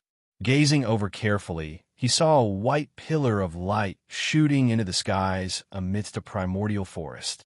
The pure white snow crane landed within the pillar of light, gradually vanishing, while the figures of Yin Zhaoge and the others landed on the ground within the pillar of light. Looking downwards, numerous spirit patterns lit up on the ground, profound and complex. Feng Yunsheng, Shui Fei, Ahu, and the others all involuntarily let out sighs of admiration. Yin Zhaoge's pupils dilated slightly. This legacy of spirit patterns indeed has some resemblance to those of before the Great Calamity. It was not that people of later generations had researched and researched on the foundations of their predecessors, starting anew from scratch. Instead, it was like the complete legacy of the martial civilization of before the Great Calamity, not having been severed due to the Great Calamity. As they landed, the white pillar of light that shot into the skies gradually vanished, the numerous spirit patterns on the ground also beginning to dissipate. The white light congregated at the center of the spirit patterns. Looking over, Yin Zhaoge saw that there seemed to be a mirror there. More accurately, it was half a mirror. Coming before the mirror, Yin Zhaoge saw that it was a simple round mirror that had been split into two from the middle. There was only one half here, the whereabouts of the other half unknown. Shui Fei and the others appraised the mirror curiously. Yin Zhaoge picked up this half mirror, infusing his true essence within, carefully feeling it for a moment. This half mirror is the core of the mechanism. After a long time, Yin Zhaoge let out a long breath. There should still be another half that has not been lost, instead being buried somewhere in this world. He muttered within his heart, "The mirror-dimensional traversing art, it really is an ancient technique of before the Great Calamity." Ahu looked curiously at the half-mirror above Yin Zhaoge's head. "Young master, can this thing help us return to the Eight Extremities world?" Yin Zhaoge tapped lightly on the surface of the mirror twice, not in a short period of time. In order to complete the mechanism just now, the power accumulated within this half-mirror has been temporarily depleted, requiring time to recover. The time that the 10-character Heavenly Rainbow can be maintained for is limited at the end of the day, and we might not be able to make it in time. Feng Yunsheng pondered, perhaps it lies in the other half of the mirror? Yin Zhaoge snapped his fingers. That's right. With that half-mirror, we should be able to more easily find that dimensional passageway entrance that follows the movement of the spirit vein here. Also, after the two broken mirrors have been completely merged together, there might still be other wondrous uses for them. Scanning their surroundings, Shui Fei sent a sound transmission to Yin Zhaoge. If this mechanism was set up by Senior Shui to help you or Chief come over, there should be some information left behind, right? Yin Zhaoge kept that half-mirror, similarly appraising their surroundings. I think so too, having searched for a long time, yet still unable to find any traces of it. Yin Zhaoge could not help but feel rather puzzled. Xuefei was also very helpless. It looks like there isn't. Or perhaps it was discovered by someone beforehand and taken away. Yin Zhaoge stroked his lower chin. Whatever the case, let's first try to find the other half of the mirror and ensure that we can return to the Eight Extremities world in time. Xuefei said, I had originally hoped that Senior Xue could have left behind some information to let us know the general situation here. Now, we can only slowly probe around. I also don't know the specific situation of this world, what kind of people there are. Looking at the ground beneath his feet, Yin Zhaoge smiled. Very soon, someone will come knocking on our door on their own accord, answering our questions. With the white light shooting into the heavens here, just now, it could be seen clearly from far away. It would definitely have drawn the attention of others. When we were brought flying by the silhouetted snow crane, I noticed that there were signs of human activity along the way. Having said thus, just a moment later, the expressions of Yin Zhaoge and the others all changed as they felt that someone was currently in the midst of approaching. To be continued. Chapter 420. His movement speed is very fast, but I can't feel any strong or chi fluctuations. Ahu's ears twitched as he asked curiously, is it some kind of special movement technique? What a strange martial art. Su Fei said, it is very likely that it is not completely the same as the martial legacies of our Eight Extremities world. Yin Zhaoge was also listening attentively to the newcomer's movements. It is not strange. After all, it is two different worlds. Actually, as compared to the differences in martial arts, I am more concerned about how different the language here is from ours. After all, even in the Eight Extremities world, the dialects of different places are also very different. If we do not use the common language, only using their own dialects, it would be very hard for people of different places to understand what the other is saying. Yin Zhaoge smacked his lips, wanting to find someone to understand the situation of this world, but if there is a language barrier, that would be awkward. Ahu asked, Young master, how about you not show yourselves first? I will interact with the people here. We currently have no idea how strong the other party is, and it is very hard for us to judge. There might even be some strange arts that we do not know of. Having always been by Yin Zhaoge's side, other than being a retainer, Ahu had also been Yin Zhaoge's bodyguard for a very long time. While Yin Zhaoge's cultivation base was higher now, Ahu's way of thinking was still with Yin Zhaoge's safety as his #1 priority. While he was usually mischievous, when he was serious, he was still extremely reliable and responsible. In a brand new world, everything was foreign, unknown, and even dangerous. At this time, as a retainer, Ahu's heart was already completely taut. Yin Zhaoge waved his hands. If there really is a danger that even so many people cannot deal with, you alone would be no different from sending yourself to your death. Relax a little. While we are unable to judge the strength of the newcomer now, it should also not be too high. Comprehending one art, comprehending all arts. The great Tao of the world, all arts converge to their origins. While there are differences, the higher one goes, the more they tend to be the same. Yin Zhaoge gazed into the distance. Just like us and the Flame Devils, a martial saint and a Flame Devil king standing before you. The feeling they give you is completely different from that of a martial grandmaster or a great Flame Devil. Unless the other party has the intention, it is possible for you to misjudge the difference between an Essence Spirit Martial Grandmaster and an Essence Talisman Martial Grandmaster.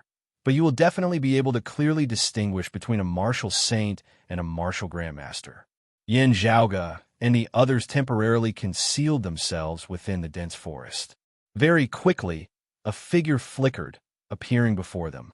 It was a tall, middle-aged man with bronze skin, round eyes, and a rough face. His body seemed to contain an explosive power that was extremely powerful. His eyes, in particular, shot out divine light in all directions and were abnormally sharp. Yin Zhaoge nodded to himself. At the very least, he looks like a human on the outside, no different from us. He's not a mutant. Just as he was observing, he saw the burly man's eyes flash as he looked in Ing Longtu's direction. The people in the dense forest all frowned. Inglongtu's cultivation base was the lowest among all of them, but he possessed the celestial dipper physique, which allowed him to control his chi and blood freely.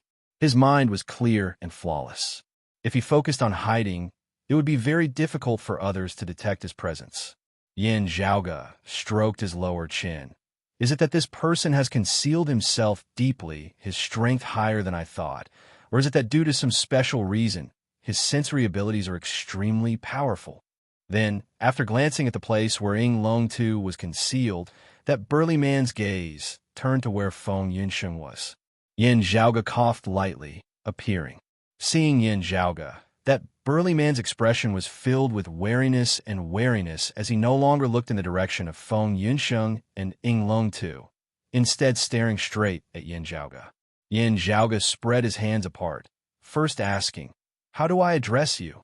He first used the common language of the eight extremities world. This was not nonsense, instead being the common language of the eight extremities world, having been developed from the civilizations of pre-Great Calamity times, being the most systematic and also closest to the civilization of pre-Great Calamity times. In terms of pronunciation, he was also trying his best to get closer to that of ancient times. While there would still be some differences if Yin Zhaoge were to evaluate it, it was not due to luck that this language had become the current mainstream of the eight extremities world. If the world before them also inherited the civilization of pre-Great Calamity times, there should be some similarities between them. In the end, that burly man did not react in the slightest as his gaze was slightly vacant, his expression even more vigilant. He clearly looked like he didn't understand at all. Frowning, Yin Zhaoge pondered for a moment before repeating, "What do I address you?" This time, Feng Yunsheng, Ahu, and the others felt it to be unfamiliar, not being easy to understand. The language that Yin Zhaoge used this time was the common language of pre-Great Calamity times. For example, compared to the current language of the eight extremities world, it was like the difference between classical and vernacular. Some words had the same meaning, but without having studied them systematically, it would be very hard for one to understand their complete meaning. This was what it meant to be able to recognize each word individually, but unable to understand them when put together. According to Yin Zhaoge's guess, the martial legacy that his mother cultivated and was a relatively complete version of the martial arts of pre-Great Calamity times. Therefore, the language that she used was likely not lost through the generations, being the common language of pre-Great Calamity times. This time, that burly man seemed to have a slight reaction. Even as he was vigilant, he looked at Yin Zhaoge inexplicably. Yin Zhaoge felt rather helpless under that gaze. The other party seemed to be asking, "Do you even know how to speak properly?" Carefully observing him, Yin Zhaoge felt that this person's attitude towards the language of pre-Great Calamity times was like that of Su Fei, Feng Yunsheng, and the others. This way, the greatest possibility is that the language here is the same as that of the eight extremities world, also originating from the civilization of pre-Great Calamity times. However, it has its own unique development, being completely different from the current language of the eight extremities world. Yin Zhaoge gradually came to a realization. It was just that while he understood, it still gave Yin Zhaoge a bit of a headache. With the language barrier, the word awkward was placed right in front of him. Anyway, they all evolved from the language of pre-Great Calamity times. If he says a few more words, I might be able to understand the gist of it. Yin Zhaoge sighed. If it really doesn't work, I'll even use sign language, even though it looks a little embarrassing. As he thought this, Yin Zhaoge said a few more words in the ancient language of pre-Great Calamity times. That burly man stared at Yin Zhaoge blankly and warily. Back then, in order to understand the current civilization of the eight extremities world, Yin Zhaoge had browsed through many books, understanding many different languages. Now, Yin Zhaoge unleashed his knowledge of languages to the maximum. It was not just the ancient language, but also the various dialects currently circulating in the eight extremities world that were different from the common vernacular, yet had all been derived from the ancient language. With each word, he observed that burly man's reaction. Feng Yunsheng and the others stared wide-eyed and tongue-tied at this scene, only feeling that Yin Zhaoge had refreshed their understanding of the world once more. Ahu swallowed his saliva, sending via sound transmission with his aura chi. "Young master, you're so impressive," Yin Zhaoge sent via sound transmission. "Do you think I'm willing to go through so much trouble? With a language barrier, even if I capture him and want to interrogate him, it won't work. I first have to ascertain what language it is, such that he can understand me, and I can also understand him." As he said this, he saw that the burly man still had a blank yet wary look on his face, at the same time growing more and more irritable. Just as Yin Zhaoge was about to switch to another dialect, that burly man grew impatient as, with a low roar, he lunged over. "That's not good, is it?" Yin Zhaoge rolled his eyes. To be continued. Chapter 421. Yin Zhaoge was proficient in many languages, causing Feng Yunsheng, Su Fei, and the others to be dazzled by his words. However, his true target always looked like he didn't understand what he was saying, causing Yin Zhaoge to not know whether to laugh or to cry. The other party seemed to have an explosive temper, finally unable to suppress his anger as he lunged towards Yin Zhaoge. As he made his move, the hearts of the broad creed, mountain martial practitioners here, trembled slightly. The other party's speed was as fast as lightning, as he had already arrived before Yin Zhaoge in an instant. Su Fei and Ahu's gazes hardened as they saw numerous patterns of light actually light up on the surface of this person's skin. It was as though numerous runes had been inscribed on his body. On this person's fingers, numerous streams of light condensed, transforming into existences that resembled sharp claws as they clawed towards Yin Zhaoge. Within his body, he still couldn't feel the existence of aura chi or true essence, only having a small amount of foundation inner chi. Generally speaking, this should be a characteristic of body refinement martial practitioners who had yet to cultivate chi into aura chi. However, the powerful chi and blood contained within this big man's body far surpassed that of body refinement martial practitioners. Feng Yunsheng stared fixedly at the other party's eyes, seeing that the big man's pupils had shockingly turned jade green at this moment, filled with brutality and bloodthirstiness, resembling that of a ferocious beast. Staring fixedly at Yin Zhaoge, the big man clawed out with his claws, light streaking through the air, leaving behind marks that did not dissipate even after a long time, as though space itself had been broken apart. The patterns of light flickering around his body suddenly transformed into surging thunderbolts, enveloping the surroundings.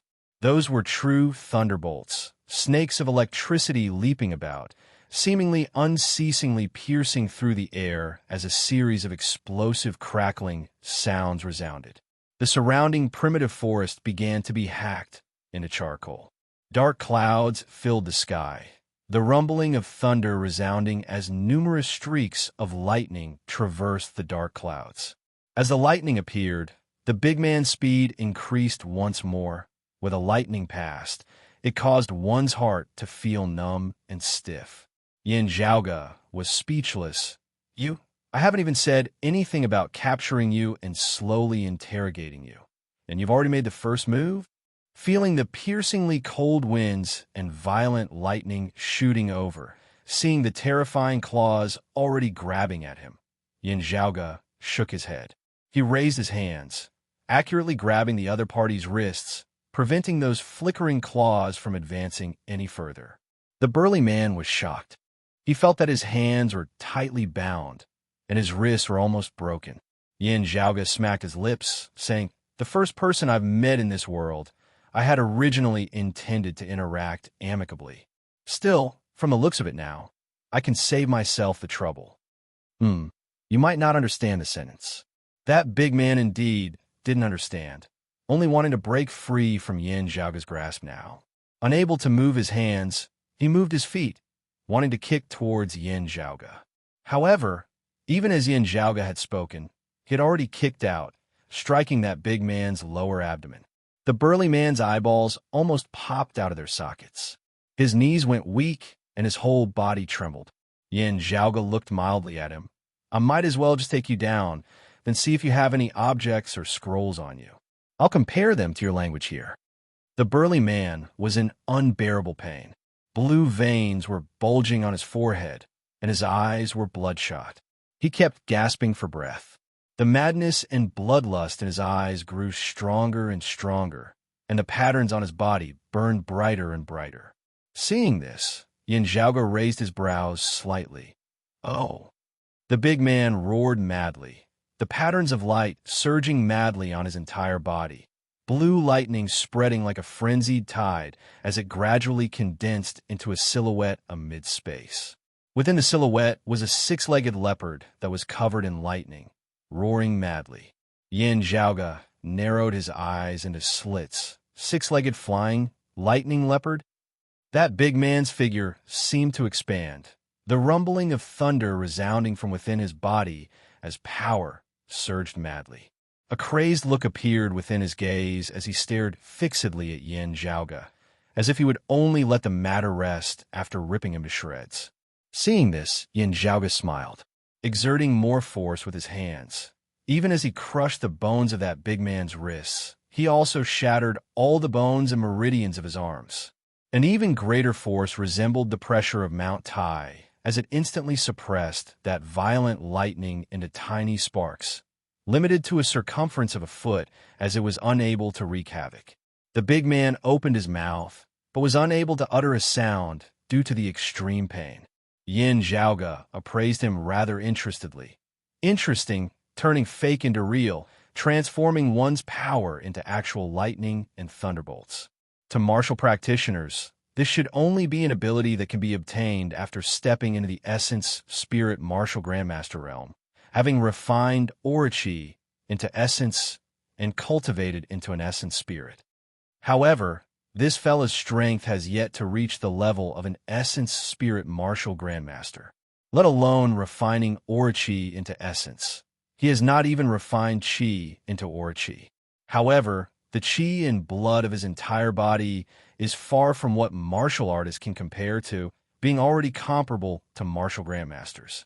Manifesting actual thunderbolt, while it cannot compare to the level of an essence spirit martial grandmaster, it is still rather powerful. Yin Zhaoge grabbed that big man's arms that had already been reduced to mush. Then he saw streams of light flickering amidst the already mangled flesh and blood of that big man's arms. It was as if an extremely powerful force was unceasingly awakening within his bloodline. This power of you could it be that it originates from the six-legged flying lightning leopard?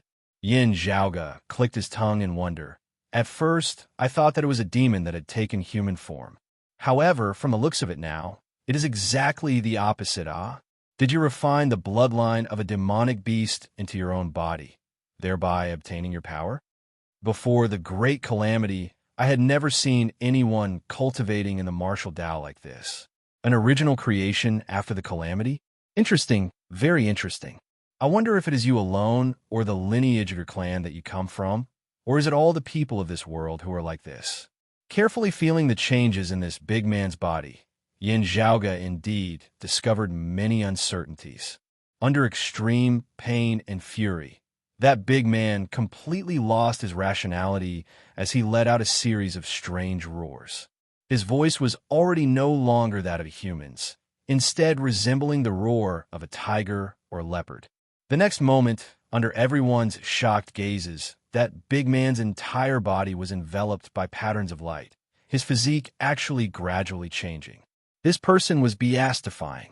His head gradually turned into the head of a leopard, a tail appearing behind him, a pair of wings of thunder and lightning appearing behind him. His four limbs also turned into the claws of a leopard, his hind legs standing upright on the ground, completely resembling a leopard standing on its hind legs. His two front claws had been shattered by Yin Zhaoge, but two claws shockingly extended from his abdomen, clawing towards Yin Zhaoge. Enveloped by the patterns of light, the flesh and blood of this big man expanded, becoming extremely massive as he looked like he was about to transform into a six-legged flying lightning leopard that was several feet long, the size of a small mountain. This six-legged flying lightning leopard let out a crazed howl that shocked the heavens, thunder and lightning surging as it gathered the thunderclouds within the sky, descending in a chain. Yin Zhaoge grew more and more excited. Does this mean that the demonic blood in his body has gone out of control, causing a backlash against him? While his strength has increased greatly, he himself has become a demonic beast. Looking at the massive beast before him, Yin Zhaoge sighed in praise. Exchanging a few blows, I instead learnt quite a few things.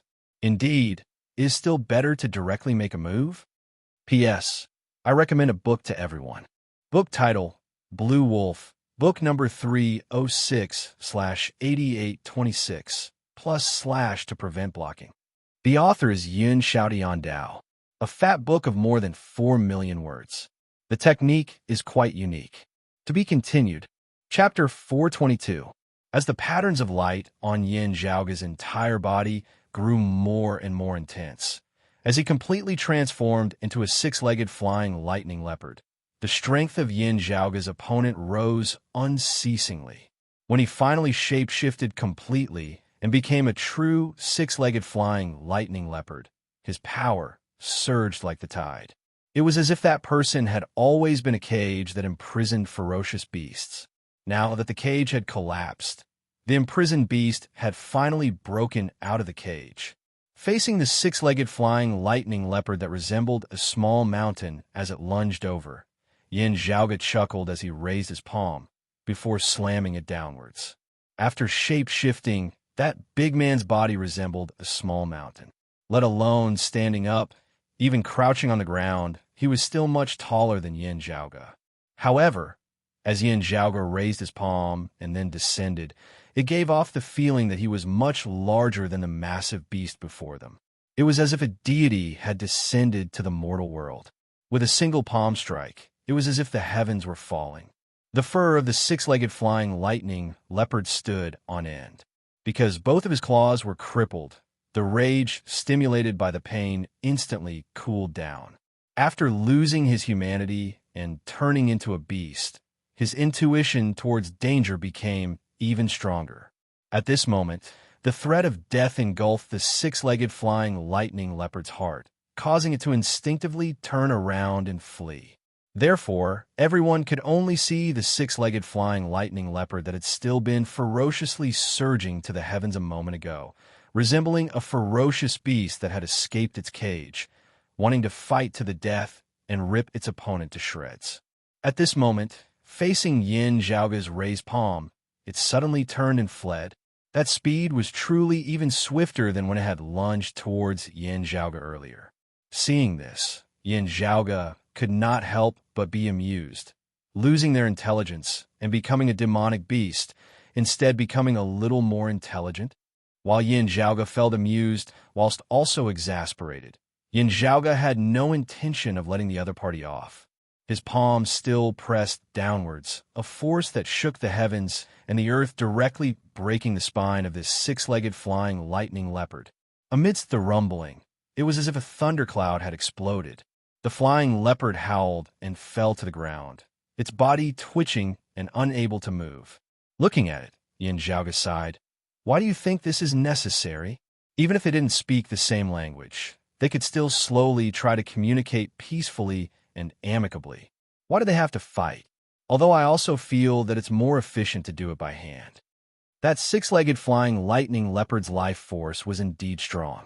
While its body had virtually been broken into two by Yin Zhaoge, it was still not dead, as it even still had some strength remaining, streams of thunder flickering unceasingly on its body. However, at this moment, it had already completely lost all thoughts of resisting as it sprawled on the ground. Its gaze that was looking at Yin Zhaoge was filled with a pleading look. Yin Zhaoge sat down on its back nonchalantly, the flying leopard instantly letting out another mournful wail. Let me see if you have anything valuable on you, Yin Zhaoge said as he extended his hand towards the ground. Previously, because the burly man had completely transformed into a six-legged flying lightning leopard, his luggage had been shattered by the fierce lightning. The items inside fell to the ground. Some of them were preserved, while others were blasted into powder by the lightning. Yin Zhaoge used his aura chi to draw the preserved items into his hands before beginning to inspect them. Feng Yinsheng, Su Fei, Ah Hu, and Yinglong Tenao approached as well, looking at the massive beast that Yin Zhaoge was seated on. Senior apprentice brother Yin, this leopard was transformed from that person. Han Long, or looked curiously at that six-legged flying lightning leopard.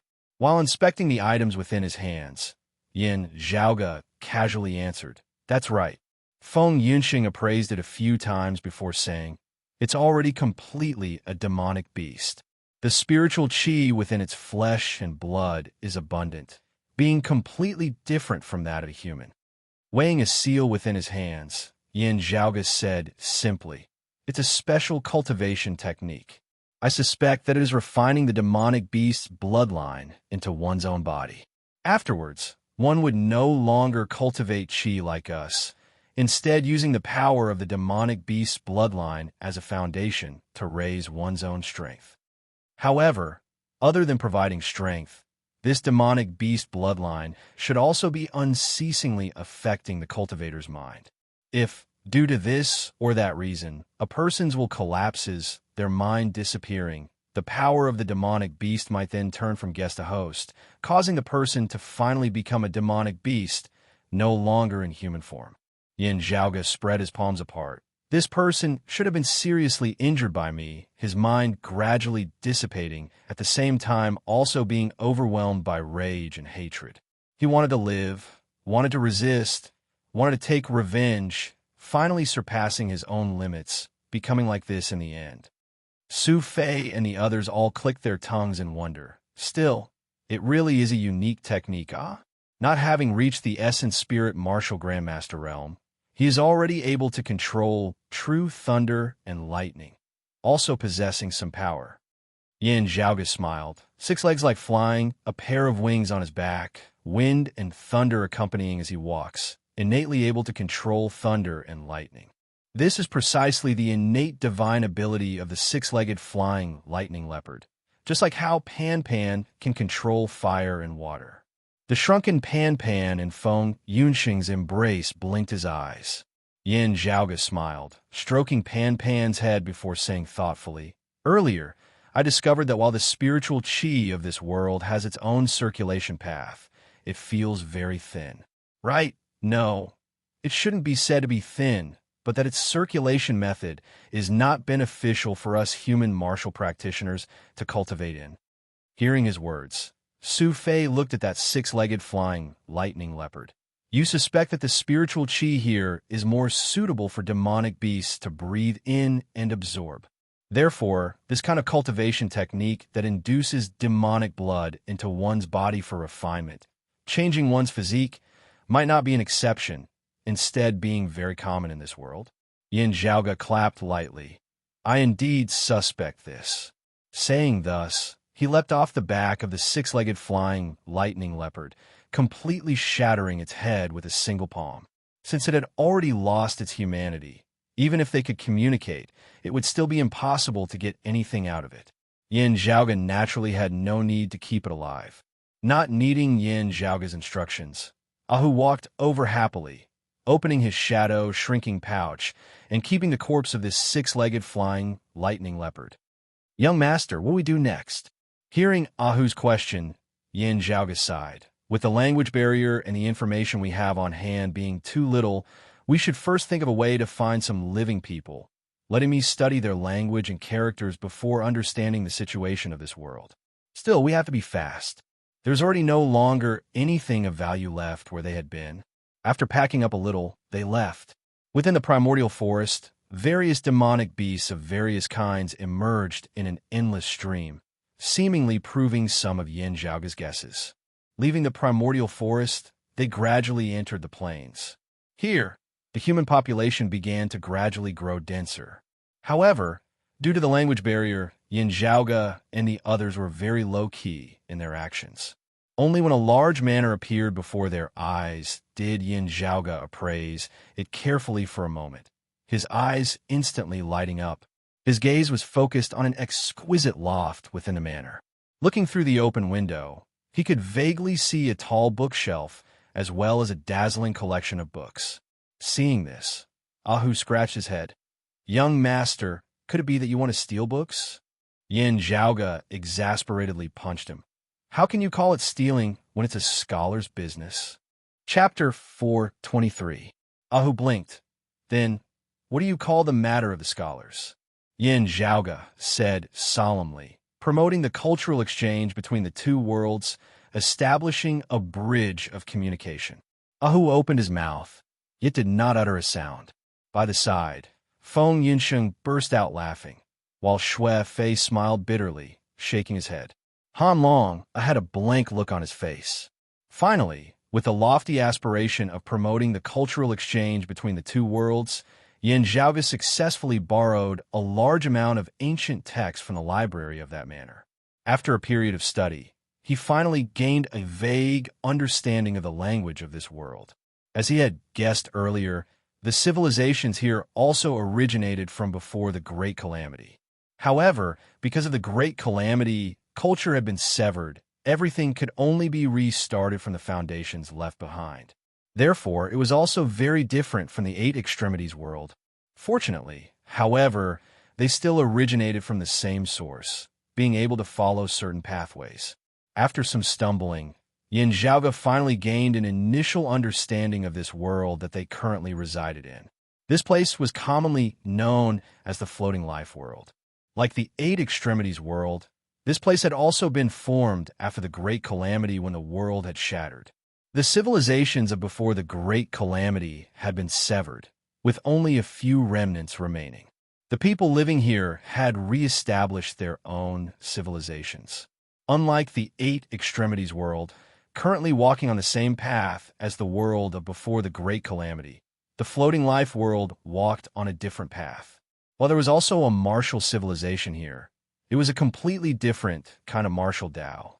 The martial practitioners of the Floating Life world were known as demonic bloodline cultivators.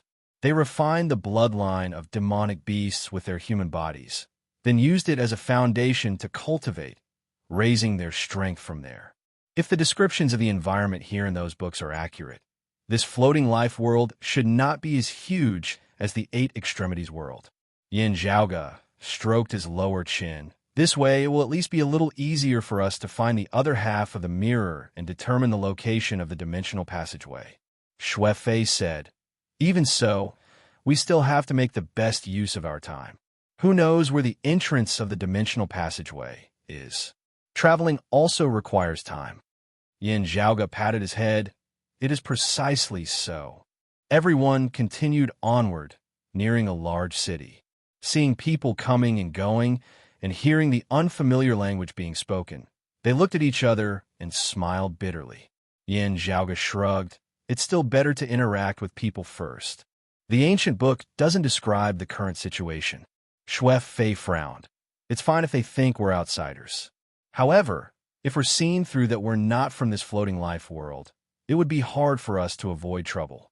Actually, a foreigner's face is already very eye-catching. Yin Zhaoge laughed. There's an old saying that goes well. Children's words carry no harm.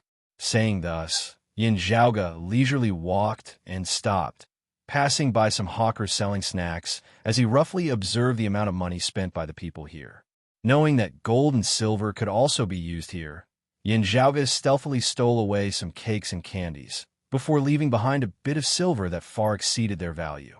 Then, he wandered around the city, following the sound of reading, and found a place that looked like a private school. Yin Zhaoge stood by the window, quietly looking at the teacher inside, teaching some children. Even as the children were listening, he was actually listening attentively as well. Seeing this, Feng Yunsheng, Xue Fei, and the others did not have any intention of laughing at him. After the children had left school, Yin Zhaoge was all smiles as he used his half-baked language of the Floating Life world to try and get close to those children with some cakes and candies. Xue Fei swiveled his head and said to Han Long, there are many children here. Do you know why your senior apprentice brother, Yin, is looking for children from the academy? Han Long shook his head blankly. As Xue Fei explained, while children's words carry no harm, there are also differences between children. The children who play around in the marketplace know more about the minor matters of the marketplace. However, what we want to understand now is the broader situation of this world. Therefore, we are looking for these children from the academy. Saying thus, Xue Fei sighed. Also, the children who grow up in the marketplace are more mature, more slippery, and more mischievous. They won't be so easily coaxed by your senior apprentice brother Yin. At the same time, news will spread quickly, and it will also be easy for news of us and our matters to be leaked. These children from the academy usually come into contact with simpler people. If it isn't the academy, it is their parents at home. Their hearts are also pure. Also, pay attention. The children that your senior apprentice brother Yin is looking for are all dressed in relatively simple clothes. These children's families are able to provide for their education, but they won't be too extravagant or rich. Most of their families are honest and dutiful, believing that it is better to avoid trouble. Even if the children return and mention the strange actions of strangers like us, the chances of news leaking out will also be lower. At the same time, their parents won't give them too much pocket money. Those children from wealthy families won't be easily bought over by your senior apprentice brother Yin with just a few pieces of cake. While he had mistakenly entered the floating life world and his future was uncertain, since he had brought Han Long out this time, Xuefei would make good use of this chance to temper this junior apprentice brother of his. These were all insignificant matters, but Xuefei mainly hoped that Ing Long Tu's thoughts would become more flexible, becoming more and more enlightened. Hearing his words, Ing Long Tu nodded thoughtfully. Ahu grinned. It really must have been hard for young master not to be taken for a human trafficker. Feng Yunshang smiled. It should have been hard for him to be able to converse with the locals so quickly. Ahu gave a simple and honest laugh. That's right. This time, I really admire young master to the point of prostrating myself in admiration. Yin Zhaoge was actually not relaxed at all at this moment. Learning a new language on his own, and doing so within such a short period of time at that, was not a very comfortable thing. He had to expend a great deal of effort before he could make the students before him understand his questions. Yin Zhaoge just had the feeling that the gazes of these little children before him carried a deep disdain as they looked at him. Already so old, they still can't speak as fluently as us. It was roughly like this. As for the answers of these children, Yin Zhaoge didn't understand most of them, only able to memorize them, even coaxing them to write on the ground before slowly pondering over them himself later. Amongst these, there should also be many children who had misinterpreted his meaning, giving wrong answers. He could only slowly sort them out afterwards. Easy for me, Yin Zhaoge cursed unceasingly within his heart. Suddenly, his mind jolted slightly as he swiveled his head to look. On the streets of the city, someone was dragging a massive prison carriage forward, the mournful roars of beasts resounding from within. Yin Zhaoge thought. From the looks of it, the people here will try to capture strange demonic beasts, then extract their bloodline and use it to groom demonic bloodline cultivators. With this, the children beside him could no longer sit still as they ran towards the prison carriage, watching excitedly. Yin Zhaoge stood where he was, not minding it at all. He had already asked all that he wanted to ask. However, as his gaze fell on a certain person, it involuntarily froze. Xikong Qing. No, it should be said that it's someone like Ouyang Qi and Chong Ning. Yin Zhaoge's pupils dilated slightly. To be continued. Chapter 424. Gazing over, Yin Zhaoge saw that above those massive prisoner carriages, there was a pergola. Within the pergola sat people, who should be the demonic bloodline cultivators in charge of escorting these massive beasts. On the prisoner carriage, which held the strongest demonic beast, a young girl sat within the pergola.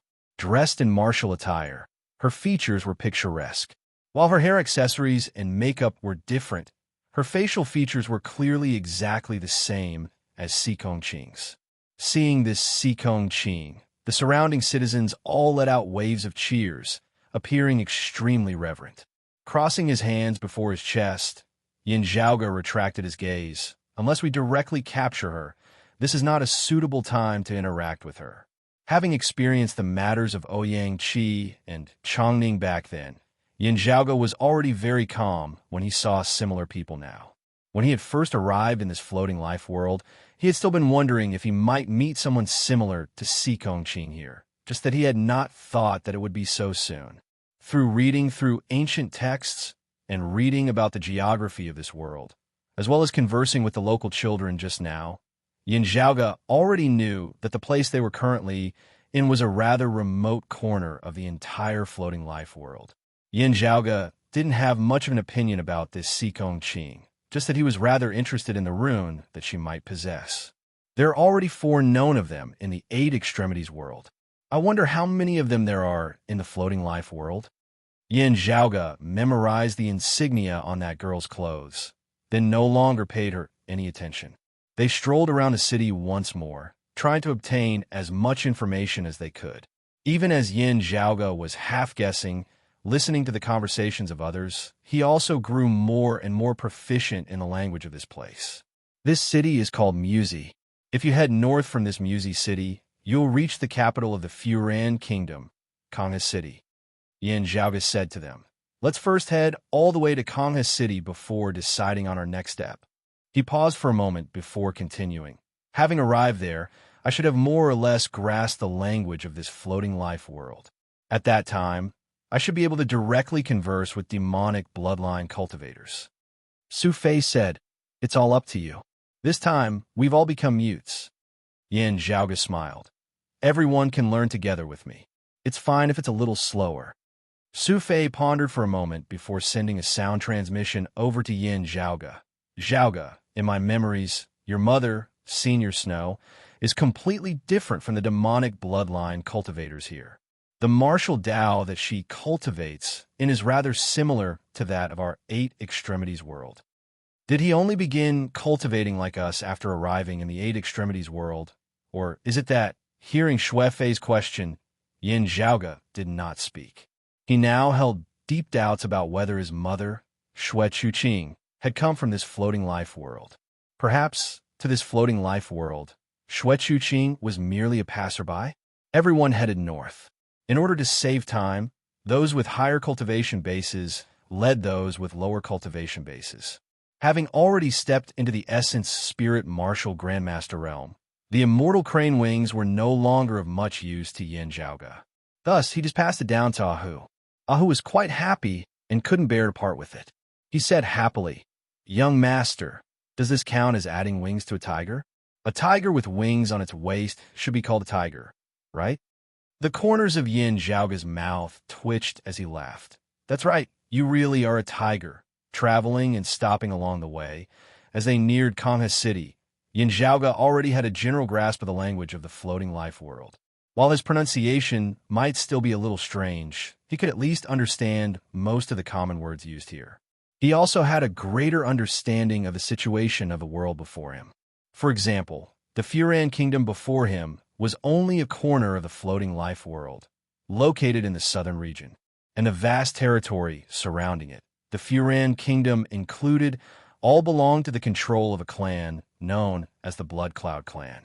To the citizens of the Furan Kingdom, the Blood Cloud Clan resembled divinities of the heavens, possessing an incomparably exalted position.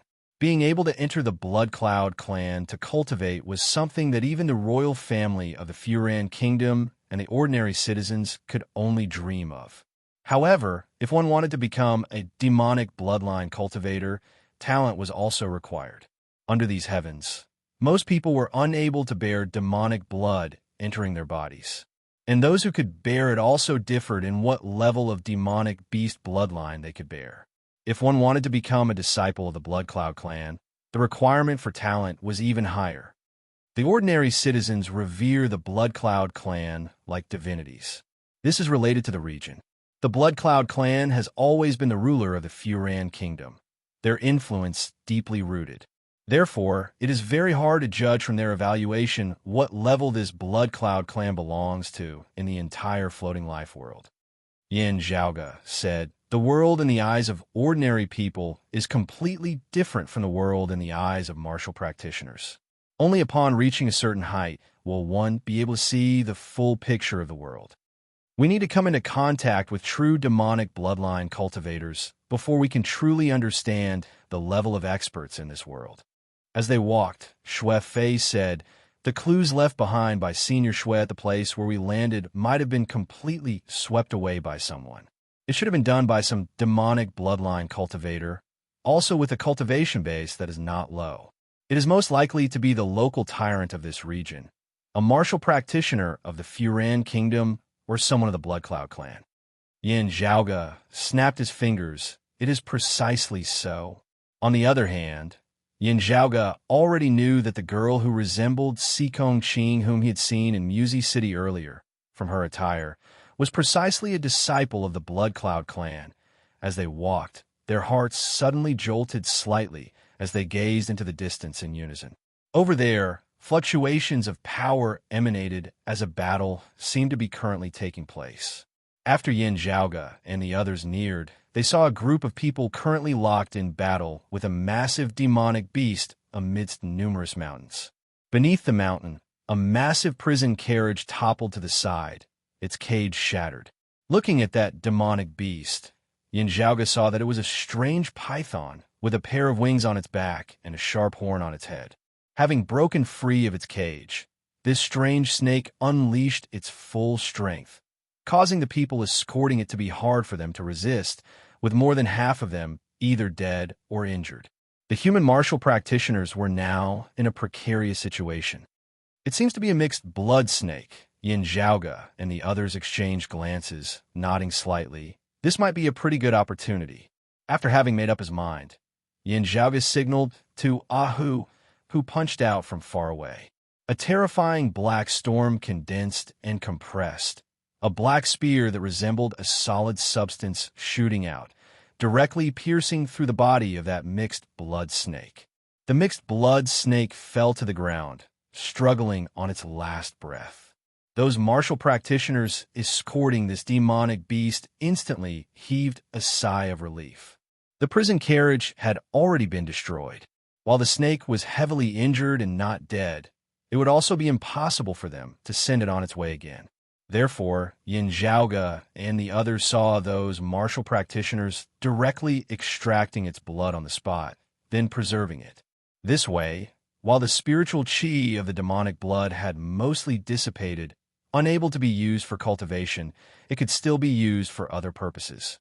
Following the direction from which the black storm had come, the martial practitioner in the lead was now searching for them.